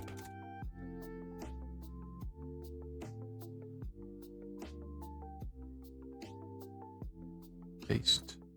This folder. Make this one unique. And make it 100 by 100. That way didn't change the player? No, okay. Same. Transform 0.5.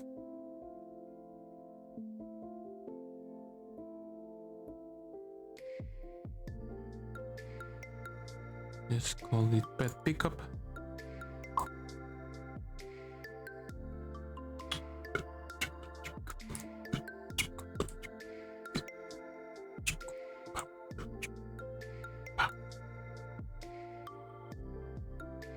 Let's make a script for it.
Hello, Atlas. Sorry about the long ass wait.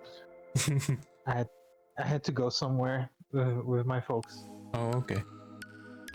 But I'm back. Welcome back. I'm gonna go finish the shooting sprite at least. Oh yeah, when does it show you the punching? Oh yeah, show me. Let me save this. Here we go. Yeah, we go. Walk.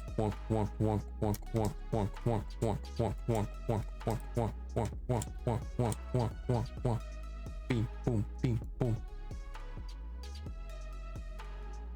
And this is working way better than I thought it was gonna work. Well, it looks fine to me. Looks pretty good. And if you make me like an impact sprite, I can add it when it actually punches something. Is it like a click or is it like hold? You can hold. If you hold, you punch left and right. What?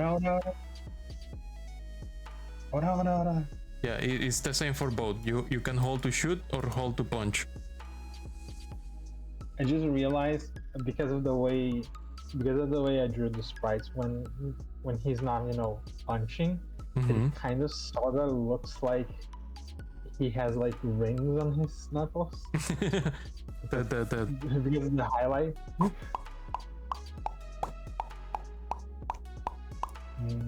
There's actually. I'm gonna bother you a little bit. I'm gonna bother you. How are you gonna bother I'm me? noticing some shading issues in the hands. So I'm gonna fix them and update the sprite. No, okay. Just update the sprite. Just keep the dimensions the same. That said, you know, don't duplicate the sprite because we don't need to. I'm gonna update it so it's just 3 sprites then.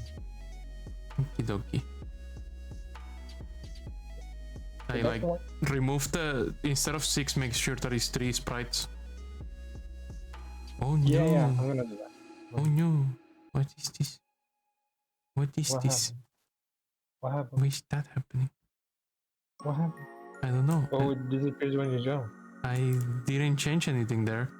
Why is that happening? Why is that happening? I am very curious. Why is that happening? Oh, I'm gonna let you have fun with that. Oh no, I see. It's because I changed the reset here. Oh my. Interesting. Very interesting.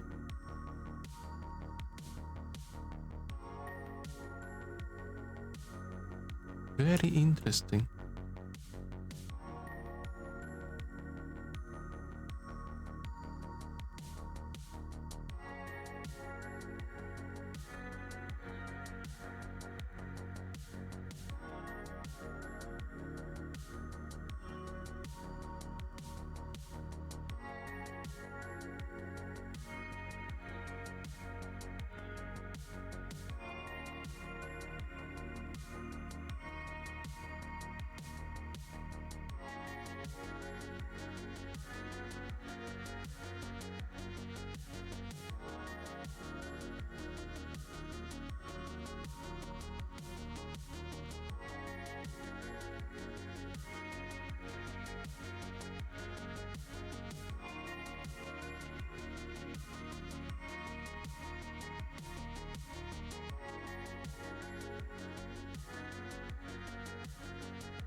I updated the file on Google Drive.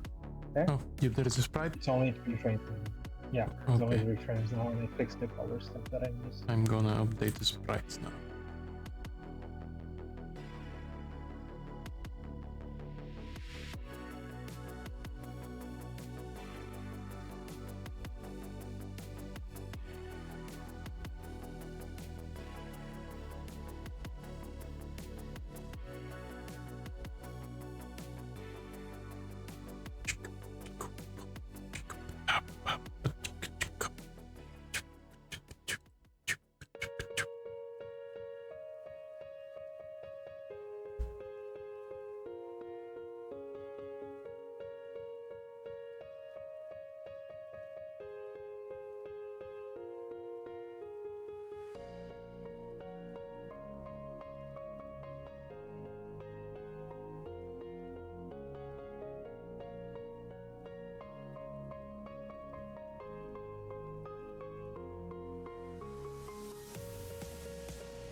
Do I have the fixed version?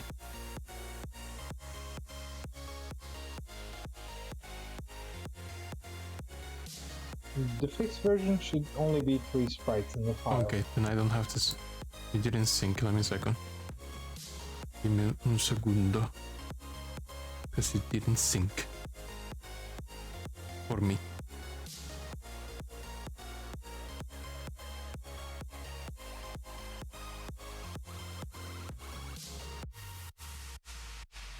Google Drive is so slow. Sing your Google Drive, please. Have to give it pause and then sync. Okay, now I got the new ones. There are 3. There we go. Now I got the real ones. Okay, now it should be synchronizing.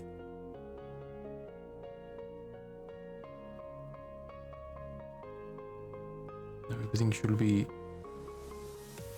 synchronized. Yes, correct. And punch is broken because it's outside of boundaries now. 160, 160, 1, 2 frames, these 2 frames.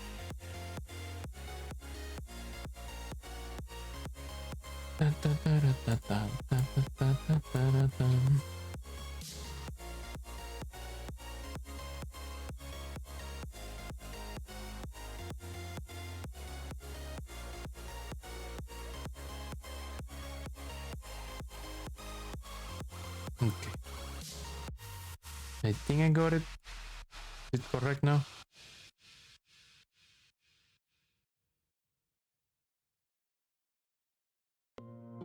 Yeah, it looks fine to me. I think this is, yeah, this should be the one. Be the one, be the one.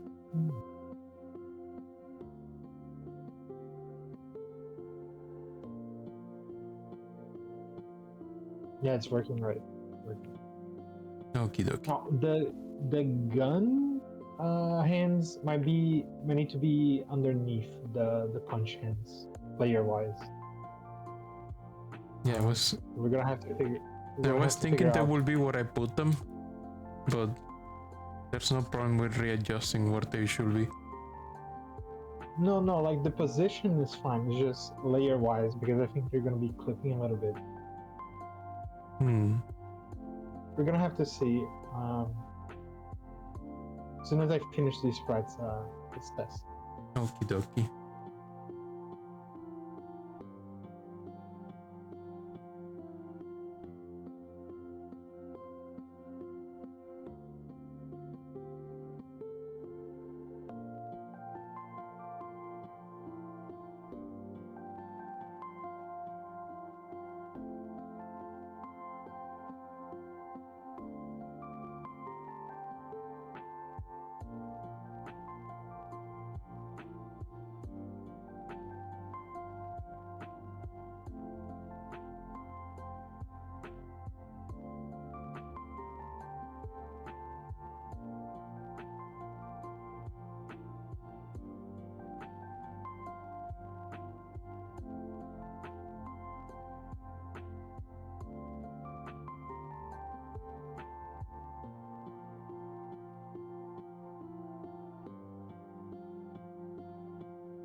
So for the guns, I am not gonna draw the arms. Mm-hmm. I'm just gonna draw the forearms. So they're gonna be peeking from the bottom of the screen upwards, right? So So, originally I was gonna draw the forearms as well because I was thinking they would be coming out from the sides of the screen. But considering they're gonna be peeking from the bottom, it's better to just have the forearms and the hands. hmm.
Let me introduce you to my feast. Their names are Fuck and You. Yes.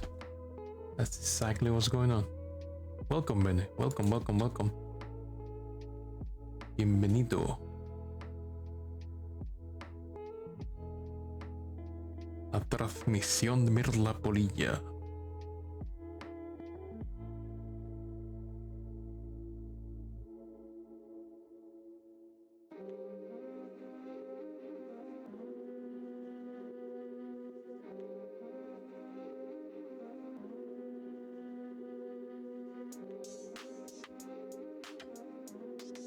Hey, Exotic, you're posting models? Nice, nice, nice. Hello. Up, up, up. We can pet, but it is not decreasing the thing. That said, this one should explode soon, sometime. Oh, I didn't put the code for... Okay, didn't put the code for exploding the plushie. Let's go. So, we had that code. Oh yeah, this is not necessary. Beep, beep, beep, beep. Oop.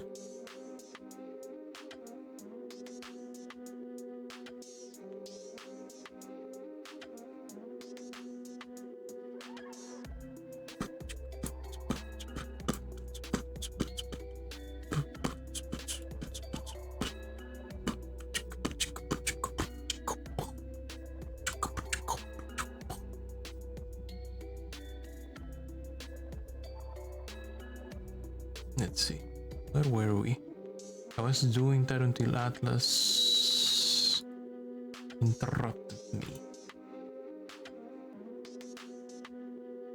What? No, I was working on the petting logic before you came back, and then I got distracted, and I forgot exactly what I was doing. Like this function, pet the thing. Yeah, it's on you. You did this. Yeah, I was supposed to call that function pet the thing. The function is called pet the thing. Pet the thing. Very important function, pet the thing. The most important function. Should change it to pet the baby. Pet the thing.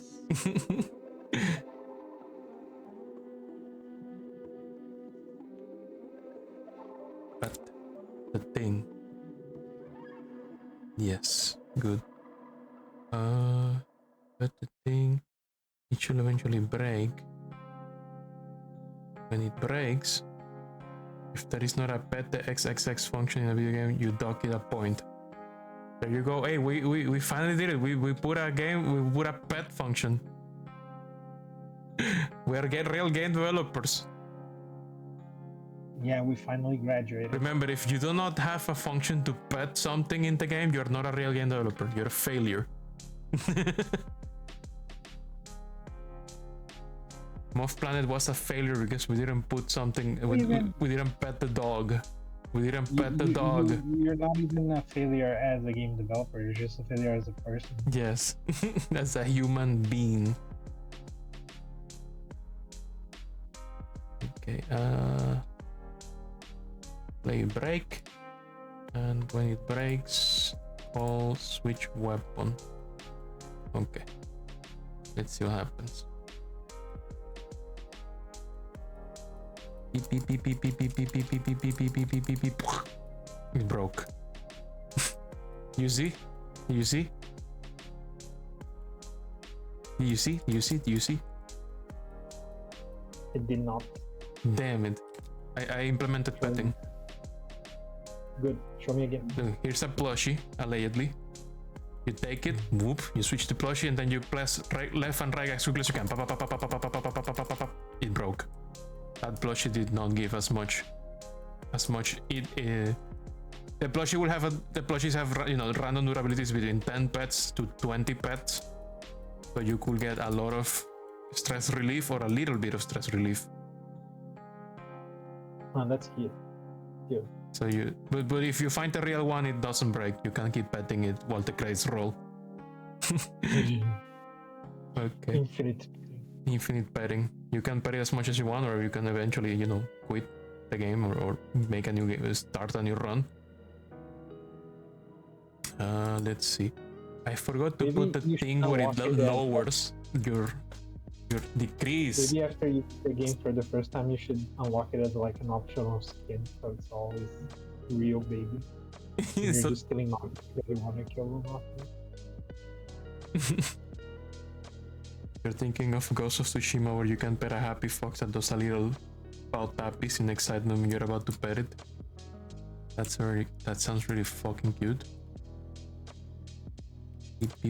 Yep, stress relief is working. Look, it's decreasing stress until it breaks, and then the stress keeps going up again. Now, so you need to make it sure. I meant to make it so you cannot take any stress damage while you're petting. Need to put something here that says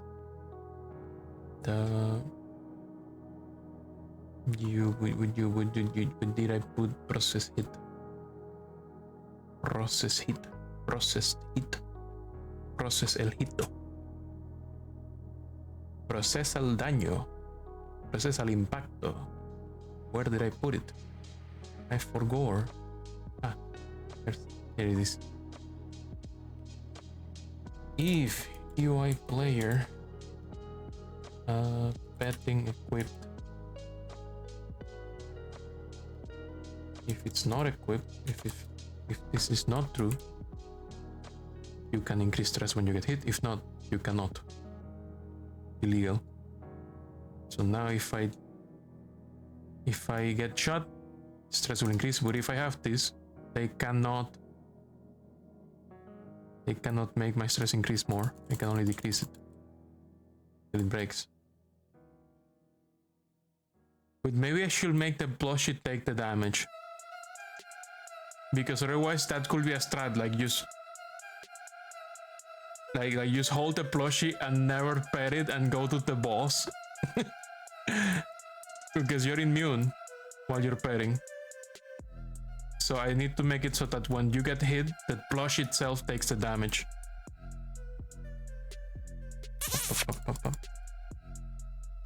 Back at you. Pet the bauble. So you have something to show me. Give me. I think Benny has something to show me. Let me see. I think you guys are. Okay. Let me see. I'm looking at private chats. Somewhere else. Don't mind me.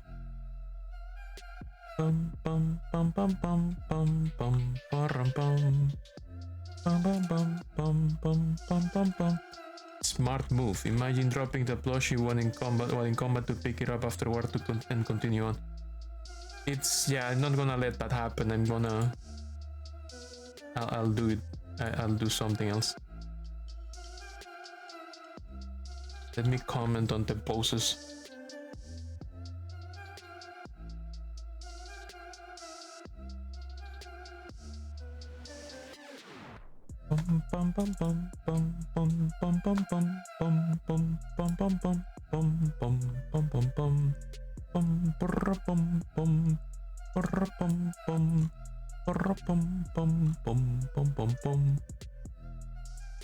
Yeah. I'm gonna send you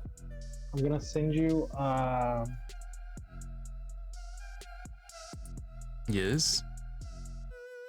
I'm gonna send you an unfinished sprite sheet for the gun, just so I can make sure that it makes sense where I can position it in the screen. Mm-hmm. Okay, so it's not finalized, but we are gonna use all 6 of the sprites. Mm-hmm. Okay.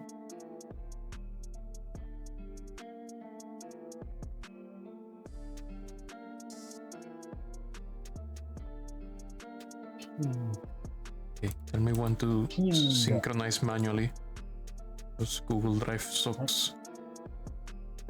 Haven't put it in yet.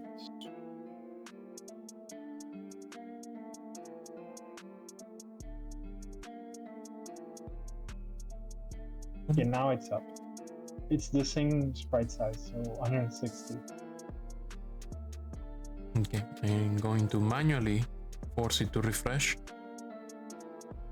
If it's working fine, I'm gonna finish coloring it and adding the others, the smear frames and the effects. Okay.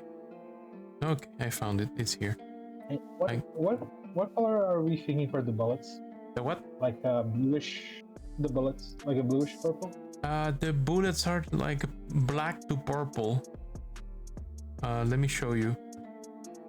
Let me close this.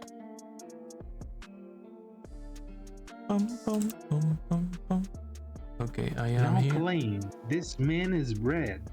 What? What did they mean by that? Who's red? What? It's on your stream. It's on your stream. On my stream? Yeah, now playing. This man is red. This What man did is. they mean by that? This man is bread.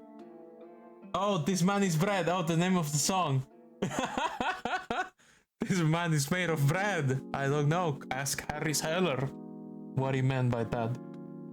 He's the one who named the song that. There is another song that was called Burnt Toast, and it's probably one of the best chiptunes I've heard in a long time. I wonder if I could make it play that one. It's called Burnt Toast. I didn't know burning toast would sound so cool. So you see this? This is the bullet sprite. I see it. So this. Okay, so it's like a light purple to dark blue. So here's the actual gradient. It's used a gradient from black to this purple value of. Can you send me a snapshot of this gradient for me? Of the hex code? No, like just like Windows key print screen. Print screen. Yeah, just like a crop for me, Okay. so I can color pick by myself. Okay, I'm taking a Just for snapshot. consistency. Yeah, just for consistency. And the enemy bullets is used the same, but it's from white to yellow, literal yellow, RGB yellow. So you could change the colors. We don't have to use these bullet sprites. This is just what I'm using. It's just so I have a framework of what we're working with. Okay, I'm sending you this screenshot over Telegram. Okay. At the last screenshot, I send it to you. Maybe uncompress, so you can pick better with JPEG artifacting. There you go. You can choose the colors yourself. It's just so I have a visual like comparison. Okie dokie. So the guns, the Hindis. Okay, yeah, let me implement the guns. Bene says, one of your favorite chiptune artists is Jarvis9999, who is Clone Heroes chart maker, who also makes his own music. Nice. Very nice. Okay, I was doing the guns. Okay, let's implement guns. Guns. Guns. Yeah, Do you see how it looks? Do you see how it looks when they get pet? When the guy gets pet. Boink, boink, boink, boink, boink, boink, boink, boink. That's what's gonna happen to the sprite for the plushie. Boink, boink, boink, No, boink. I think this way it's better. Boink, boink. So you could literally make one sprite for the plushie, one sprite for the real guy. And he's just sitting, like you says potato sitting on the floor, like your mind flayer sitting on the floor. Like that sprite that picture you made of your mind flayer sitting on the floor. I know the one. Exactly like that. It could look exactly like that. It's a little dumpy. This is a little dumpty, yeah. Okay, let me implement guns. Let's add an animated gun on the right, I suppose. Yes. Well, let's get the look right on this side. Animated sprite 2D. Bum, bum, bum, bum, bum, bum. Gun R. Animation, sprite frames, new, pop. So let's add it from gun. So which one is the main frame? The first The frame? main frame, it's gonna be the first two. I'm gonna do a little. I'm gonna do like a little energy flickering on the finger, on the tip of the finger, Oh, and then the last four are gonna be the shooting animation. It's gonna be four because they're gonna have they're gonna be different. Right now it's just so I can we can see how it's gonna look in the screen to see if it works. I see. The same size. So where do you want me to put here? No, it should be more or less where you put yours. Like around Yeah, here? but they should be behind the hands a little bit. Yes, I see. Let me put this. No. But can you put them further? Huh? Can you place them further left a little bit? Give me a second. Let me hide this completely. Okay, you wanted to put it further like this? Just left.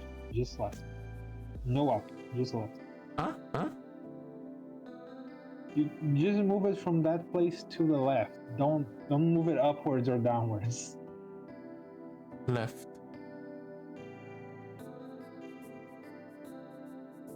Like this? Move it down a little bit.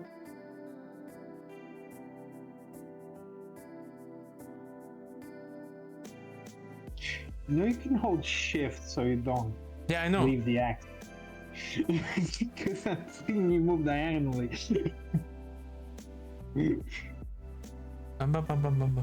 This guy's moving with the mouse. Further down. I would say further down a little bit. Actually, can the scale be in decimals? The what? The scale in the transform section of the. I could make the it sprite 3. CD? Can you do 3.5? 3.5. It's gonna look a little weird. Okay. Move it down a little bit. More down? Because my issue is that I don't actually want the hand to be covering it, because otherwise it kind of ruins the silhouette of the gun thing, the finger guns. But I don't want them to be too close to each other, or else they're gonna be like creating a tangent. Maybe leave the finger guns there. Can you raise the fist a little bit?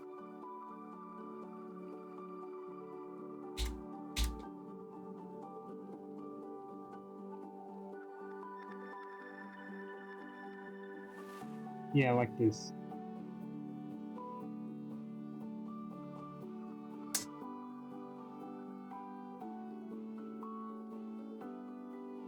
So like that, say.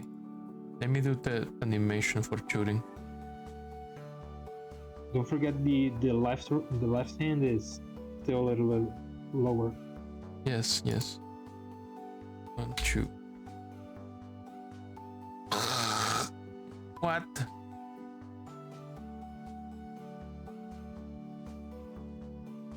What happened? Where am I? Where's my gun? Where's my gun? How did it go away? Where's my gun? Oh, because I created the animation. And it's empty. It's an animation empty. So silly. So they have 4 frames because they all have like... We're gonna use the 4 frames, it's just that I haven't finished them. Okay.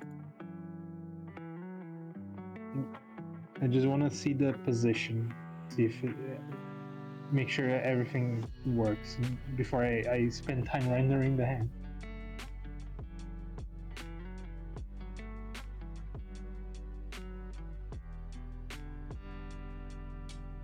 It's the same idea as the other one. These two first frames, 0 and 1, they should be half whatever 2 and 3 are. So this is double. This double.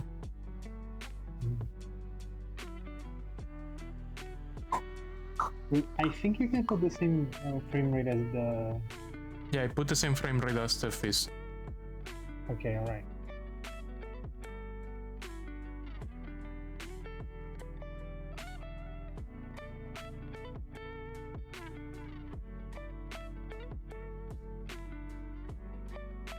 Is that position okay? It should be okay. Can you test it in game? Let me We put can the see if- 2 hands then.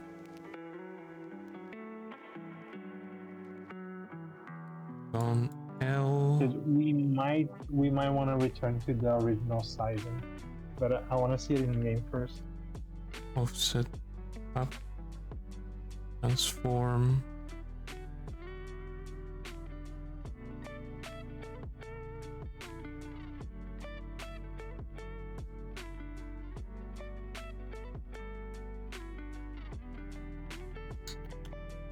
What's the size? It's in PP.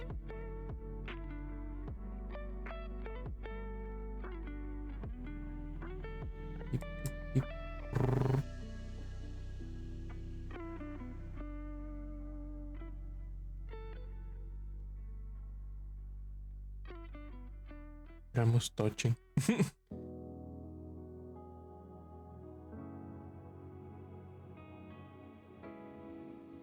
Yeah, in this case, we might want to push them further away.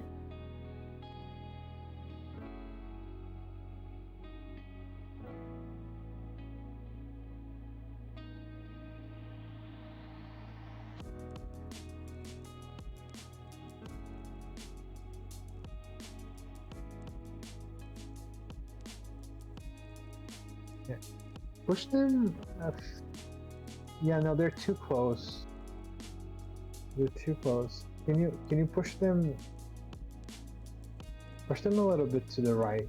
I mean, yeah, a little bit more. More? Yeah, more. 1, 2, 3, 4. 1, 2, 3, 4. How does it look when they're not? Let me Shooting run it in game.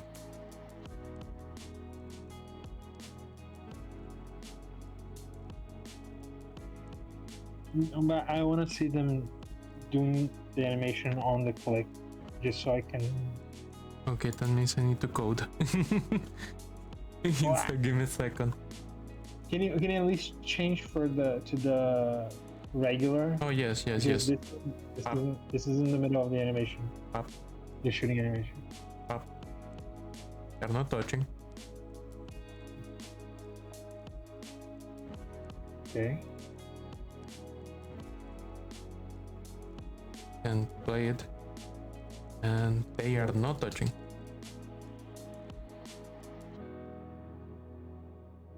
I just need to, you know, make it do stuff. Okay, I think it's working. Finger guns. Yes, this Moth character shoots psychic pellets. Pew, pew, pew, pew, pew, pew, pew. I'm gonna finish rendering, but we might want to return it to the same size, to 4. The 4. But we might want to do that, but like finish coding first, and then we're gonna see about it. I'm gonna finish rendering the hands. Okay. I'm gonna destroy a bunch of shit.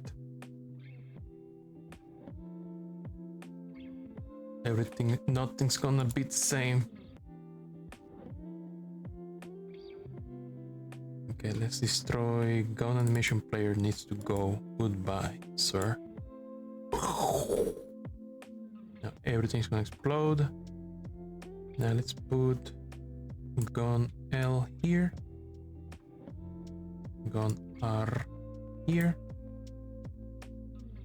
I need to follow the same procedure I did for punching. Gun. Gun. Gun. Gun.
Hmm.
Hello, Cloud Hope. How are you doing? Hope you're doing good. Hope you're doing well. Hope your Git shenanigans have been resolved.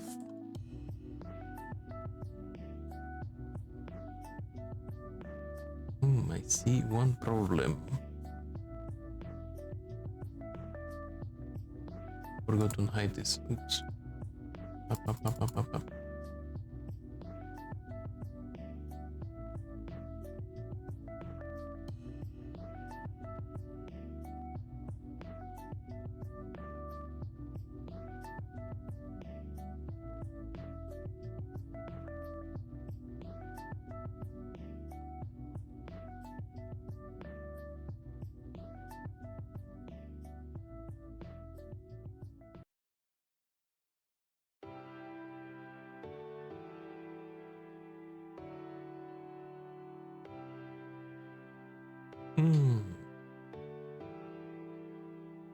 Only whip.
Atlas, you there?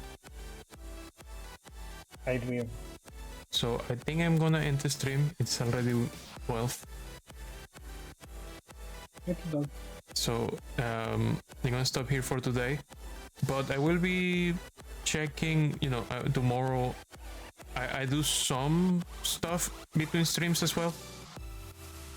Yeah. Tomorrow, what I'm gonna do is I'm gonna look into how to use the Cyclops level editor to try to make some basic rooms to test. Okay. I'm gonna keep working on the sprites. As soon as I finish the arms, I'm gonna start working on the enemies. Okay. For the enemies, I was thinking of just like doing one static and one like shooting position, not an animation, just like a sprite that shows them like shooting or punching or whatever. Okay. I think we need. Let me write it here. Enemy sprites. Each enemy should have. I think. Obviously, we're not doing like rotations. Everyone's gonna look at you from the front. So they should just have like idle, attack, and So, death. Idle, Or attack, dead. Yes. instead of dead, though, maybe we can just do that thing where it turns red and then disappears. Just to Knockout. save on time. I mean,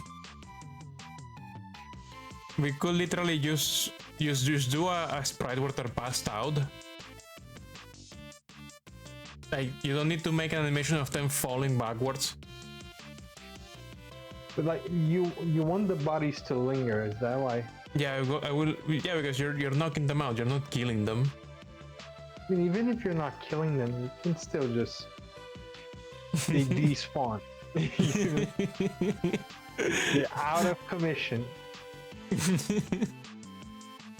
I'll see what I can do. Maybe I'll just do like Oh yeah, we need a Like- telegraph sprite. X on the eyes. So Telegraph? yeah, because if we attack, how many sprites are you gonna do per attack? I wasn't gonna do any sprites per attack, just the attack sprite. Use one sprite where they're standing, one sprite where they walk. Like the idol could be just the same walking sprite. Like in RPGs. I was thinking. Okay, so 2 sprites for walk, 2 sprites for attack because we need one sprite before they. Yeah, because it would be Exactly. kind of cheap if they shoot in the same at the same moment that they swap to the attack sprite. Uh-huh. So I was thinking one telegraph sprite, like one where they like pull out the guns and then they shoot. Yeah. And same for melee enemies because pinkies do that in Doomed. Pinkies, when they're gonna melee, they open their mouth, and then when they close it is when you take damage.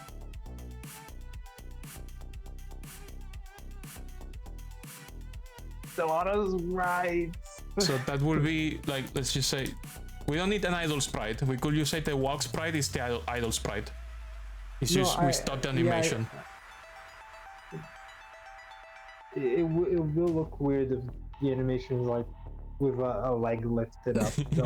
Yeah, but that's how they do it actually. In Doom, if you look at an idle sprite in Doom, that they have a foot forward. Is literally just a walk animation. Better. They didn't know better. It's up to you how much you wanna work. I don't know. Yeah. Okay. Like, I'll I'm figure something out. and but splitting attack priority into is- telegraph and attack. It's not 2 telegraph, 2 attack. It's 1 telegraph, 1 attack sprite. The No, telegraph it's is like the still like wind up before they shoot or still- punch. It's still like 5 sprites. I do think we could do without the knockout one, but we'll see. I'll focus on finishing the arms, and Okay. then I'll move on to the enemies, and finally to the arena, the tiles. Okay. Mm-hmm. Claudio, poor Ultras regretting becoming a game dev artist. My problem isn't being a game dev artist. It's being a game dev artist in Like game jam. game jam schedule. 5 days left. Oh, a little bit more actually. Yeah. We have until Saturday. So Saturday. we had a lot of progress today. We like code wise, betting minigame is done. Isn't it fun when we work together? Yes. Yeah. Yes, it is. Coding tasks. This is missing some coding tasks related to dungeon, but that's fine. I will add it when I actually am working with the dungeon. I think mechanics wise we're done. We just need to implement some visual stuff. Like I could make some 2D particle system for the speed lines on the dash. We could figure out the tentacles, and I could just make a vignette shrinking into the screen when when you're getting very close to losing. Maybe like instead of just a black vignette, we can use some different color, like the deep purple or something like this. Yeah. I wanna make some particles when you do a ground pound. And use some smoke particles, very easy. And I was going to suggest this to make a sprite of the head of the main character. I have it on my to-do list, but I put it as optional.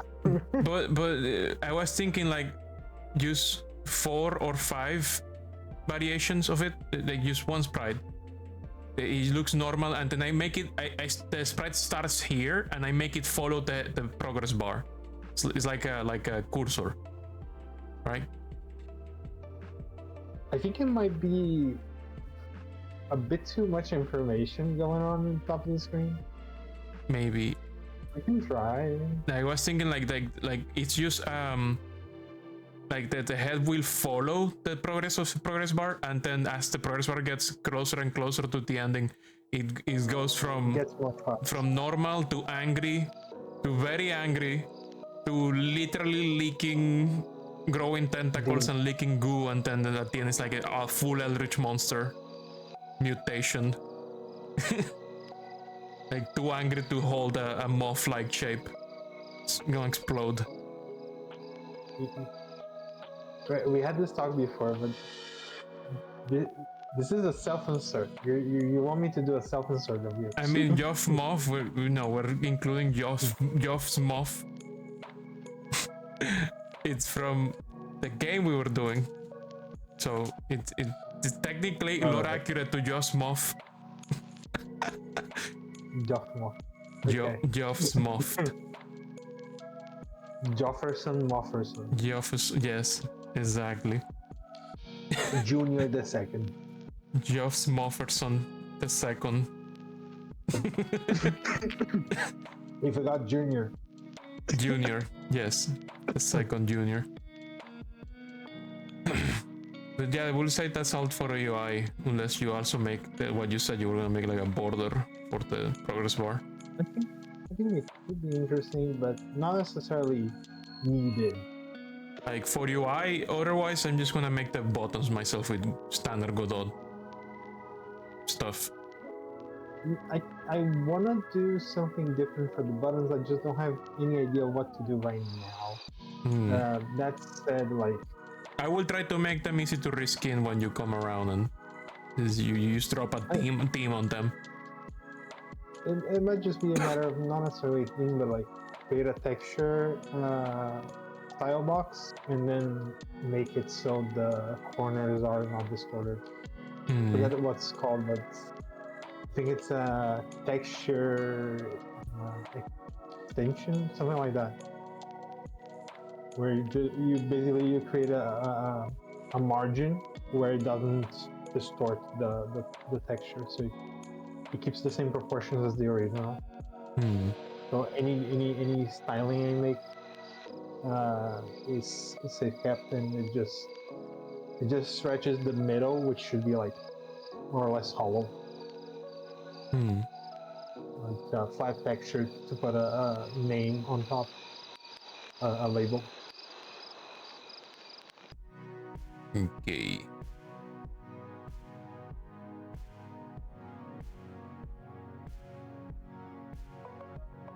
Okay. Alrighty. I'm going to close here. And I'm going to push my changes. Okay. I'm gonna try to finish the gun arm too. Nice. Okie dokie. The progress day 2. What did I call the other commit? Progress during day 1 stream.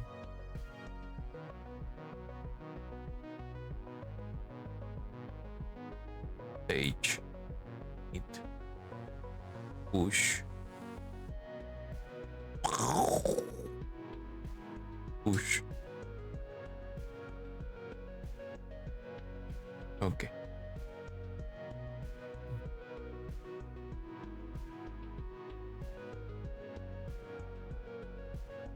It's for today.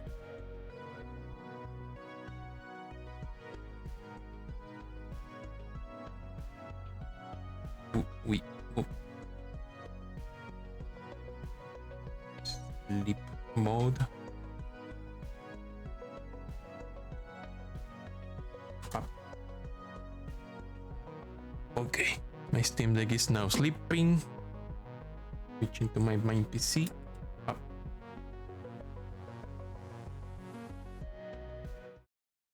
And that has been today's stream. We have very little time left. We have 4 days to go. Five days to go, sorry. Well, technically the thing lasts longer than 7 days. But I'm gonna stop at 6-7 streams, and anything after that is just fixing the stuff we already made. Like outside of stream. Let's see. Let's find someone to raid. Someone that could be raided. Someone that looks very raidable. Let's see. Oh, that person that I raided yesterday still is also working today on their 7-day FPS jam video game. Let's see who else will be streaming 7-day FPS today. Besides that person.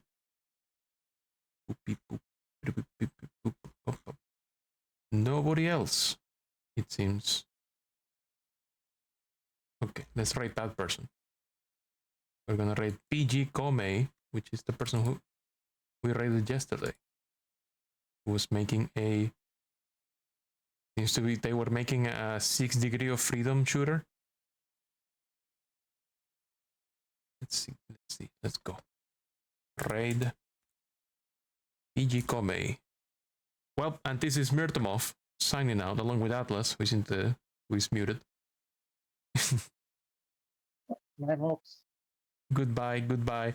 This is Myrtomov signing out. Thank you all so much for coming. Thank you all so much for watching. I hope all of you have a wonderful evening. I hope all of you have a very good night. And if you're going to bed right now, I hope a giant moth from the void comes into your room to snuggle over you, keeping you warm, cozy, and safe, so you may have very good dreams. Have a good night, everyone. Bye-bye.